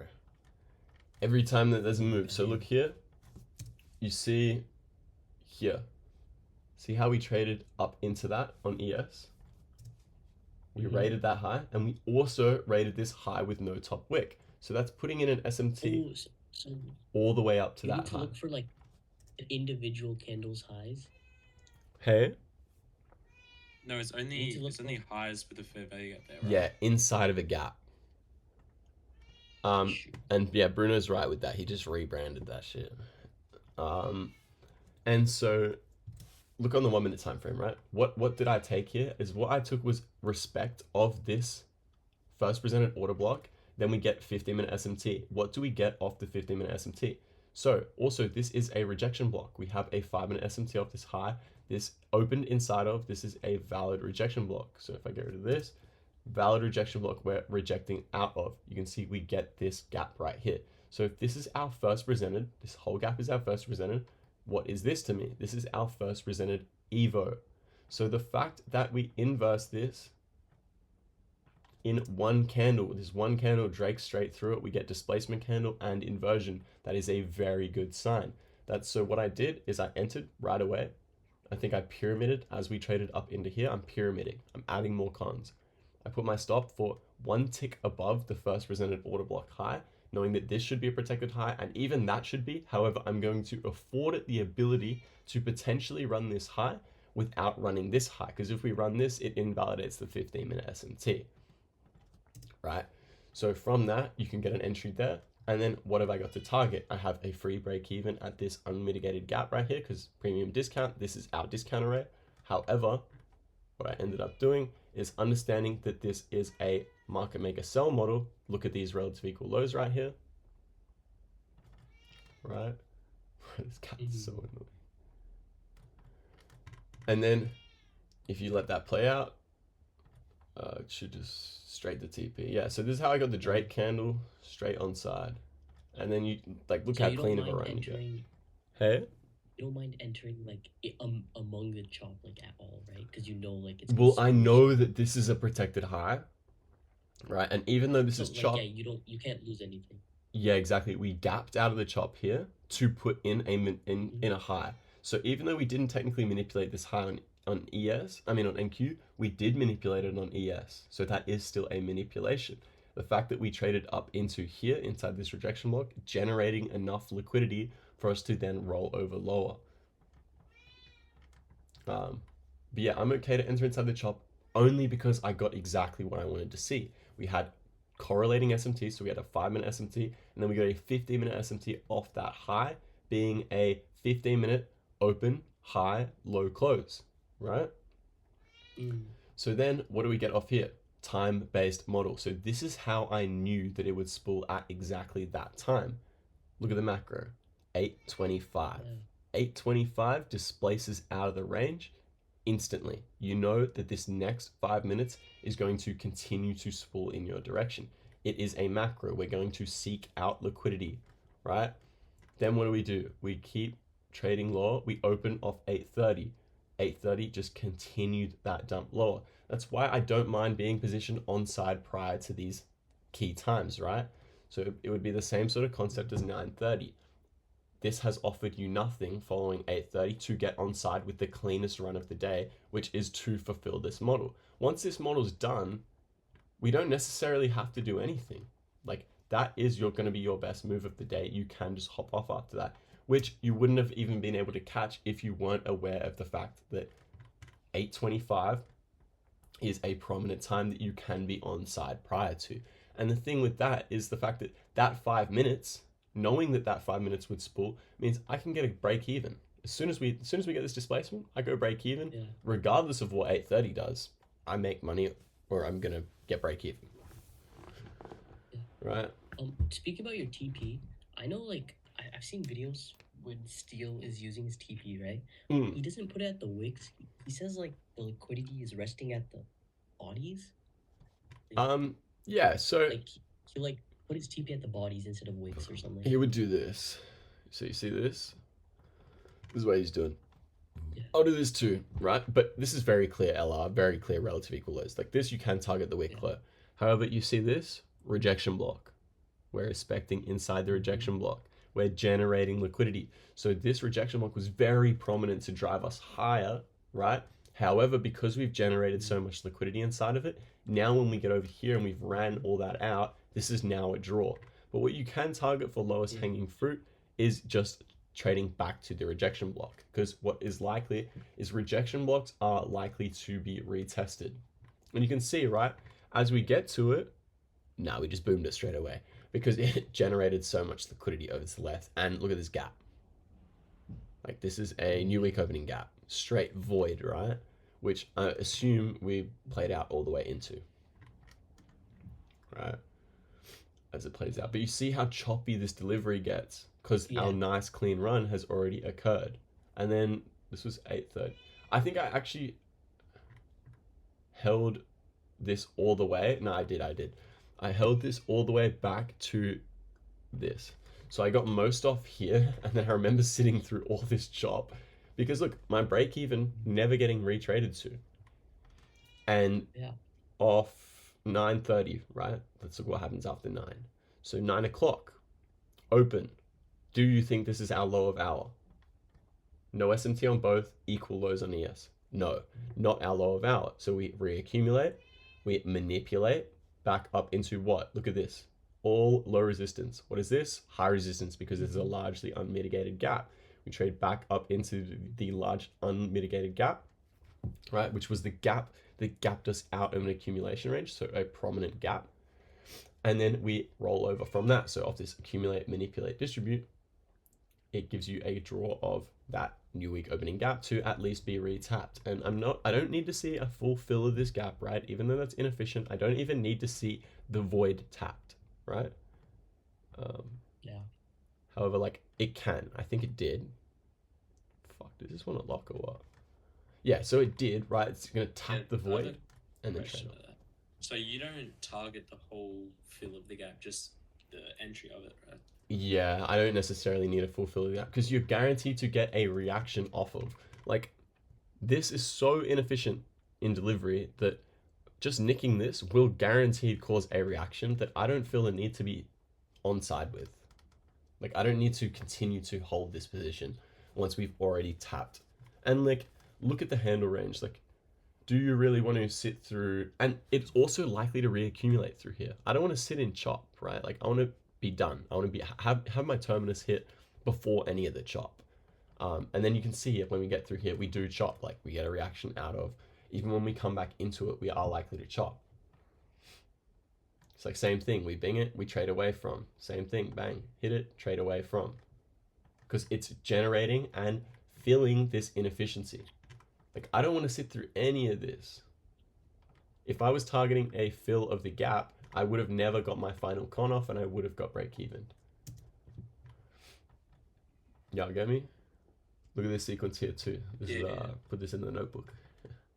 Look at this. SMTs, spamming SMTs. Absolutely spamming SMTs. Prominent low. I would consider this to be my prominent low. 1, 2, 3 drives. We rated SMT. What is this? Rejection block. Rejection block. Wait, so we created a bunch of SMTs, but we kept filling the SMTs. So we're inside of a prominent PD right now, right? We're inside of our new week opening gap.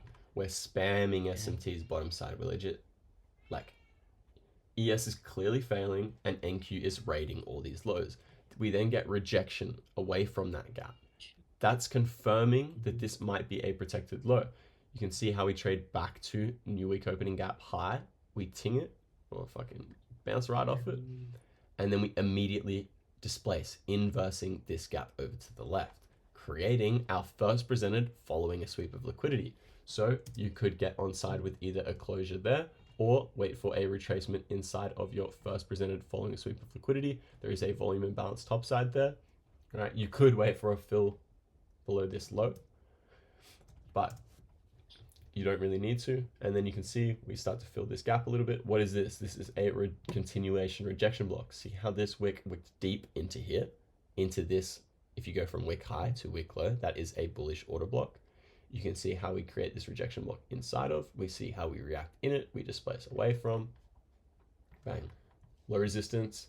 Look at this. This is some form of original consolidation that was generated for later. So even though it's accumulation, it's for later, right? It wasn't for us to accumulate, manipulate, distribute. It was for us to just leave this for a draw to be like targeted later, because there is a 5-minute unmitigated up here too still. And then you can see how ES failed to, right? Because ES actually already put in a prominent SMT off this high. So it doesn't necessarily need, it's now going to be the weaker pair. Also the fact that see how NQ drew all this liquidity off all these lows and ES failed to, it hasn't generated enough liquidity to come all the way back up here and raid all these highs. Whereas NQ has, and then again on the other side, even though we jabbed out this liquidity, what have we done? We've created some form of consolidation. This is going to be a target for later. Also the fact that we left relative equal lows on ES, so it would act as a target for later. See how it plays out. Yeah, comes back into that range. And then you can see, so my terminus would more so be, even though this is my LR, as soon as ES takes my primary draw being this low, you can close that, right? So wait, since we have that like fat SMT, right? Yes. Would that low on NQ be protected? This low?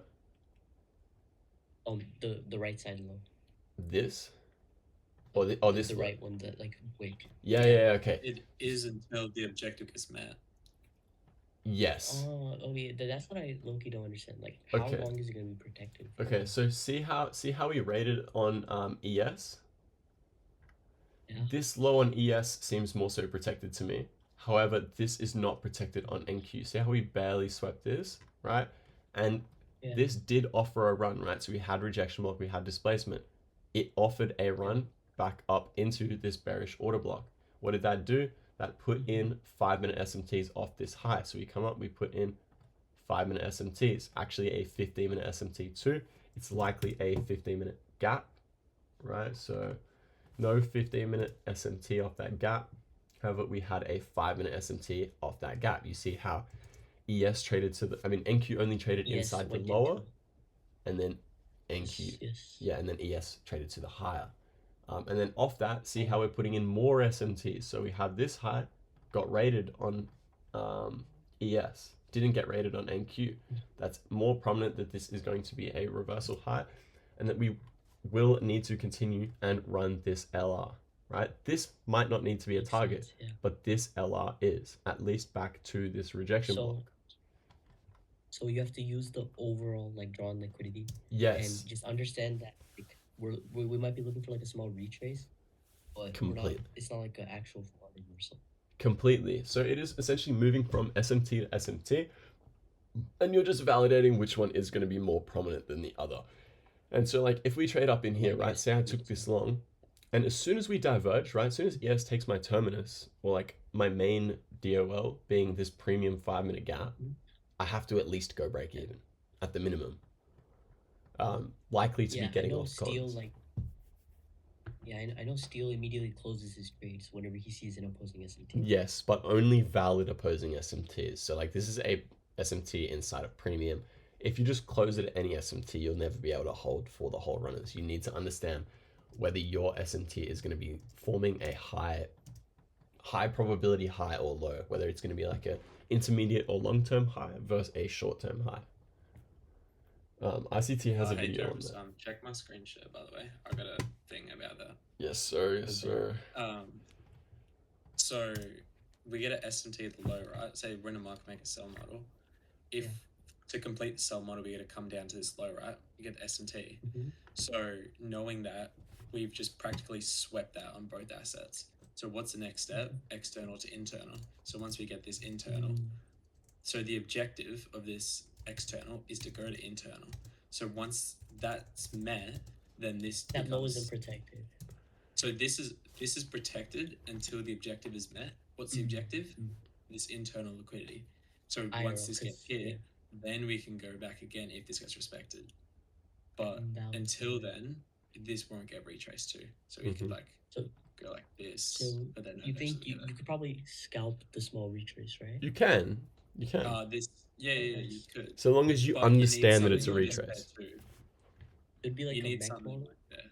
Yeah, completely. Yeah, you need to make sure you have a fair value gap to support this as well. Mm-hmm. Oh, I see. And does the fair value gap need to be high time frame, or can it be like a 5-minute SMT, 5-minute FVG? Yeah, it can be that. 5 and 5 is fine. But 5 and 5 is more so going to be like retracement plays, right? That's going to be, if you have a 5 and a 5, you might only be targeting the 5-minute unfilled in premium rather than targeting the whole swing. The higher the time frame and of both the SMT and the gap, the more likely it is to be a decent run rather than a retrace. Yeah, but then if we respect this, we can see these range lows. Exactly, right. Even when we have an SMT. SMT, perfect. Then we're good. Yeah. Exactly. I hope you guys are clocking But this. that's if we're I've just bearish. been spitting crazy sauce. I'm not gonna lie. Probably dropped too much sauce. Probably dropped too much. That's my whole mentorship out the window. Y'all just got it for free. Is this what Steele puts in his his stuff probably? It's like he has a VIP, right? Yeah. Pretty much exactly that. Bruno will be able to tell you. Bruno is in there. Oh yeah, Bruno's. Yes, sir. But yeah, pretty much exactly that. Like, the best way to do it and the way that we like to teach is really forcing you to develop an understanding of narrative. And I talk at a pretty advanced level, so I understand that sometimes it's hard to clock, but I'm like, the way I'm spamming this narrative and like stacking everything in my favor is literally just how I read the charts now. Like, I'm literally just going over exactly how I read the charts. There's too much sauce in VIP. Yeah, exactly. Hey, Bruno, what's better, these calls or or Steele's calls? Gonna be honest here, bro. Lips are sealed. Oh shit. Oh shit. Damn. Bro's trying not to get kicked. Yeah, Bruno. You're already paying for the other one, bro. I might have to kick you from here, too. I'm trying. Yeah. No, I'm sure there's a lot of sauce in both. It's obviously going to be slightly different, too. No, you guys are great, too. Like, appreciate it. Just needed something a lot more direct and personal. Wait. Yeah, completely. Still, because obviously a mentorship's going to be like framing a legit framework of exactly how you should be trading. And like a guide. Yeah, exactly. Yeah, for sure. You do need that personal, like, one-on-one to an extent, and it helps so many people. Oh yeah, Steele's actually so good. He's extremely supportive as well. Yeah, no, it's good. Like, random stranger on the internet is like the best support I've had than like my friends in real life. Yeah. Because, bro, it gets investing. Like, we do just care about seeing you guys do You well. have friends? You guys have friends? Does anybody here have Yeah, friends we're that traders, trade? bro. Hell no. It's just me and my girl. Yeah, valid. Yeah, you guys are girls. There. I'll just be sitting inside all day by myself on the charts. Yeah, you got a girl, bro. You cannot. Yeah, you're having, bro. You're laughing, bro. Yeah, and I got fortunately have a mate that I learned all trading with, so yeah.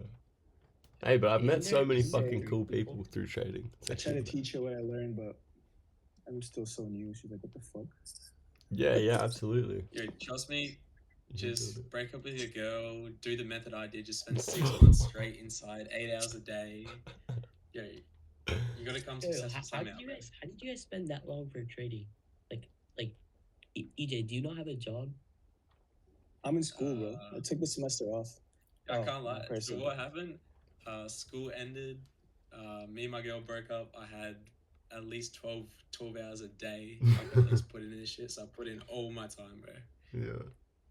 I low-key just But every structured. week and second, I was in that shit. Yeah, I structured my entire life around trading. So like, when I was working a job, like I still do work this job just for like fucking sake of it. You still work the job? Yeah, bro. I coach kids. It's pretty fun. It's like where I actually developed the enjoyment for it is teaching. probably satisfying. It's probably satisfying. Whoa, Epstein. Yeah, bro. Whoa, Epstein. Come on now. Kids and fun? Oh no. No, bro. And kids, oh hell no! How the fuck are you trading? 9 to 5, have a girlfriend and You have kids. EJ in his room 12 hours a day? Yeah, see, Kids? that's Oh, your comp, shit. bro.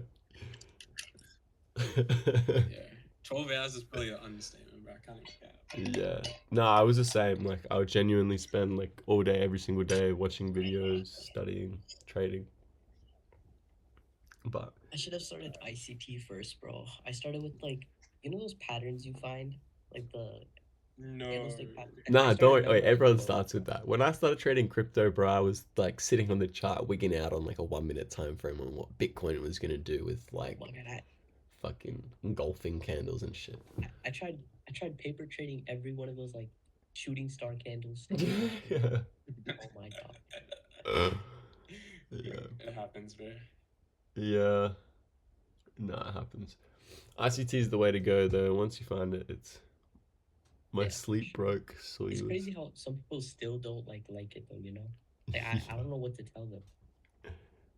I'm glad you stayed too, They always ABZ. reference the E-Man trading video. Iman Trading. I've heard of him. That dude exposed like basically everybody. And he exposed Oh yeah. ICT as well. Bro, that guy likes to hate on everyone. I'm swear with to you, God, I get it, Bruno. like- Fuck that guy. Dude, he was telling people to go out there and statistically find your own edge, bro. Like I can't do all that. Just go start raw dogging the charts. Nah, bro. Yeah. Nah. Yeah, I don't back that. I think the people that just like fucking hate on absolutely everything is just like a sign that he's clearly not been able to make anything work. Because it I works. watched it and he's like, he said ICT lost like, was like 5 trades live on stream over his whole career, and so he's a phony, bro. Bro, yeah, like what? Like when bro, he's people not allowed were to trying lose to a single say- trade. When people were trying to say how he lost the Robbins Cup, like he lost the Robbins Cup because they were trying to signal bot him. Yeah, damn. And that's what he said. Oh wait, It's yeah, 'cause people the- like hunting his stop loss or something like that. apparently the people who hosted the tournament or something, they Yeah. had a live broker connected to his account or something. They're What? basically making bro? money off his grades.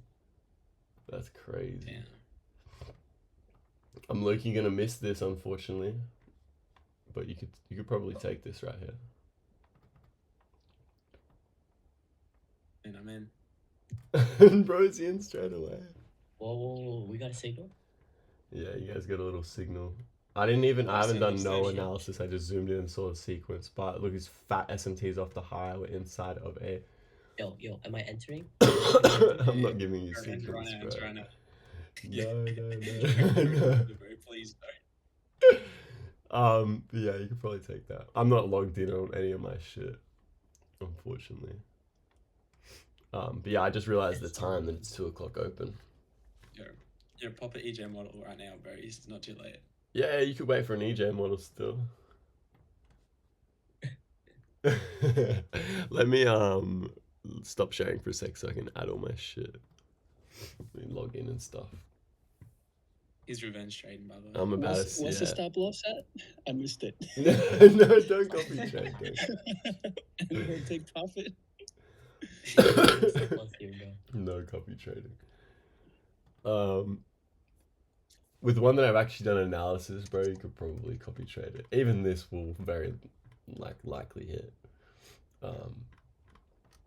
But we haven't had any first presented creation. If you see like a first presented, you could probably get on side with the first presented too.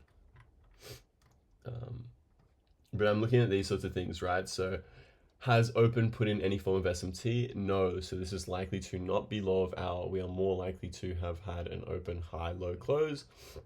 Also, this is an accumulate, manipulate, distribute. We have lots of LR below. We are super diverged. Oh shit, I realize I'm not even sharing. And we're super diverged off the high. It's alright, boys. I'm in. I hope this hits SL, bro. SL, what? Now, enter now and take target 202. Stop 265. 265? Yo, why is there actually people copy trading? It low-key doesn't look that nice anymore. Because we target. No 5-minute bottom Yo, side. we have no targets, bro. This is not good. Hey, just target all the LRF, bro. Yeah, bro, target's all the way down. Yeah. Bro, break even's already been hit and I'm in drawdown. That's not good. No, the bro, I can take it. Oh, hold up. Wow, It moves so slowly and smoothly. Are we in London session? This is my model, yeah. Yeah, this is London This is my session. model, bro. This has to hit. To be fair, yeah, it did create some form of first presented, but see how the first presented's like tiny? You'd need to see the 30-second gap hold. Yeah. The only other This issue is with my it, entry, though. I would enter there and put my stop there. Oh my god. your only other potential issue is ES failed to run any real buy side. So ES traded into an RB, but didn't run any prominent buy side. I also much prefer to wait for 3 a.m., right? So if we've been bullish all day, right, essentially, we've pretty much been bullish all day off this AMD. There's a few things I'm going to do. I'm going to drop, okay, where are our standard deviations of this swing? So change in state standard deviations is going to be from here to our change in state. Oh shit, I keep forgetting that I'm not recording. Let me log in and then record. Or Also, stream. by the way, yeah, the reason why this is failing is because our drawn liquidity is legit already been taken. Like The 5-minute we take this unmitigated. external level. Yeah, we take the external levels out here. He already tapped in the 5 minutes, so we already should have been break even on this. Yeah. And then we could have held for the second 5 minute, actually, but not even. I don't know. Or we could just went for a 1-to-1, which is. I thought the displacement candle was quite nice, right? But it was a little bit of a pattern trade. Wait, hold on. We're rejecting from the. Yeah, because that's what the target is. Hold up, let me log into my fucking thing, and then I'm gonna full port revenge trade. Yeah, trust it's not too late, bro. It's never too late. Oh shit, it might be too late. It might be too late. Oh, there we go. Oh no. Did you enter it with me? Like, what did you take that on, EJ? Or did you just paper trade that? That was paper, bro. I was not entering that. Yeah, facts. 1,000 cons on that thing. Oh, you had 1,000 cons? Oh, wait, hold on. It's not too late, bro. I can re-enter. Enter on CISD, maybe. Have we even rated that high? We haven't even rated the high still. We perfectly rejected Yes, the 5 minute yo, rejection. trust. It's good time. Actually. Is this the dodgy strat? Say I wouldn't have taken that one first and then just take the second one. I would have manual. Literally, bro. No, I didn't take none of them. Just like, yeah. Jimmy, you should hop in and copy trade, bro. I'm gonna try blow on my accounts here. I'm done, bro. I'm done for the day. Oh, you already Done for the traded? day. Yeah, I traded that back, bro. I just caught two nice moves. I caught that short from 130 down to the 5-minute SMT, and then caught the long pretty much off of that to those highs. 130, where yeah, price is very reacting nice. off now. Very nice. Yeah. I didn't even see any of that, bro. I was in replay the whole time. Yeah, yeah. I when I jumped in earlier, I saw you were like doing back testing. I was like, oh, I've just been doing, bro. Dropped I'm out. crazy sauce in it. Crazy sauce. Yeah, bro. I went to You take. entered before market. Pardon? You entered before market even opened. Yeah, bro. Took the 130. You took. Yeah, I entered before London session. Yeah. Yo, wait, when does London open? 2 o'clock. 2. But Wait, Jimmy's why'd trade you was enter good, before? right? Because it was a 30-minute open high low close, whereby we rated New York PM high. We would have had very clean 30-second inversion and displacement, and then good draws. And then EJ, good flip you off that. all my explanations on the story. Okay, My story. Yeah. No, nice. Good shit, Jimmy. Wait, do we have an SMT? Wait, we do. Valid. How do I get rid of this? Yeah, let me just pyramid a bit more. Pyramid a bit more? Yo, did you go to college, bro? Hey? Wait, who, me? Aiden, did you go to college? Me or EJ? No, you. Both of you, I guess. Nah, so I'm still at uni, technically. But I don't really like do Wait, it you're at uni? properly. Yeah. At uni? I don't do it What's your properly though. major? Hey? Your major. Business analytics. I study commerce. Oh, tough. Absolute waste of money, bro. That's what it was. All-time waste of money. Yeah, I don't want to do Do you go to uni? EJ? I go to ICT University. yeah. I go to ICT University. That's the real degree, bro. Yeah. But ICT said it himself. He said there's a PhD level of knowledge that he put out. Oh, completely, bro. Yeah. There's everything you could ever need and more out there. What's my leader account? 24 eats was. Alright. Let me share my screen. Year 12, I can't lie. Hey? So I barely passed year 12, I can't lie. Really? I actually sweated through year 12. Alright, let me show you. I'm not fake. I didn't take any of that shit. There's my executions. No executions.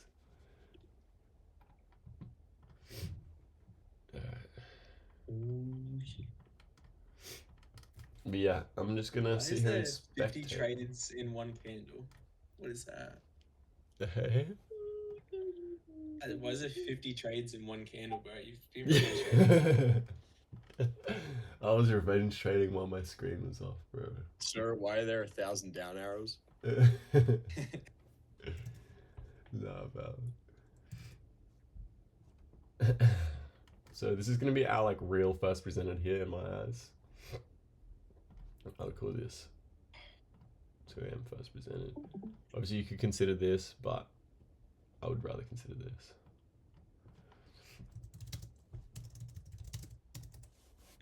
So we just pick and choose now. Okay, I'll give you a reason, okay? So this is a small gap that then got absolutely ran through twice. So even though at that time I might have considered it first presented, the fact that it got ran through twice, not so prominent. I'll still draw it up sometimes, right? But if anything, I'm going to call this first presented and then the other one Evo. So, but this is going to be more prominent to me because it was a gap that was created to sweep a form of liquidity. Yeah. Alright, let me just go take a piss real quick. Okay. Let me just enter 1,000 more cons real quick. Just flip my bias.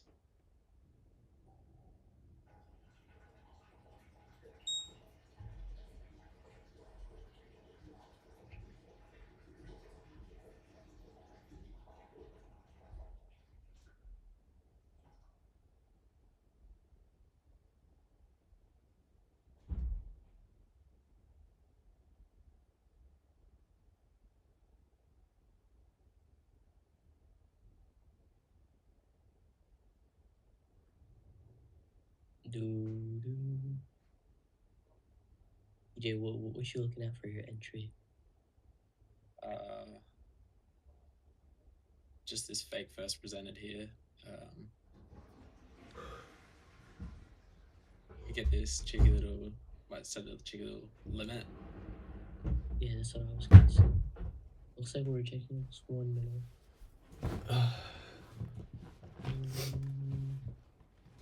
So I'd actually just consider these as one inefficiency. Oh shit. What's your hand This is a range? 2 minute. Hey? Oh, this is a 2 minute. 2 minute? Yeah. Yeah, nice. Wait, so do you just join, say it's like 2 1 minutes, do you just join it up, or do you actually go to the 2 minute? Like I just Well, so realistically, I would only ever take this inversion if we close below this anyways. So, yeah, I just mark it out as 1. Okay. If we get like Oh displacement. yeah, you're looking for shorts, aren't you? Hey? Oh shit, why am I in buys? I said you're looking for shorts, aren't you? I didn't buys my stop loss. Yeah, And I wouldn't you'll take necessarily be profit. looking for longs. Yeah. Oh, Just because you got to think, so 2 to let me just- 2.5. Yeah, we gotta stop, but yeah, so I'm looking for this to be reversed. Hey. Yeah. Honestly, I'm not really looking for anything yet. I just like the SMT off this high. The fact that we already have hella SMTs over here. We're in 2 to 2.5. Like displacement would be good. Yeah, true. If we get like, because we get 2 minute inversion if we close here. 2 minute inversion would be pretty crispy. But failure 2, I'm very well comfortable to just wait for 3 a.m. If we've been bullish all day, it's almost more likely that London continues that sort of same direction. We maybe reaccumulate and then second hour rolls over. But we shall see. We shall see. I haven't even drawn up any of my high time frame shit. It's been on replay the whole Also, time. how do you? Yeah, true. How do you know what time frame SMT like you're in so fast? Like you say it's like, oh, it's like a 5 or 15 minute SMT, but you won't even look at the 5 or 15 minute. I'm just looking at the times. So I'm just like, I'm hovering over the candlesticks and I'm looking at the time at the bottom, and then I'm just like doing the maths pretty much. For like, obviously, you know, every 15 minutes changing, it's a change in the 15-minute candle. Like, if you just, I don't know, just a little bit of quick maths, G. I'll show you in a second. I'll show you more properly in a second. Hold up. Let me just write for our BSL.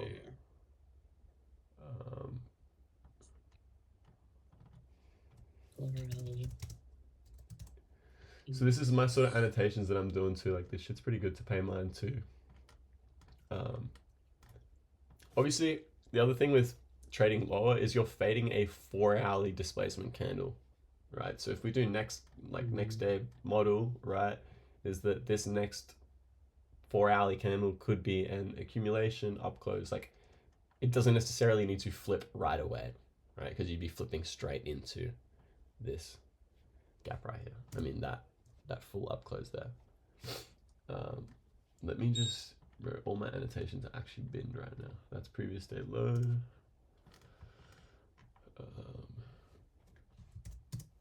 I gotta do a full top down real quick. I don't like trading without a full top down. Oh shit! I just lost a couple. Oh, I just lost a couple dollars. That's all on. Wait, what? What the Drake? Yo. This is my live account, bro. Yo, what the Drake, bro? When did that happen? I changed time frames and I didn't see that happen. That is the issue with fading the 4-hourly displacement. As nice as those SMTs are. How much do you have in your live account, EJ? No, it's like a bill, bro. Like a what? Just a B, bro. A bill. Couple bill. Oh yeah, nonchalant B. Yeah. I just lost 400k, but that's fine, bro, because it's just Chill. Just a percentage. Yeah. Facts. Small percentage of a B.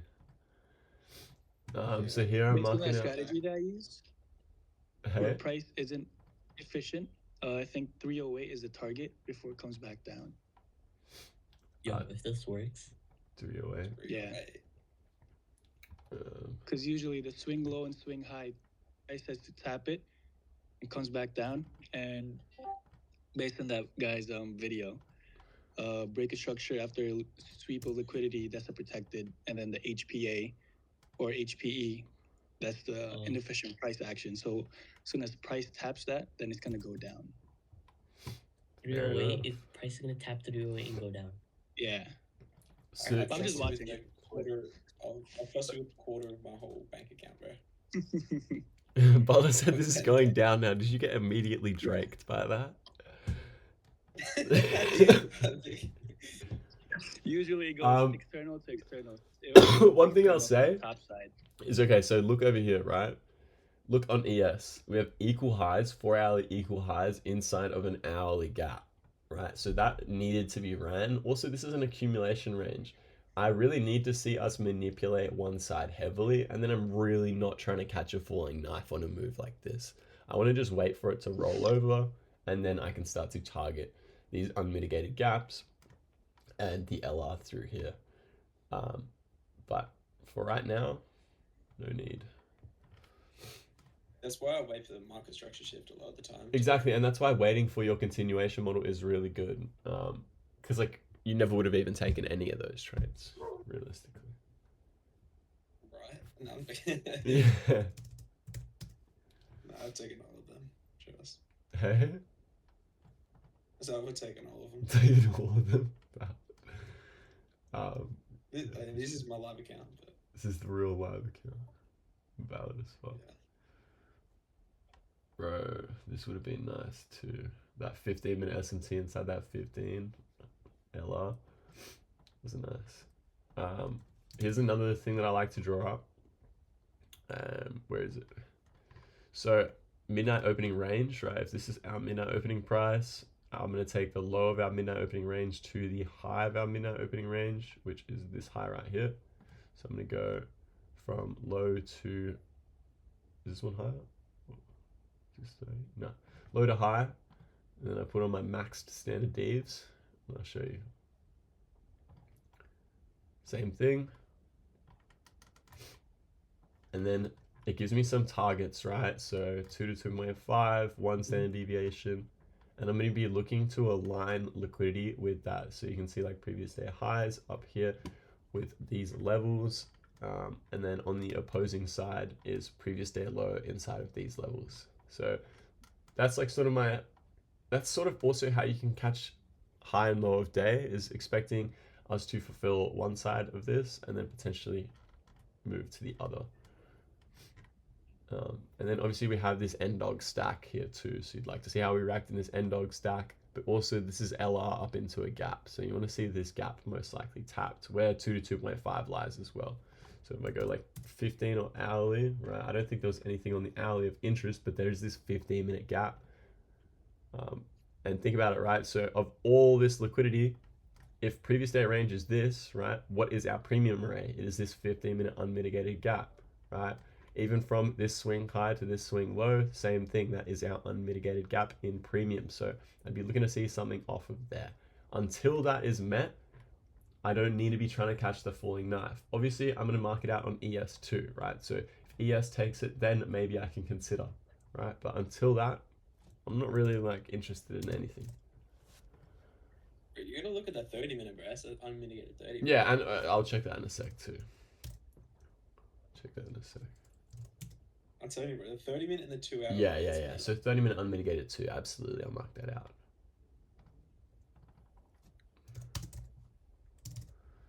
Uh, 30 unfilled. 30 unfilled.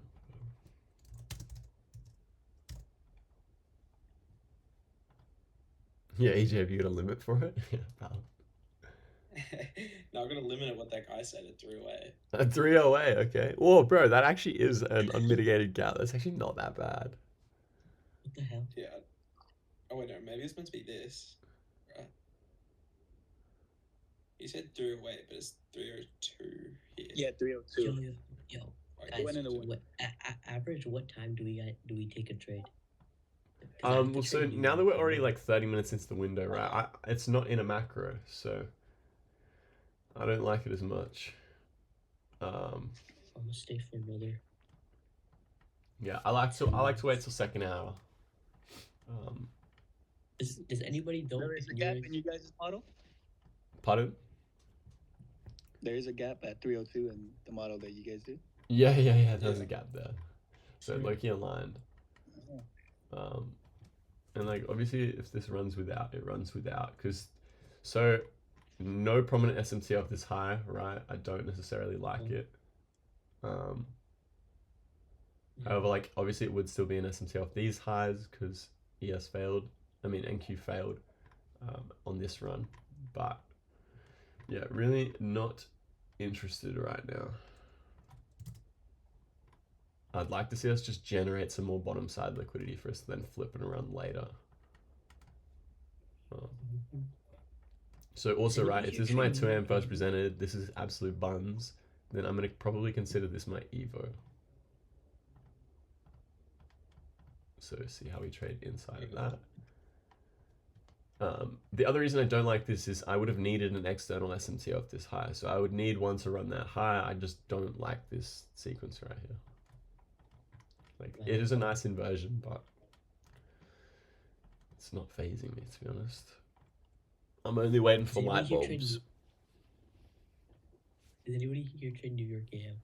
Yeah. I trade AM every day. Oh, you do? Yeah. Are we gonna get good AM? Hey?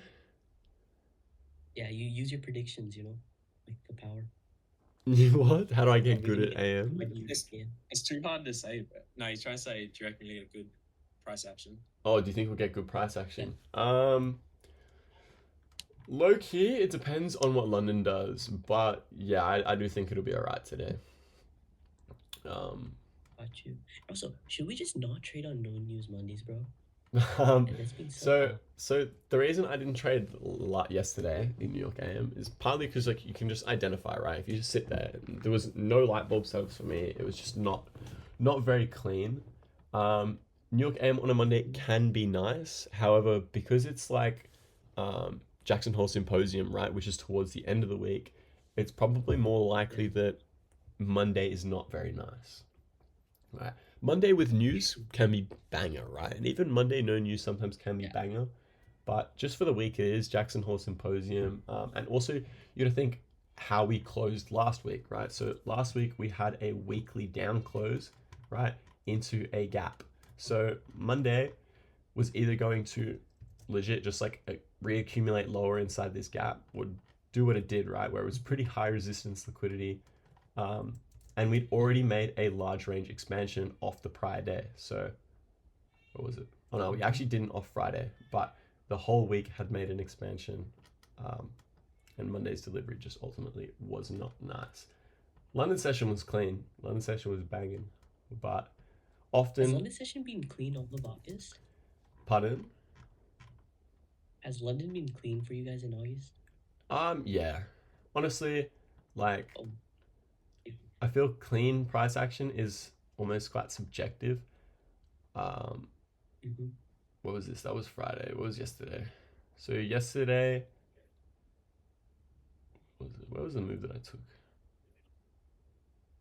I think I took like this small move in here down to those lows or something like that. But you see how AM2, like, hang on 1 minute. I didn't like that AM was like chopping around at this high. So we had quite a nice sequence with heaps of LR, right? Well, what did I just move? Yeah. With heaps of LR. But then you don't really get much offering, right? We had a data high and a data low here. So even though it's at 41, that's a clear data wick. Data high, data low. And I had the same sort of thing that I wanted to see as dodgy, right? Is I wanted to see like data high taken inside this gap and then have some form of rollover, but just 930 just didn't offer it. It just draked lower. Once I saw that it ran out all my draws, I was just like, nah, I'm not trading this. It has run 300 handles. It's not going to be very nice. And you did have a decent sequence off this low, but no. I know some people who tried to take that first IFVG, bro. The 30-second one here? Yeah, basically. Yeah. So one thing I'll say with that is if you look on the 30-second... Wait, why is the stream ended? Mine did. Oh, okay. If you see on the 30-second, it's the same thing I was talking about with volume imbalances there. So Dodgy didn't draw it up. He was just like, oh, if you took this, you're a pattern trader. But like, he failed to explain the fact that we didn't close over the volume imbalance on the 30-second time frame. It closed in the volume imbalance and then rejected out of. It didn't close over. So there was no real inversion. Also, we had like no L. Yeah, no LI, you're trading into high resistance, and it's like no real inversion. So yeah. Don't catch the falling knife. Don't try catch a falling knife, especially not off some shit like this where this is already gone accumulate, manipulate, and then we've distributed. It's not manipulated lower and then distributed. Like, unfortunately, there was no real paddy swing to catch there. Yeah.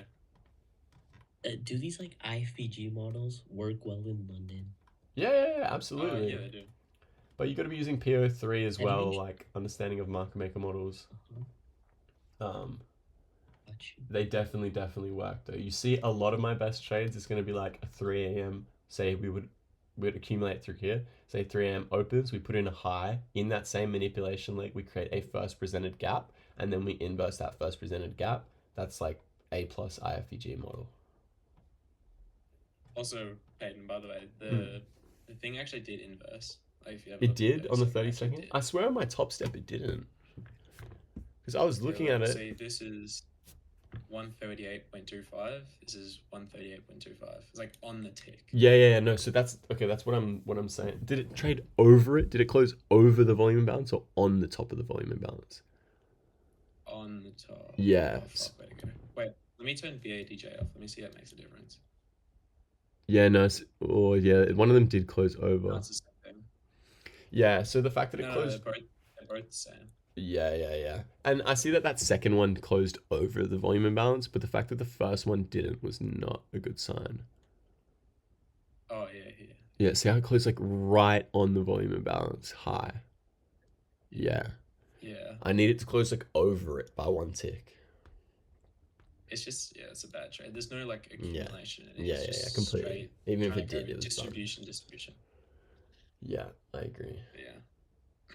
I agree. Yo, thanks. I look, you gotta sleep now. You're all good, bro. This was so saucy, bro. I'm glad it helped. I'm glad it helps. Good luck with New York game if you trade it. Open, high, low close type shit. Yes, sir. Yes. SMTs. Thank you, bro. I look-y understand that shit. Yes, sir. I'm glad. Awesome. Good shit. Hey, man, if you ever got any questions, feel free to send me a message through. Yeah, hit up EJ or just throw them in the chat. We both answer them, so you'll get double responses. Yeah, gotcha. Thanks, guys. All goody. All right, later. Enjoy. Also, I actually have recorded all this. I have to do a little bit of editing because my fucking mum came in a few times. So I was like, come on, bro. Oh, yeah. Messing up my damn recording. Fuck. Yeah.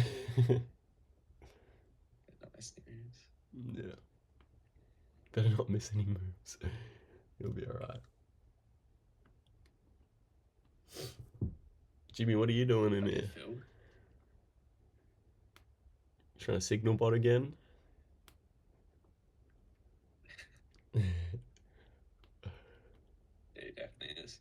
Yeah, I reckon. He's trying to be on the D low, on the down low, so you guys can't call him out when the clip happens. Sorry, just say put a W in the chat if you took that and it would be in there. Yeah, I reckon. W's in the chat. We'll all be spamming W's. Yeah, literally.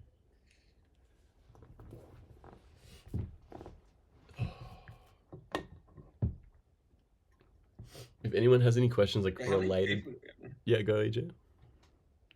Oh, I said, how many people do we have in here? Bro, it's been heaps today. Yeah, it's been like at least 10 at all times. It's actually been good. Yeah. Yeah, if anyone has any trading related questions related to PA here, to where I don't have to go back in price and I can just do it while watching this, let me know. But this is unfortunately making the 3 a.m. setup not look so nice to me. Just because 2 a.m. is starting to make that run for the LR. And I just didn't necessarily like the means to getting on side. That 5 minute in there is actually clean, right? I liked this 5 minute here. Off of our first presented following the sweep of liquidity. However, for my model, I just really need also an external SMT. This can count as it, right? Like, not there, but off this high. but just not my favorite. Not my favorite. I also just don't think it's going to be the lion's portion of the run. I think, if anything, it's going to be setting up for later. Potentially 15-minute SMT off this low. What else is there? Primary 5-minute low.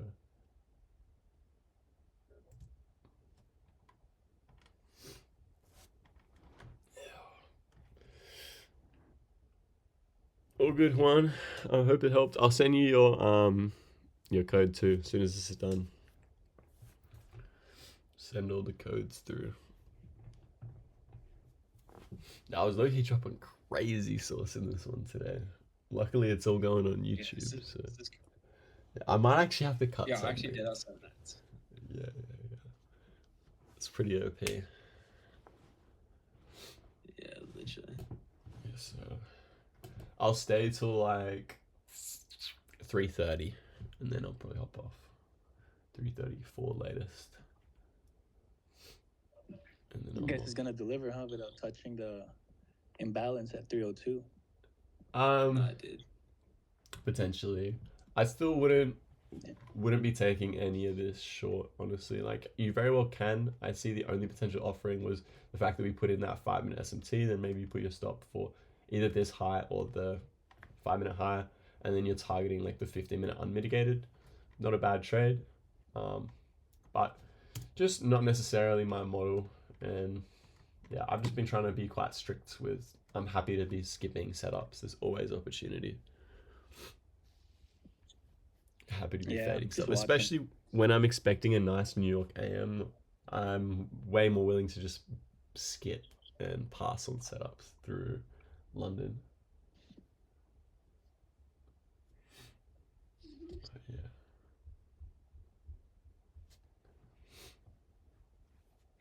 And when like 2am first presented has been rated like this, like very heavily, I don't really feel a need to have it up on my chart.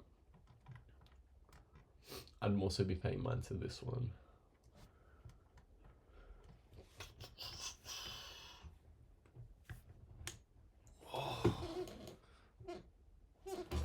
How long's this been going for? This has been long.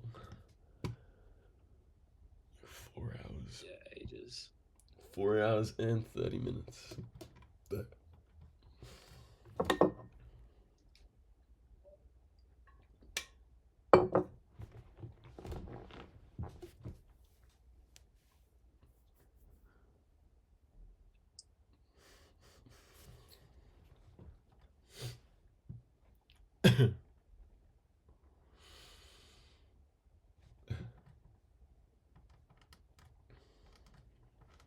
Jamie, you've been in here the whole time, bro. Are you like Mike, where you work better with like people in the background? You might not even be here, to be honest. And even Jimmy, what are you fucking doing, Jimmy? Bro's got his mic on, but he ain't speaking. What about TK? TK, what are you up to?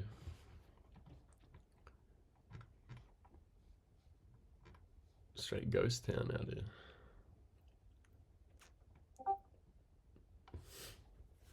What's good, you?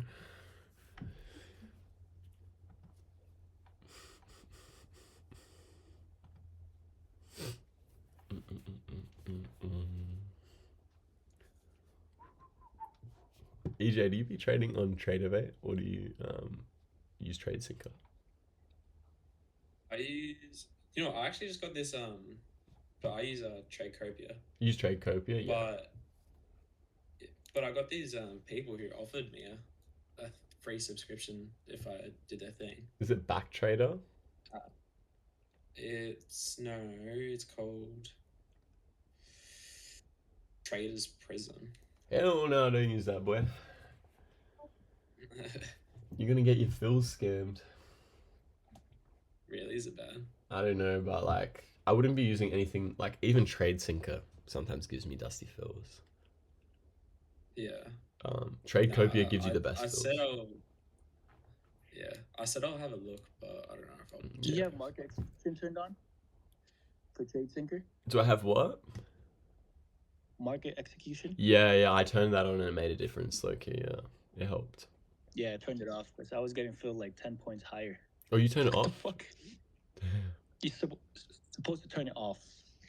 Oh, damn, okay. Because if you turn it on, it fills you the next market order. So it fills you Damn, higher. mine's actually been alright. Whatever's available. Yeah, TradeCopia is definitely the best fill-wise, but TradeSinker, it's pretty easy to get affiliated, and they give you hella credits. Alright.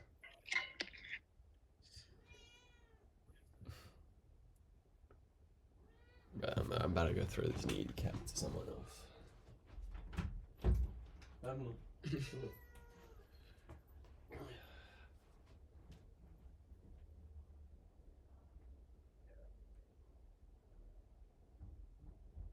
I heard Backtrader is pretty good. Have you used it before? Yeah, that's what he was just saying. I've never even heard of it. I've seen a lot of like trading influencers use them. They're doing big numbers, but one of them called out TradeSinker, saying that their fills were terrible, so they went to Backtrader and it was heaps better. Damn. Yeah, I've never even heard of it. I can't even lie. They even have their own app now. Damn. Yeah, I don't know how I haven't.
No, I'm not. Just trying to throw this cat out. She chased me. Get out of here.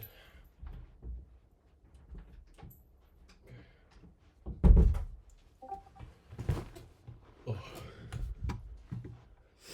You take something, EJ? Oh no. No. SMT off the high, I guess.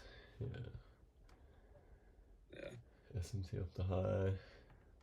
Could get decent. I was gonna say, I was literally just doing this to see if we were actually truly bullish or not. But suss it out, yeah. This isn't real. This is just fucking. Yeah, no. Fuck around. Fuck it. Full pattern trading, bro. No. See my pattern and I had to enter. Yeah, valid. Valid. Yeah, I'm not really seeing anything that nice through here, to be honest. Like, I like the fact that we diverged off the high. But yeah, that's so good. Like, this didn't go back to discount or back to premium, so it's also a bit like. Yeah. Do I keep True Day open from yesterday? No, not from yesterday. I think it just has it on this indicator that I have. But only really True Day open from that current day. Because it's just going to give you a measure of premium and discount. So I use True Day open, and obviously our 1800 open. So like our new day opening gap as a premium and discount as well. So I forgot to draw this up, but N-Dog.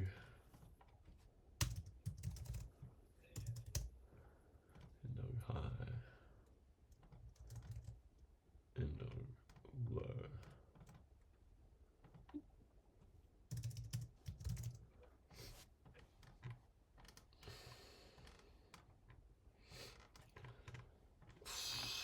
I don't think this was that horrible, like rejection block, displacement candle, but yeah, not optimal to be honest.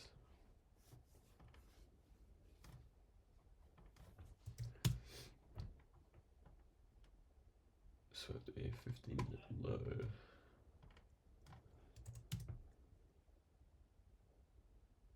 Yeah. Sure. I mean,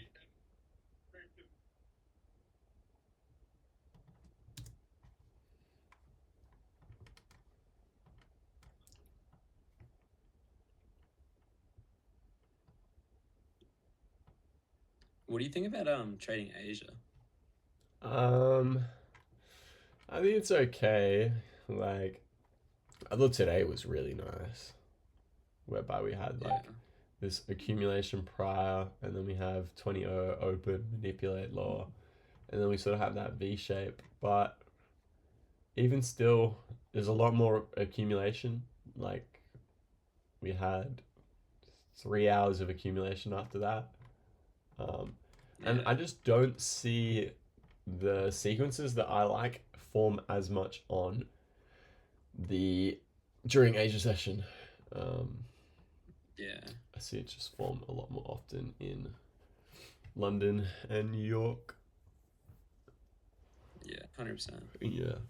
Did you actually? I'm pretty sure you seen the other day. I caught a trade during fucking Sydney Open, like not even Asia Open, like the straight after. Straight after 18. Straight after whatever the Monday Open. Yeah.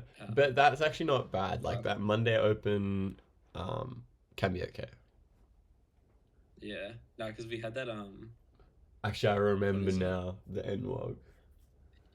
Yeah, we had the NWOG. You took a Everything rebalance. towards narrative was already heading that way. Yeah. And I got on the chart just to see like what the thing was like, and it just popped up, and I'm like, "Fuck, this isn't in my rules, but it's so A+." Yeah. And I ended up taking it. It was a light bulb. TK might make a sell model I play. Potentially, alright. Potentially. We'll have to see.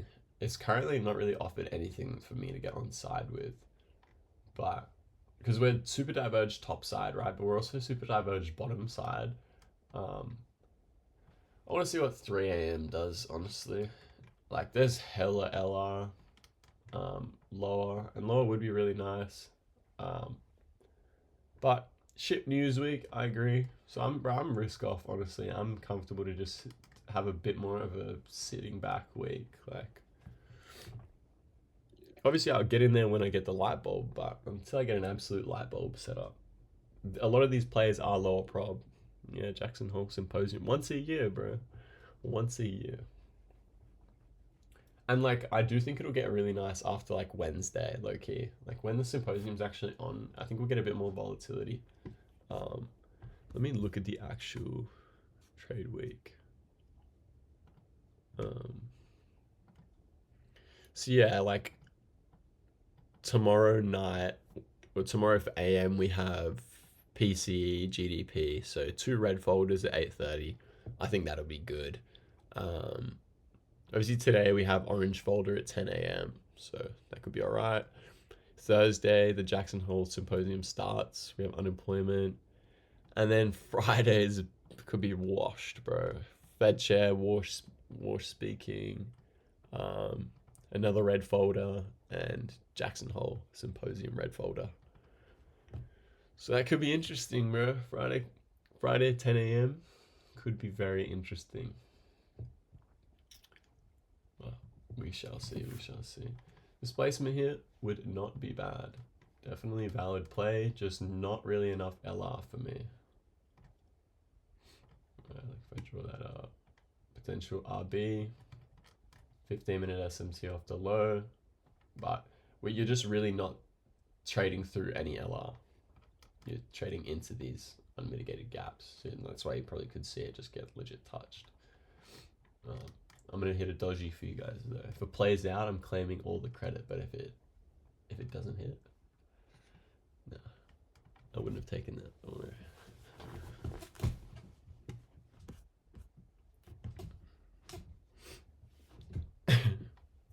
Oh, you'll be back in the motherland. Good shit, dude. When do you go again?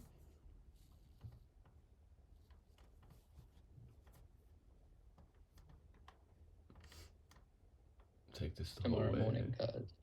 Hey? I'm off tomorrow morning, Jay. Tomorrow morning? Damn, okay. That should be good. I must be keen.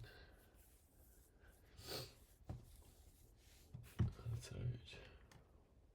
TK cuz, we need a coach lad. Hey? What did James What, just lad? say? We need a coach, G. Where were you at yesterday?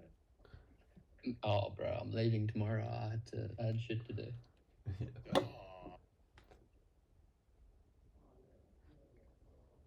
Always got it done without me, though, so you're chill. Yeah. I don't know about next week though, bro.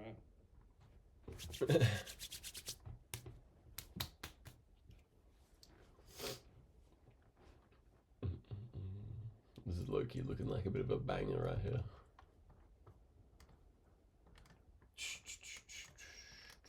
Yeah, now we say that after it's gone up. Hey? As if we're saying that now it's gone up. Yeah, exactly. Exactly. While it was down here, it was... You gotta fade it. That shit was arse back down there. Yeah, but once it went in my direction, it was A+. And you weren't in until it started going up, and then you Yeah, were in yeah. all the way at the low. Exactly, bro. Fraudulating my entries. Have you seen people that actually can do that? They're like, get some like broker to like place their trades after it's happened or some shit. Yeah, bro, ICT does it. Yeah, supposedly. Supposedly. I'm sure, like in like a YouTube video, you could probably just put like a little sticker sort of thing on it. That's probably possible. Probably people do. Yeah, true. Nah, bro, some people who actually like partner with brokers, the broker can place orders for them after the fact. If anyone And took then this, they by use the it as way, go content. break even. Go break even. Is ES going high and NQ going low? Should I be buying on NQ? Not necessarily. This is just showing me that almost the opposite, right? Is that ES is the stronger pair, so ES is running the highs, and NQ is the weaker pair, so NQ is failing to run these highs. Right, like even though I'm targeting up here, it's just because I wouldn't actually take this. Like realistically, you would probably be targeting like 0.5 of this swing, so this would be mostly your premium array, especially for the fact that ES has already taken your draw, so it's no longer a high prob draw on NQ. You just be taking the lower R. Even like not to be greedy and just like go for that volume imbalance in there or even that high. But if you had taken this, you have to go break even when we sweep out external draw here.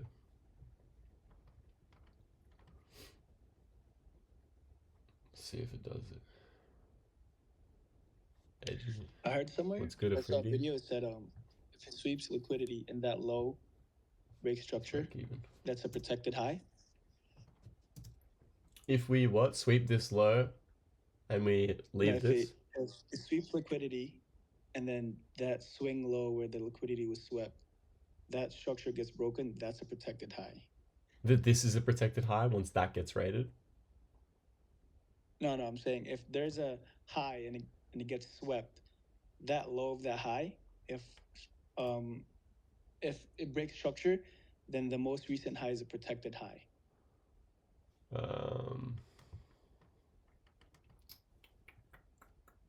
What do you mean by that?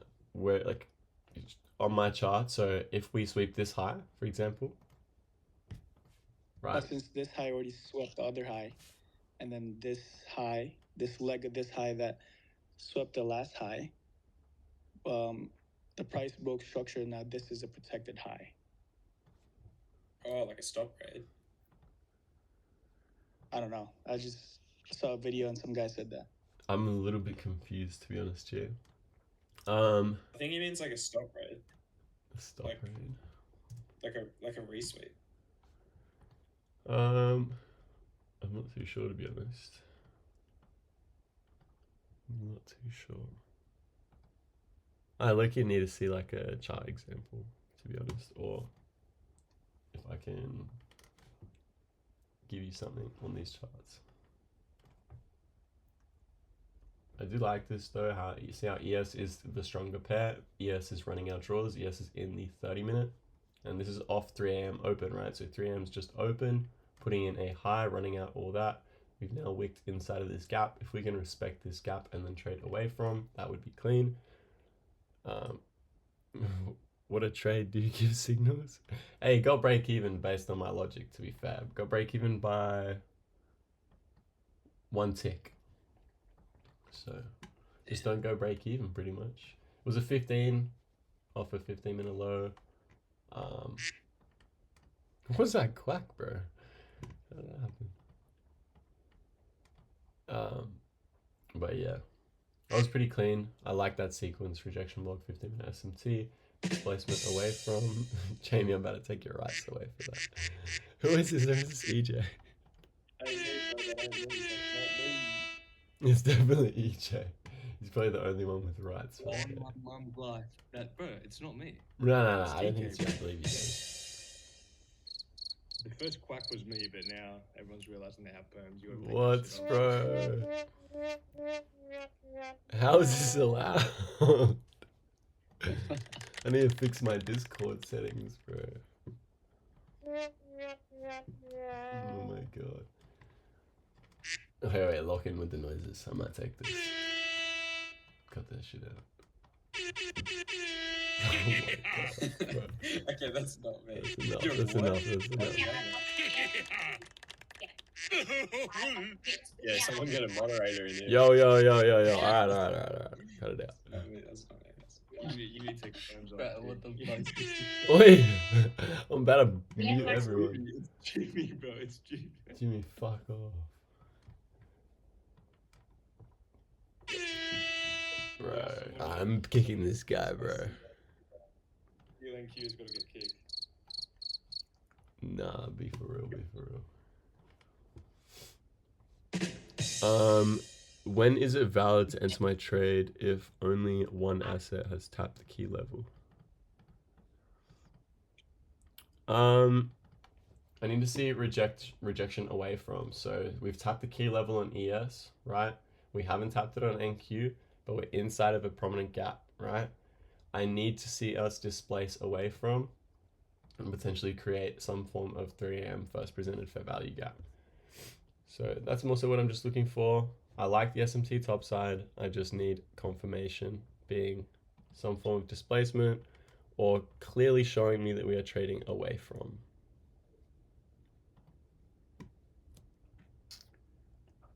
I stopped doing limit for that better long entry. trade you just had on the chart. Yeah, just bro. before. Was the entry right after that engulfing candle closed over that ICT order block with It you? was, G. It was. That's a secret source. That's the shit that Jimmy's given you, eh? Yeah, I'm just trying to Yeah. clock that sequence. So look at the online so I can sequence. identify it. 15-minute SMT off the low. Rejection block. Engulfing. Whoa, yo, bro. No. Right. Fuck, bro, this is mayhem. I'm changing my settings after this. Y'all are losing some rights. Order filled. Nah, bro. What even is that? The order filled one's not allowed. Order filled. Nah, bro. That's EJ Cubs. Yeah. Oh, it was him actually. Order filled. Alright. This guy. Ricky, bro. Yeah, if one asset has tapped it, so SMT is like one asset sweep PVC low and the other didn't. There's FEG on one asset. Yeah. Need to stop doing limit for better entries even though I always do. What do you mean you need to stop doing limit but you always do market? I pretty much always use market too. But yeah, Bruno, so SMT, rejection block. See how we failed to take the rejection block low. If I do quadrants, do limit order when I'm supposed to do market. Yeah, fair enough, bro. It's just probably an inexperienced thing. You'll get used to it. And you can see, so see how we displace above and then we tap the top quadrant. That's like a really good sign. The only reason this was a fade for me is because there wasn't enough generated LRL for me to target. Like obviously this is LR. It was pretty good, right? But overall, I was more so just waiting for 3 a.m. Right. This was nice because look at the time too, 2:50. We're in the macro. We get displacement. I don't think it was bad. Did KNT signal bot that? Yeah. Valid, bro. Yeah, because I started seeing that sequence unfold at like 2:17. Signal. But it wasn't like ideal time for reversal. Yeah. Valid. 100%. No, that's good. So that was good. That is an early low now. So now I'm also just looking to see if we get a first presented W signal live stream. Yeah. Hey, the signals, I think I'm 100% hit rate for signals so far.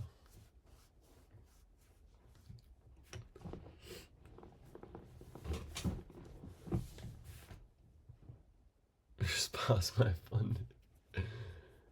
Come on, cuz. Wish it were off. Yeah, bro. Hey, I did give you a signal for the 10R, G. A 10R banger. But yeah, 2 from 6. Yeah, the office track record's not as good as the on-call. Because I'd be taking crazy shit on the Friday one. The Friday sessions on the evals. Both have swept some form of liquidity after sweep. Yes, 100%.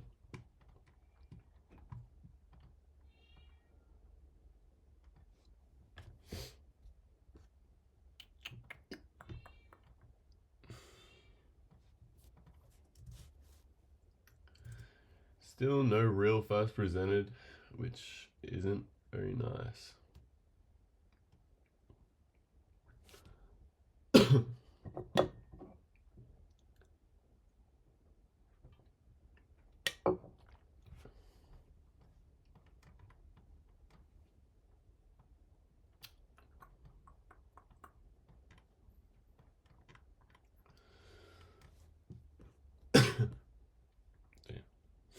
You struggle to find first presented FEG.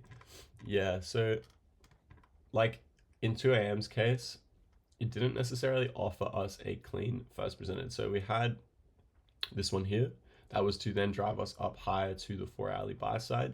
We then had what you could potentially call the Evo that was then inversed and respected. So they both served prominently. And then in this case, if we get one created as a first presented following a sweep of liquidity and first presented of hour without putting in a 5-minute, that would be good.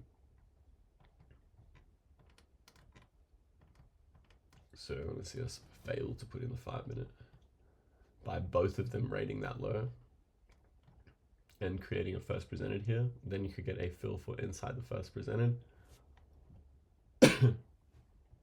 However, if it doesn't offer a first presented, sort of kills the narrative a little bit. Alright, I'm gonna head off. You gonna head off? Yeah, valid. Yeah, I'm not trading. Yeah. This Super shit valid. anyways. Super valid. Alright, good Yeah, stuff. The call was crazy, and we got hella people today. Actually. Yes, sir. Hella people in here. No, it's good. And it was consistently hella people too. Alright, good stuff. Yeah. Enjoy your Well, I day, ended up DJ. getting a bit Good luck from with it. New York if you trade it. Yeah. Alright. Yeah, Laters. cheers. I appreciate it. Catch it. Laters. Would you count price trading into like a 4-hour gap as sweeping liquidity? Would you count what? Sorry. Like if price Trading into a gap. like, tapped into a gap and then rejected, is that sort of counted as like a liquidity sweep? Yeah, in some form of way? Like 100%. it's Yeah. absorbing orders or something. I also want to see an SMT off that too, though. But 100% it is. Like this case too, a limit for in here would not be bad. And then putting stop for the high. Like here, selling that very well could have just sold that, and then having a break even for that low.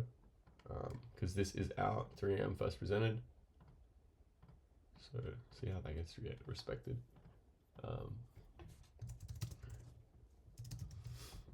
Right, so if this was your trade, this is very valid to take low key, but I don't know, I personally just haven't been liking the way we've been delivering today, and I do believe that we could continue to generate LR and we won't fulfill this run up until New York AM. I'm also looking to see this LR run through AM session.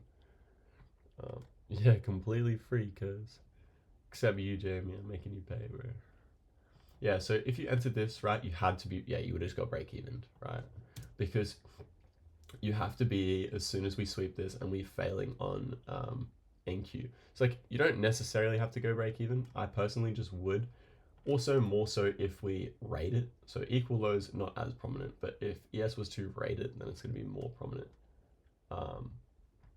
But yeah, I just haven't been necessarily liking the divergence. If it raids on both, very clean. Like, this is more likely to then continue to play out, right?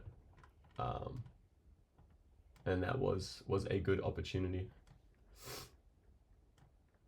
But even still, I'm not fast. Coming back to opening price there, also going to give you a clean offering, right? If you put a limit for opening price. Right, and then you put your stop for just above that high again still. You could even put it above this high because this was rejection out of the 3M first presented. And then, yeah, realistically, this would have been your trade. Stop for just above that high, and then targeting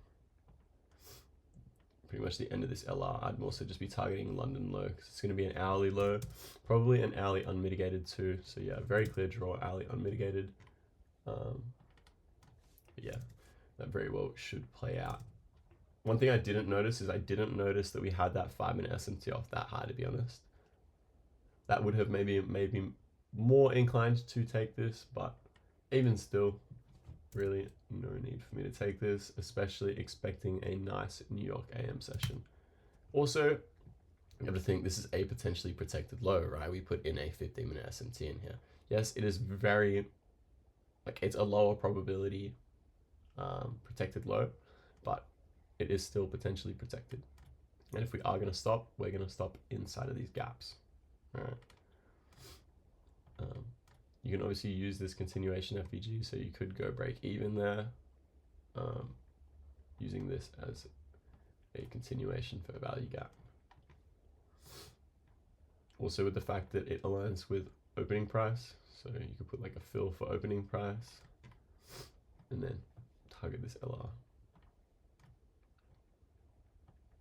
But yeah, again, nothing from me, just comfortable to sit on my hands here.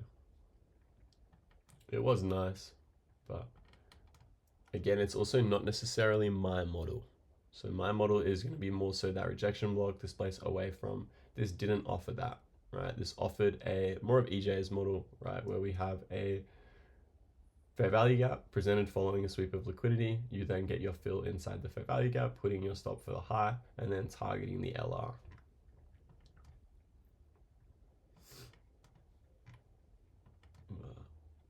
Should just be boom, boom, boom, straight through here. And then the only things I'm paying mind to is opposing SMTs. But this Loki should just run to that alley. No problem, really. Clean price marker too. I like stuff like that. 29,230. Very clean.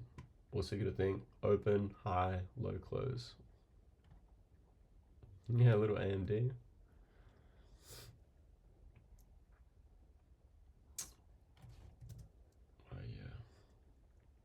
Unfortunately, just nothing offered within my model, at least entry model wise.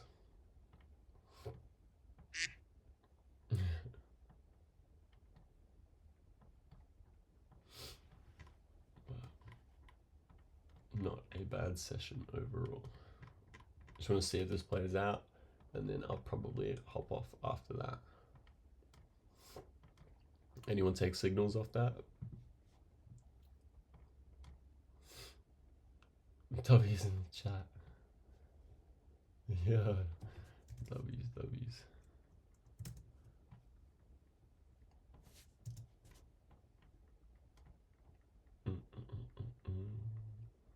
The model you mentioned where after a sweep of liquidity and first fair value gap presented, you put a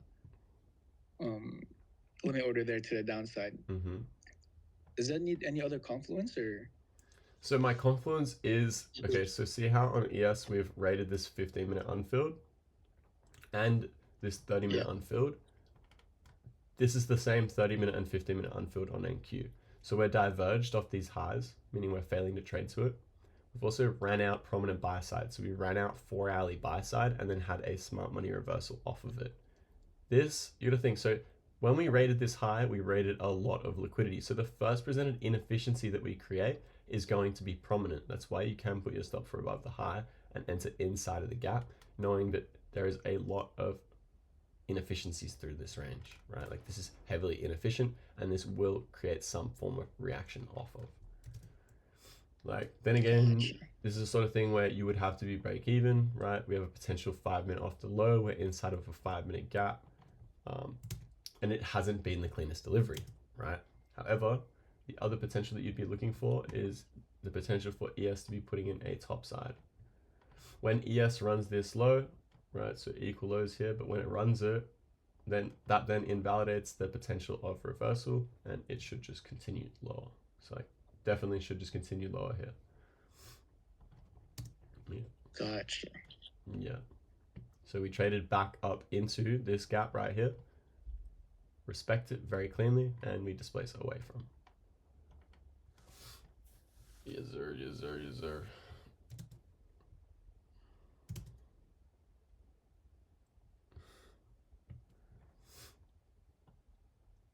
Come on. Little 5R. This was definitely easily the most high prob setup of the day. I was just low-key just trying to look for only my model. And also sometimes when we have inefficiencies like this, I don't necessarily like to trade straight into that inefficiency because then we get some chop like as we did here. But this very well should play out now that we ran that 15-minute low. And an hourly unmitigated is a very, very prominent draw.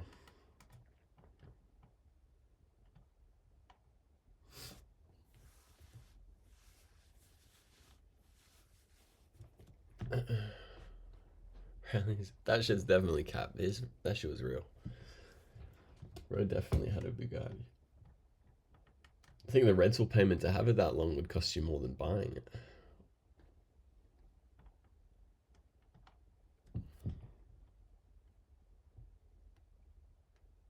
Mega diverged if we sweep low on NQ. Yeah, completely. But that's what I want to see. Is I want to see ES fail realistically, and NQ sweep that hourly low. But then again, even still, I wouldn't fade it and long straight off that because this was my draw. This is what I wanted to see happen, right? And then we have, this is now high resistance liquidity still. So I'd be longing into high resistance if you were to flip and long. But yeah, this is already fat SMTs off these lows, but yeah, it was guaranteed to go to that London low hourly unmitigated. Little 5R. 100% hit rate from signals. Yeah, I just got to start taking signals in the calls. I got to take my own signals, to be honest. Would have just caught long all the way to the top, short all the way down. But yeah, a little banger. I hope you guys managed to get something out of that. I look, he might hop off and go about my day. I need to go get some sunlight while it's still out. If it is. Probably not even. Holy. Yeah, no sunlight, bro. God damn. Brutal, bro.